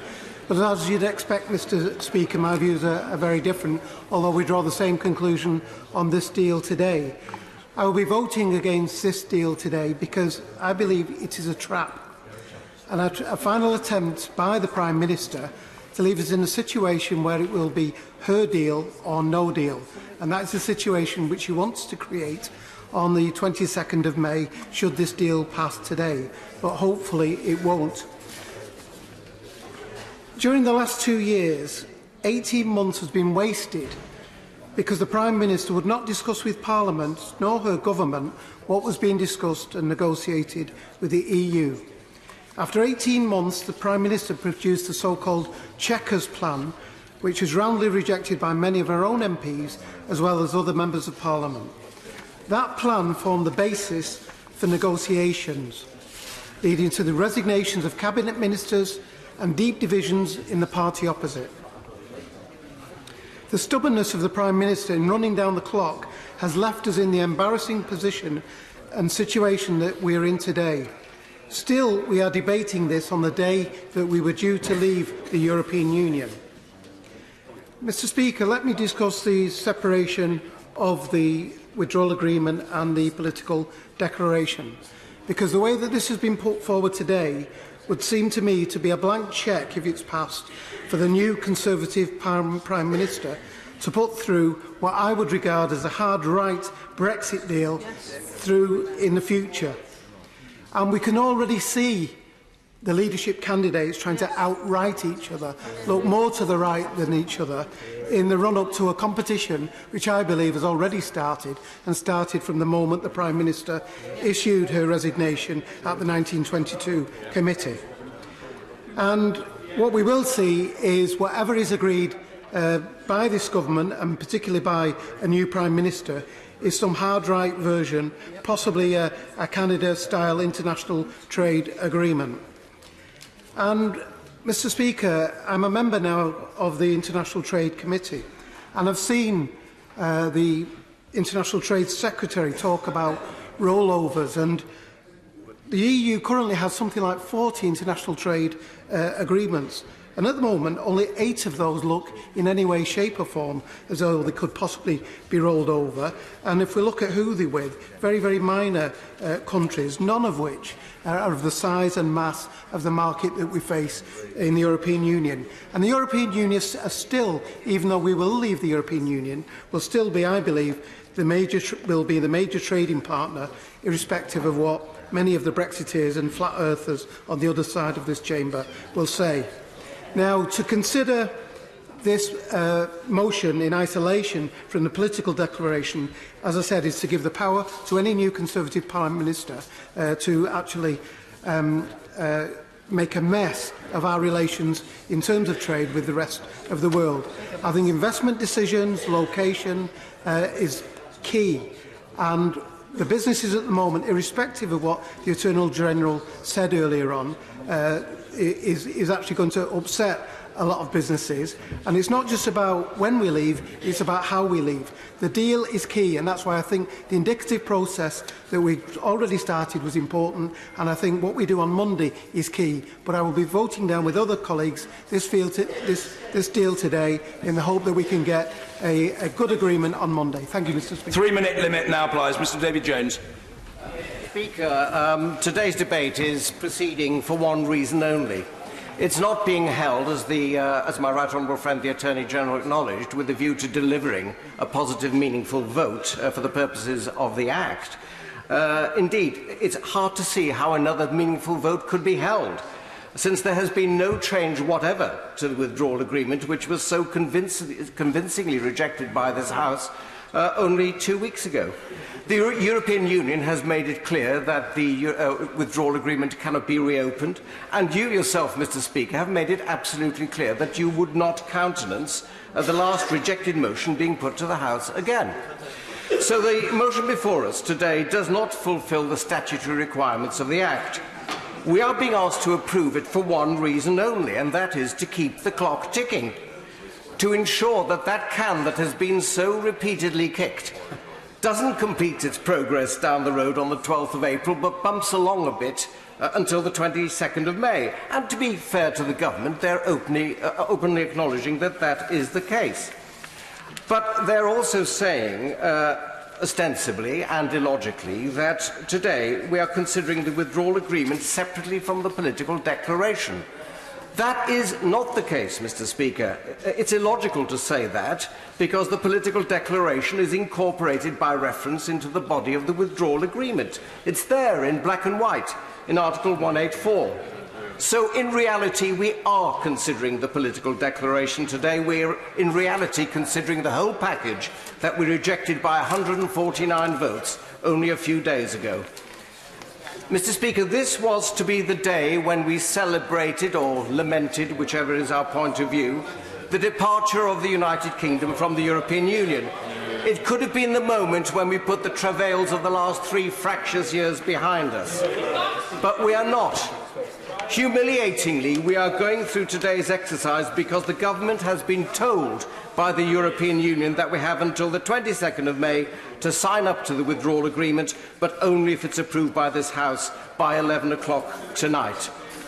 Mr. Speaker, if anything had changed, I would have been inclined possibly to consider supporting the motion today. If it had changed like Keynes, I might have been prepared to consider changing my own mind. But nothing has changed, and therefore I won't. The truth is that we're being asked to approve this agreement to buy the government another 40 days, and what a dreadful 40 days it would be. 40 days of increasing frustration for the British people who are wondering why the steeple bells are not pealing out this evening. Mr. Speaker, it's time to bring this miserable business to an end. It's time to deliver Brexit, and I therefore urge all honourable members to oppose this motion this evening. There was a time when Brexit meant Brexit. These days it seems to mean chaos. This grand plan to demonstrate that the UK has been Gulliver imprisoned in Lilliput for the last 46 years has fallen apart and is broken. And to deal with that Buruk, we have a government so dysfunctional, so bereft of talent and so lacking in trust, the Prime Minister has given up trying to appoint ministers. Its only saving grace is it's opposed by an official loyal opposition that seems incapable of doing anything that might actually help and seems completely at odds with itself. Today we have a Prime Minister who thinks no will turn to yes if you only just ask half of the question, served by a cabinet that includes one minister who thought it appropriate to tell a journalist, "I'm past caring, it's like the living dead in here." Now I suspect that might have been the Prime Minister herself, but it is an insult to the living dead. Worse is to come, though, if she ever manages to muster enough support to resign to be replaced by a more vicious version of the Bullingdon Club. Something worse than the current government is lying in wait and could be about to be ushered into office by some useful idiots in the Labour Party who have stood in this chamber and preached about principle, about how damaging this deal is. Now they pretend to have found some substantive change which makes it the best possible deal of all possible worlds. They stand on the wrong side of history and on the wrong side of the interests of the people they were paid to represent. Now, I represent a constituency opposed to Brexit, and I am proud to say that I agree with my constituency. We want to keep our links with the EU because we understand the benefits of that, and especially the benefits of freedom of movement. Absolutely. 10% of the population of Edinburgh North and Leith are non-UK citizens of the EU, more than twice the UK average. We also have higher numbers than average from elsewhere in Europe and from elsewhere in the world. We also have a higher number of immigrants from England than the Scottish average. Every one of them is welcome. We understand the benefits of immigration and the cultural and economic value that immigrants bring. We understand just how damaging Brexit would be, particularly a chaotic Brexit. This deal, this pile of manure we are being offered as an appetiser for the slurry to come, would do harm to my constituents. It is offered by a Prime Minister who has run out of road and who has no other ideas. That is no basis on which to recommend anything to anyone, far less a future to our countries. It is time to go back to the people and say this is what Brexit actually is. Would you like to go through with this, or would you rather revoke Article 50 and let them have a choice with at least some idea of what the choice actually is? Steve Bryan. Thank you very much, Mr. Speaker. It's not that challenging to follow. It's a shame to be back here on the back benches, Mr. Speaker, after 3 years, and I may have been down there on the front bench, but I've sat through a lot of these debates, and it seems to me that the Honourable Lady is about to prove my point, that people in this House have spent far too much time listening to respond instead of listening to try and understand. And the entrenchment of positions, as my honourable friend from Taunton Deane said earlier, is part of the problem. Now, my constituency, there are many that voted Remain, probably the majority. There are many that voted Leave, and there are many that weren't old enough and decry the fact they didn't get a chance to take part in. But if we must leave, then we must do so with a withdrawal agreement, is their view. And if that's your position, and that's been mine since day one, then you cannot wish away no deal. And so that's why I've supported the Prime Minister's withdrawal agreement twice. But I came to the conclusion, Mr. Speaker, that we can't just keep hoping that that withdrawal agreement gets over the line. And from the speeches I've heard in here today, I think it is unlikely it will get over the line today. Therefore, we have to have a plan B. We had to have a parallel process, which is what I left the government to support earlier this week. And it was never going to produce a conclusive result on Wednesday. We never expected it to do so. But if the withdrawal agreement part falls tonight, then Monday becomes more important than ever. And if you don't believe in leaving with no withdrawal agreement, as I don't, and I believe the Prime Minister doesn't, and many, many people in this House, a big majority in this House, it's because you want to respect the result of the referendum, whether you regret it or not, but you want to do so in a safe way and produce a safe exit from the European Union. A people's vote, a revoke. People write to me all the time and say it's very obvious we need to hand it back to the people. That will solve this.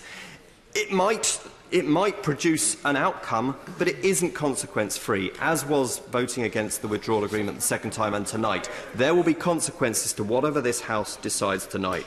So I'm clear that voting for the withdrawal agreement this afternoon is the right thing to do. It does move us. It moves us forward. It moves us out of a constitutional arrangement with the EU into a treaty arrangement. And my honourable friend from Cheltenham put it very well earlier when he said that the key points is simplicity. It's about the financial settlement, because this is a country that honours those financial settlements. It's about citizens' rights, which matters greatly to me and to my constituents. And it's about the implementation period that business was crystal clear it needs to deliver that safe exit. Thank you. Chris Bryant. Thank you, Mr. Speaker. I commend the honourable member for Winchester, and I very much hope that he will now join the all-party parliamentary group on acquired brain injury, since he's got some spare time. Round and round and round and round we go. It's not so much a stuck record, it's like a record played at the wrong speed is what it feels like at the moment. And frankly, it's about time we change direction. I'm going to vote against this today because I think it's a pretty... The Minister looks depressed and upset, like I've let him down terribly. But the truth is, this is a ludicrous attempt at a body swerve by the government. This House decided in this parliamentary session what was the proper process for proceeding. First of all, a meaningful vote on the withdrawal agreement and the political declaration all in one. That's what this House decided and enacted in this session. And secondly, that there should then be an Act of Parliament to implement it. Now, I feel that what the government actually intends to do is to use the Withdrawal Agreement Implementation Bill to repeal Section 13 of the Withdrawal Act. And yet we've already made that decision about what the proper process is in this session of Parliament. So I don't think that they will be able to do so, which is why today doesn't provide more certainty, as the Attorney-General argued, if we pass the motion tonight. It provides more uncertainty because we will still have to go through the process of a full, meaningful vote. The Prime Minister, up until this moment, has always agreed with me on this point. Her manifesto expressly says that the political declaration and the Withdrawal Act must be taken together. Her manifesto says it, and she's always preaching to us about manifestos, so I'm preaching back to her. She also said repeatedly, nothing is agreed until everything is agreed. And I agree with the Right Honourable Member for Stone that we should never be separating out the divorce settlement and the custody of the children. The whole thing has to go together. That is an intrinsic fundamental principle. Now, there may be good reasons for voting for this motion, and I fully accept that many ministers, I accept that ministers adopt them. But it worries me that so many have said that they absolutely loathe this deal, but are nonetheless intending to support it today. Those are not good reasons. The European Research Group said, of the agreement, we will become a vassal state, many of whose laws will have been created abroad and over which we have no influence. How could they possibly vote for us? This is a constitutional crisis. We need a settlement that will last for generations. There is a deep, deep wound in the body politic, and a sticking plaster really won't suffice. We need to stitch the nation back together, and we can only do that if we proceed in good order. No more parliamentary shenanigans, no more partisan jiggery-pokery and behind-stairs work, no more subjugating the national interest to private ambition. Mrs. Anne Main. Thank you very much, Mr. Speaker. They say in life there's over two certainties, death and taxes. Well, I'd like to add one more to the list. The certainty is that this House is a Remainer House. This House will resist kicking and screaming every opportunity to try and take this country legally out of the European Union. And I have listened to every speech in this House today, so I'm pleased to be called. And I've made a note of some of the comments that have been made. And the Honourable Member for Loch Skye and Loch Arbour said the voice of Remain will be heard. We must stop Brexit. We will never accept Brexit. I have to say, those sort of comments, and I've heard other versions of them today, have changed the context for people like myself who voted against the withdrawal deal on both occasions. I find it deeply undemocratic that the method put in place by the Honourable Member for West Dorset suggests that we are having a voting pattern, which we've already had one of, where we are expected to vote in a half-an-hour slot on 8 or more options that we have not debated or tested in this House, that we have not had any legal information in this House, that we have not had the Attorney-General's view on this House, that we have not run past the European Union to see if it's acceptable to them. And yet we're supposed to say that this is a democracy and that this actually is going to deliver a consensus. What it will deliver is a bogus consensus, because what will happen, particularly if this happens on Monday, that may end up becoming preferential votes, I don't know, could be it's an amendable motion. Yeah. What we will have is, despite having 2 years of debate about this particular withdrawal agreement and examined its flaws in minutiae, and there are many, what we will have is the potential to go to something far, far worse. So the context of this has changed for myself, and I know for some other honourable members. This is a very, very difficult decision for many colleagues. Yeah. But I know the siren voices from opposite, and there have been plenty of them. I have had 608 emails, as many do, on this topic alone, and I have had most of those emails, all but 80, are from the Remain side of the argument, because they see that this withdrawal agreement, with all its flaws, is the one way that they can stop Brexit. So today, I am changing my vote because I am not being cowed into going down a process that on Monday means I'm expected to make a choice over somebody else's selection of what they think Brexit should mean. That I'm not going to choose on behalf of my constituents and the country as a whole based on something that's had no debate, no scrutiny, and because a Remainer Parliament is hoping against hope that this deal, which is the best of the ugliest of sisters, that this deal will be struck out today in the fervent hope that they can bring something far softer or not at all. And for all those saying about a second referendum, I hope they can explain to the British people how by the time they get one on the doorstep, it's current. This is the third time that we have considered this issue. The government says this is not meaningful vote 3. And they will not count it as meaningful vote 3 if they lose today, but they would certainly count it as meaningful vote 3 if they won today. Now, a number of MPs today, honourable members, right honourable members, have said that they have changed their mind between vote 1, vote 2 and vote 3. And there will be many people in the country asking themselves, why is it that MPs can vote 3 and maybe 4 times and are entitled to change their minds, but it would be the greatest democratic calamity of all, according to the Prime Minister, to give the public one vote on this deal and give them the right to change their minds. And two things are different about how we're doing this today. The first is the separation of the political declaration from the withdrawal agreement. And the second is the starting gun being fired on a Tory leadership contest. Yes. The political declaration was already vague, but separating it out from the withdrawal agreement makes this the most blindfold Brexit.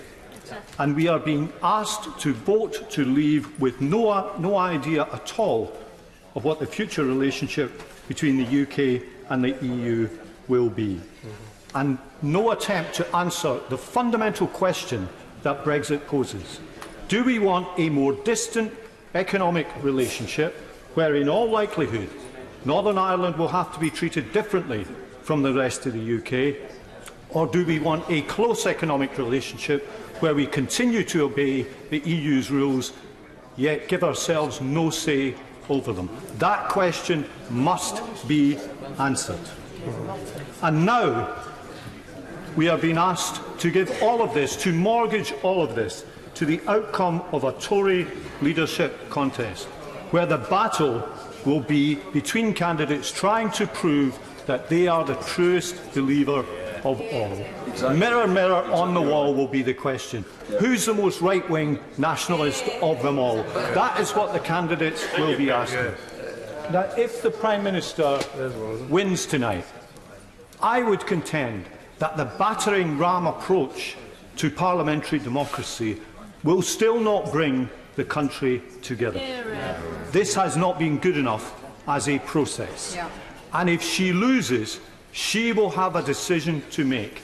This House had made clear its opposition to no deal, so the Prime Minister will have to decide on the future, a longer extension and a recasting of the process if this goes down tonight.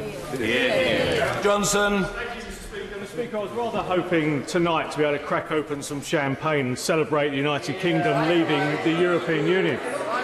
Sadly, Mr. Speaker, I'm more likely to be reaching out for the antidepressants as a consequence, because we're not leaving the European Union, and that's because Brexit has been treated as a problem and choreographed by people who do not have their heart in it rather than an opportunity to be grasped. My vote on this issue has always been to implement Brexit, and it will continue to be so. We need to restore the sovereignty that we've lost to the European Union over the last 40 years. And that's why I voted against extending Article 50. I voted to keep no deal on the table, and I voted twice against this deal, which has so many fundamental flaws in it. We've all witnessed, Mr. Speaker, how this House has voted to take over control of the order paper. We've seen how it's wanted to extend Article 50 and to rule out no deal, and to consider a customs union and even no Brexit. And I believe that we will witness it implement the softest of soft Brexits, if at all, if this deal falls today. There are some who believe that if this deal falls, that no deal can somehow happen, that the European Union will, instead of accepting £1 billion a month off of us, will refuse to accept an extension of Article 50. I simply cannot see that happening at all. On the contrary, I believe if we vote against the government today, the European Union will extend Article 50 for a lengthy period of time. So we have a choice, Mr. Speaker, today, to accept this deal and all of its faults, or to risk losing Brexit completely. There is no certainty in either direction today. It is a balance of risks, as has often been said on both sides of the House. But I fear, and my greatest fear, is that we lose Brexit entirely if we vote this down today. And that's exactly what could happen. I agree with many of the criticisms that have been levelled against this deal, the impact that it will have on Northern Ireland and the lack of ability for the UK to leave unilaterally. My decision to vote for this is in some ways harder than the decision I took to resign from the Whip's office. But circumstances have changed. I have not. We are now between a rock and a hard place. It is an an unenviable situation that we find ourselves in, and we should not have been put in this position. It is this deal today, or we submit ourselves to a customs union and the potential of losing Brexit forever. I believe passionately that Britain's best place is outside of the European Union, and that's why I'll be voting with the government. Vernon Coker. Thank you. Thank you, Mr. Speaker. On reflection, and having sat here listening to the debate this morning and then this afternoon, what a catastrophic strategic failure of leadership we've seen from the government to reach this position. A position where, as Parliament, we remain divided, and we remain divided as a country. And I was extremely disappointed that the reaction to the indicative votes that took place the other day, instead of the government responding to that and looking at that and saying, does that offer us a way forward? Is there a way of bringing those together which would actually command a majority of this House and command a majority of the country? Instead of that, we got the government crowing from their front bench that no particular option had got a majority. That is no way to bring the country together. That is no way to bring the Parliament of this country together. And I say to the government, even at this late stage, they should be seeking to look to see what would command a majority in this House and what would actually command a majority in the country. But instead of that, what do we get? We get a motion today which this House is asked to pass, and I'll be voting against it with many of my colleagues, asked to pass, which sets aside Section 13 of the EU Withdrawal Act. It sets aside the British law. It sets aside the law of this country, which says the withdrawal agreement will be passed with the political declaration and will be passed with the consent of the House of Commons and the House of Lords. Let me say this to the Minister and to the Government. I think the British public will be astonished that the Government, in order to push through its withdrawal agreement, even though it's been defeated twice, has come up with a ruse which allows it to say we will separate out the political declaration and we will set aside for our purposes the British law. They will not understand it, and frankly, neither do I. Let me say this as well. The political declaration, the people of this country should know that if the Withdrawal Act is passed today, there is no certainty about what that means for the political declaration. No certainty about single market, no certainty about customs union, no certainty about many of the other things that matter to the people of this country. As I said at the beginning, it is a catastrophic failure of leadership by the government and a continuing failure by the government to seek to bring Parliament together and this country together. Free Clifton Brown. Speaker, I'm very grateful to catch your eye in this important debate. I'm sure my constituents will have noted my assiduousness, having been here for over 4 hours to speak for 3 minutes. An improvement on last time, it was 2 minutes after 4 hours. Mr. Speaker, I had hoped, listening to this debate today, this historic debate, that we might see honourable members and right honourable members in this House honouring their manifestos at the last election, to actually honour the result of the referendum to leave the European Union. But actually, having listened to the debate today, it sounds as though that's going to be unlikely. And therefore, we're likely to move to indicative votes on Monday, where I suspect the common consensus emerging is that there may well be some form of a customs union. Just, my honourable member, leave it for a minute. Many members of this House believe that this may be a way out of this whole conundrum. I have to tell the House, Mr. Speaker, it most certainly is not, because it will not eliminate the needs for customs checks. There will still be a need to be checks on plants, animals, regulations and standards. The UK would be similar to Turkey, and we would need movement certificates for all goods that are going to be exported to the EU. I'm grateful to an honourable friend like me. He was here during the Maastricht debates. And isn't there a political judgment to make today that if we do not vote for the withdrawal agreement, we may never leave the European Union at all? My honourable friend reads my mind, and I'm going to come on to precisely that subject in a minute. But above all, the EU will require checks at the Northern Irish border. So I say to my good friends in the DUP, a customs union certainly will not solve the Northern Ireland problem. Crucially, if the customs union is accompanied by closer alignment, for example with Common Market 2 or EEA or EFTA or Norway Plus, this means that we would have to honour EU competition laws, laws on state aids and customs legislation. Well, this means that the Labour Party's policies on nationalisation will be illegal under EU law, so they will be facing two ways at the same time. If we vote for this withdrawal agreement today, we can come to full trade agreements with high-growth countries in the rest of the world, none of which, sadly, are in the European Union.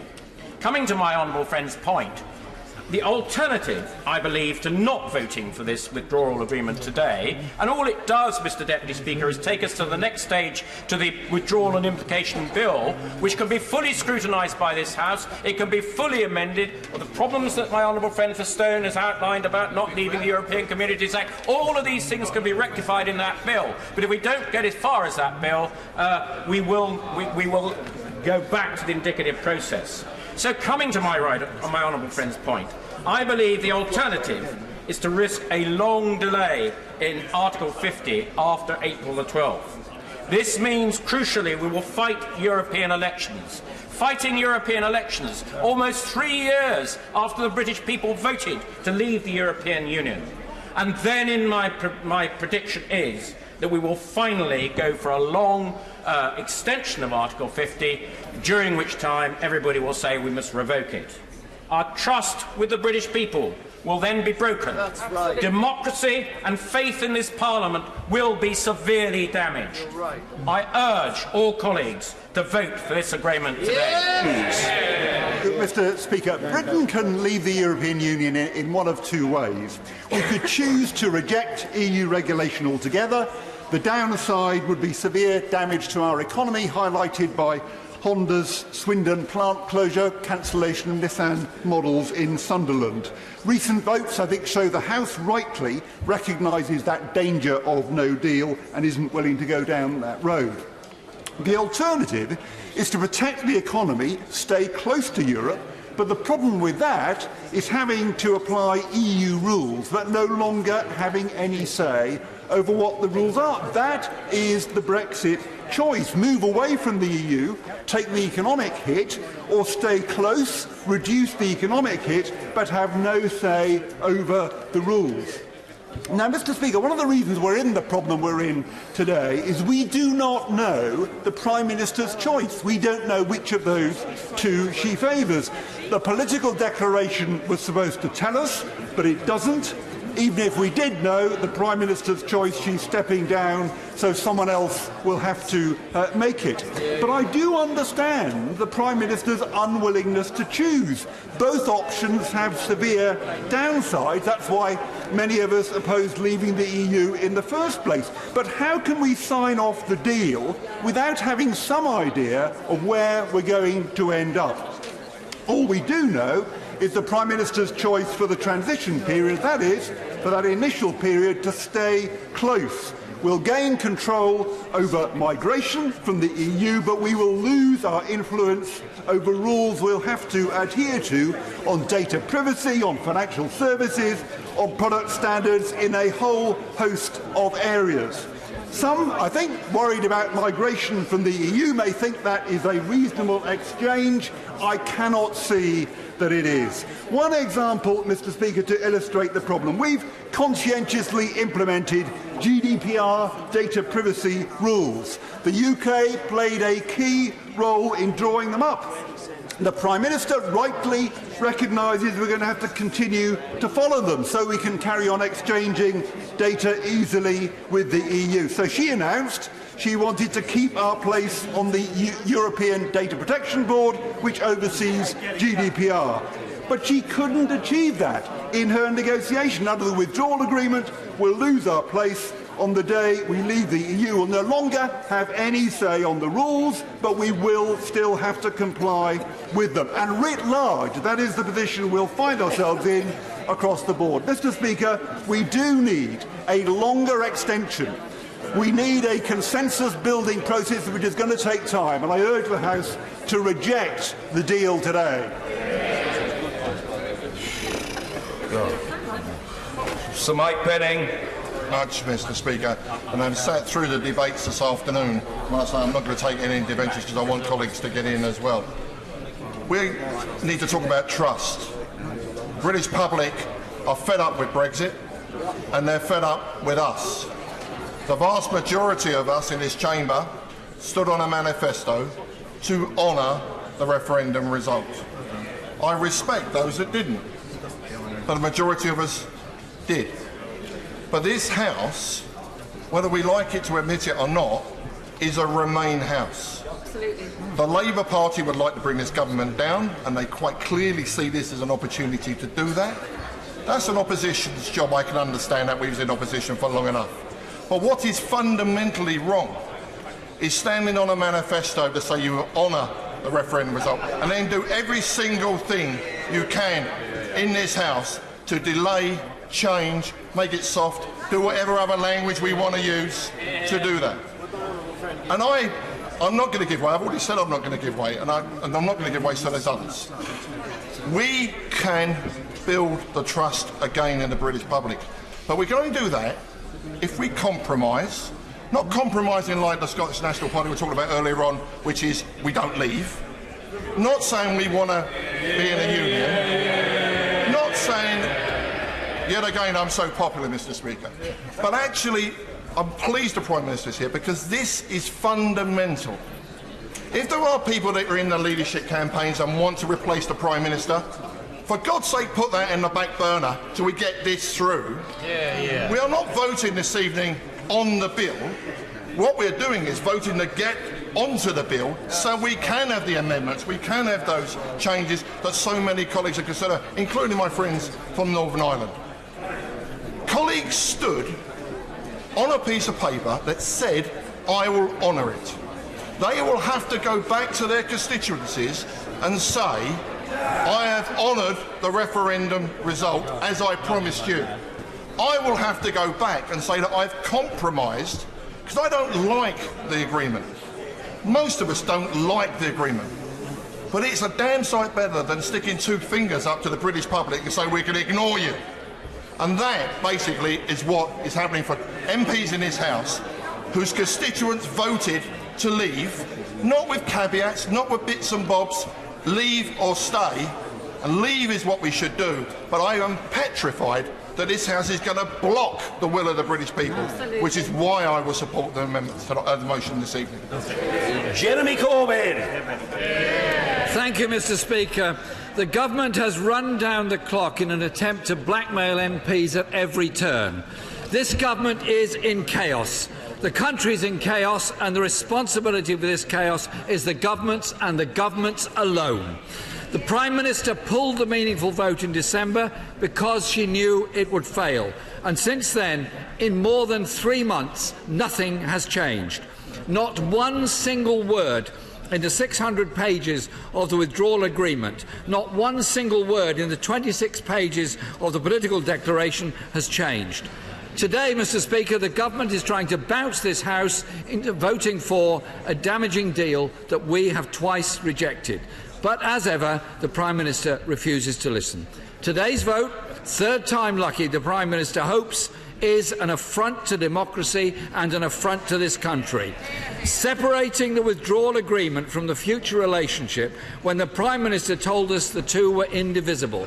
This is what she said to the House on the 14th of January, and I quote, "The link between the political declaration and the withdrawal agreement means that the commitments of one cannot be banked without the commitments of the other." Today, the Prime Minister is asking us to take a punt on the withdrawal agreement and hope the best for a political declaration. It's not good enough. The two are linked. And nothing, Mr. Speaker, demonstrates that linkage more than the backstop. The reality is, the political declaration is incredibly vague, and there are, in it, I quote, "a spectrum of possible outcomes. Nothing is even close to being resolved." That makes it even more likely that the UK would fall into the backstop, which creates regulatory divergence between Northern Ireland and the rest of the UK, as the Honourable Member for East Antrim said. And we know, Mr. Speaker, it endures indefinitely thanks to this Parliament prizing the Attorney-General's legal advice out of a very reluctant government.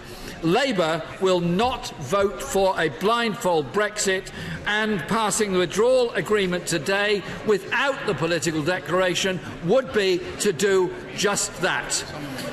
The Prime Minister said at the end of November, when she signed off the deal, "We won't agree the leaving part, the withdrawal agreement, until we get what we want in the future, because these two go together."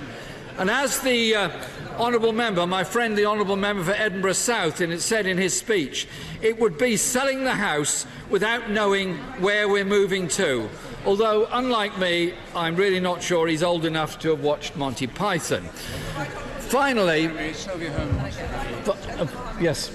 Thank you, Mr. Speaker. I'm very grateful indeed to the Leader of the Opposition for allowing me to intervene with him. The Leader of the Opposition should be enormously proud of the achievement of the Labour Party in the Good Friday Belfast Agreement. And therefore, I am extremely upset and very disappointed that the Labour Party today will vote against the Prime Minister's Brexit deal, which protects the Good Friday Agreement and the consent principle. Mr. Speaker, we are very proud on this side of the House of the Good Friday Agreement and the peace that's been achieved in Northern Ireland as a result of it. And there's nobody on this side of the House in the Labour Party that wants to do anything to undermine the Good Friday Agreement and the great achievement that it was. The Shadow Solicitor General said Article 184 of the Withdrawal Agreement commits the government to negotiate expeditiously on the terms of the political declaration. That would be a deal based on a very wide range of potential outcomes for the country, and who would decide which direction we go in? Because now that the Prime Minister has announced her own departure, we do not know if we will be getting the future chosen by the Honourable Member for Uxbridge, or the Honourable Member for North East Somerset, or maybe even our jobbing Prime Minister, the Honourable Member for West Dorset.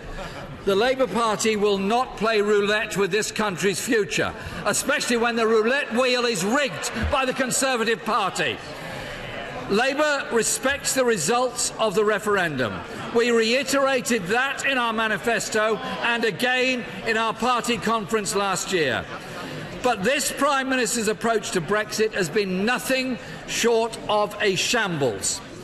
The choices facing our country post-Brexit have been decided solely by what is in the interests of the Conservative Party, not what is in the interests of this country. The Prime Minister announced her red lines and went to negotiate without any consultation with this House, without any attempt to build consensus.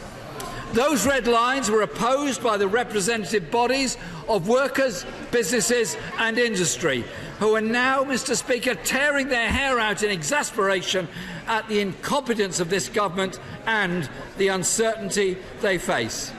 The first Brexit Secretary said he would get a deal that would deliver the exact same benefits as now. The current Brexit Secretary obviously felt that's far too good for the country, because only 2 weeks ago he went in the lobbies to back no deal and to oppose an extension. That would leave the UK crashing out in just 10 days' time with no preparations and chaos at our ports and airports, leading to a crisis in factories, shops and hospitals. And what did the government's forecast say about the Brexit Secretary's preferred no-deal option? That would make the economy not 4% worse off, but nearly 10% worse off. So it's no wonder then that, faced with a choice between the Prime Minister's bad deal and a disastrous no deal, the House, this House, has given a clear no to both repeatedly. The government suffered the largest defeat of any in parliamentary history in January. The Prime Minister said then, and I quote, "It's clear this House does not support this deal." So what's the government's response? It's tried begging, it's tried bullying, it's tried bribery, and it's still defeated by the fourth largest majority in parliamentary history. The Prime Minister told us we must leave on the 29th of March and even wrote that into primary legislation. Then she herself voted against leaving on the 29th of March. So the Prime Minister then went to Brussels to negotiate an extension and almost unbelievably even turned that into another negotiating failure. This government's Brexit negotiations have been a litany of failure, culminating in today with a Prime Minister who's been forced to announce her own departure, only tabling half the deal she has negotiated. This really is a half-baked Brexit. When she became Prime Minister 2.5 years ago, she said it was her mission to deliver Brexit. She has failed. She also stood on the steps of Downing Street and promised that her government would tackle burning injustices. Since then, she's failed every test. Homelessness is up, life expectancy is falling, infant mortality is rising, crime is rising, police numbers have fallen, and this year's NHS has had its worst ever month on history.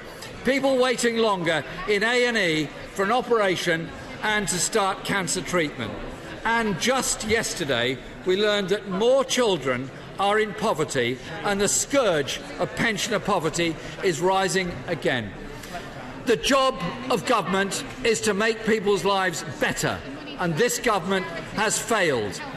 A botched and half-baked Brexit deal like the one before us today would compound that failure. On Wednesday,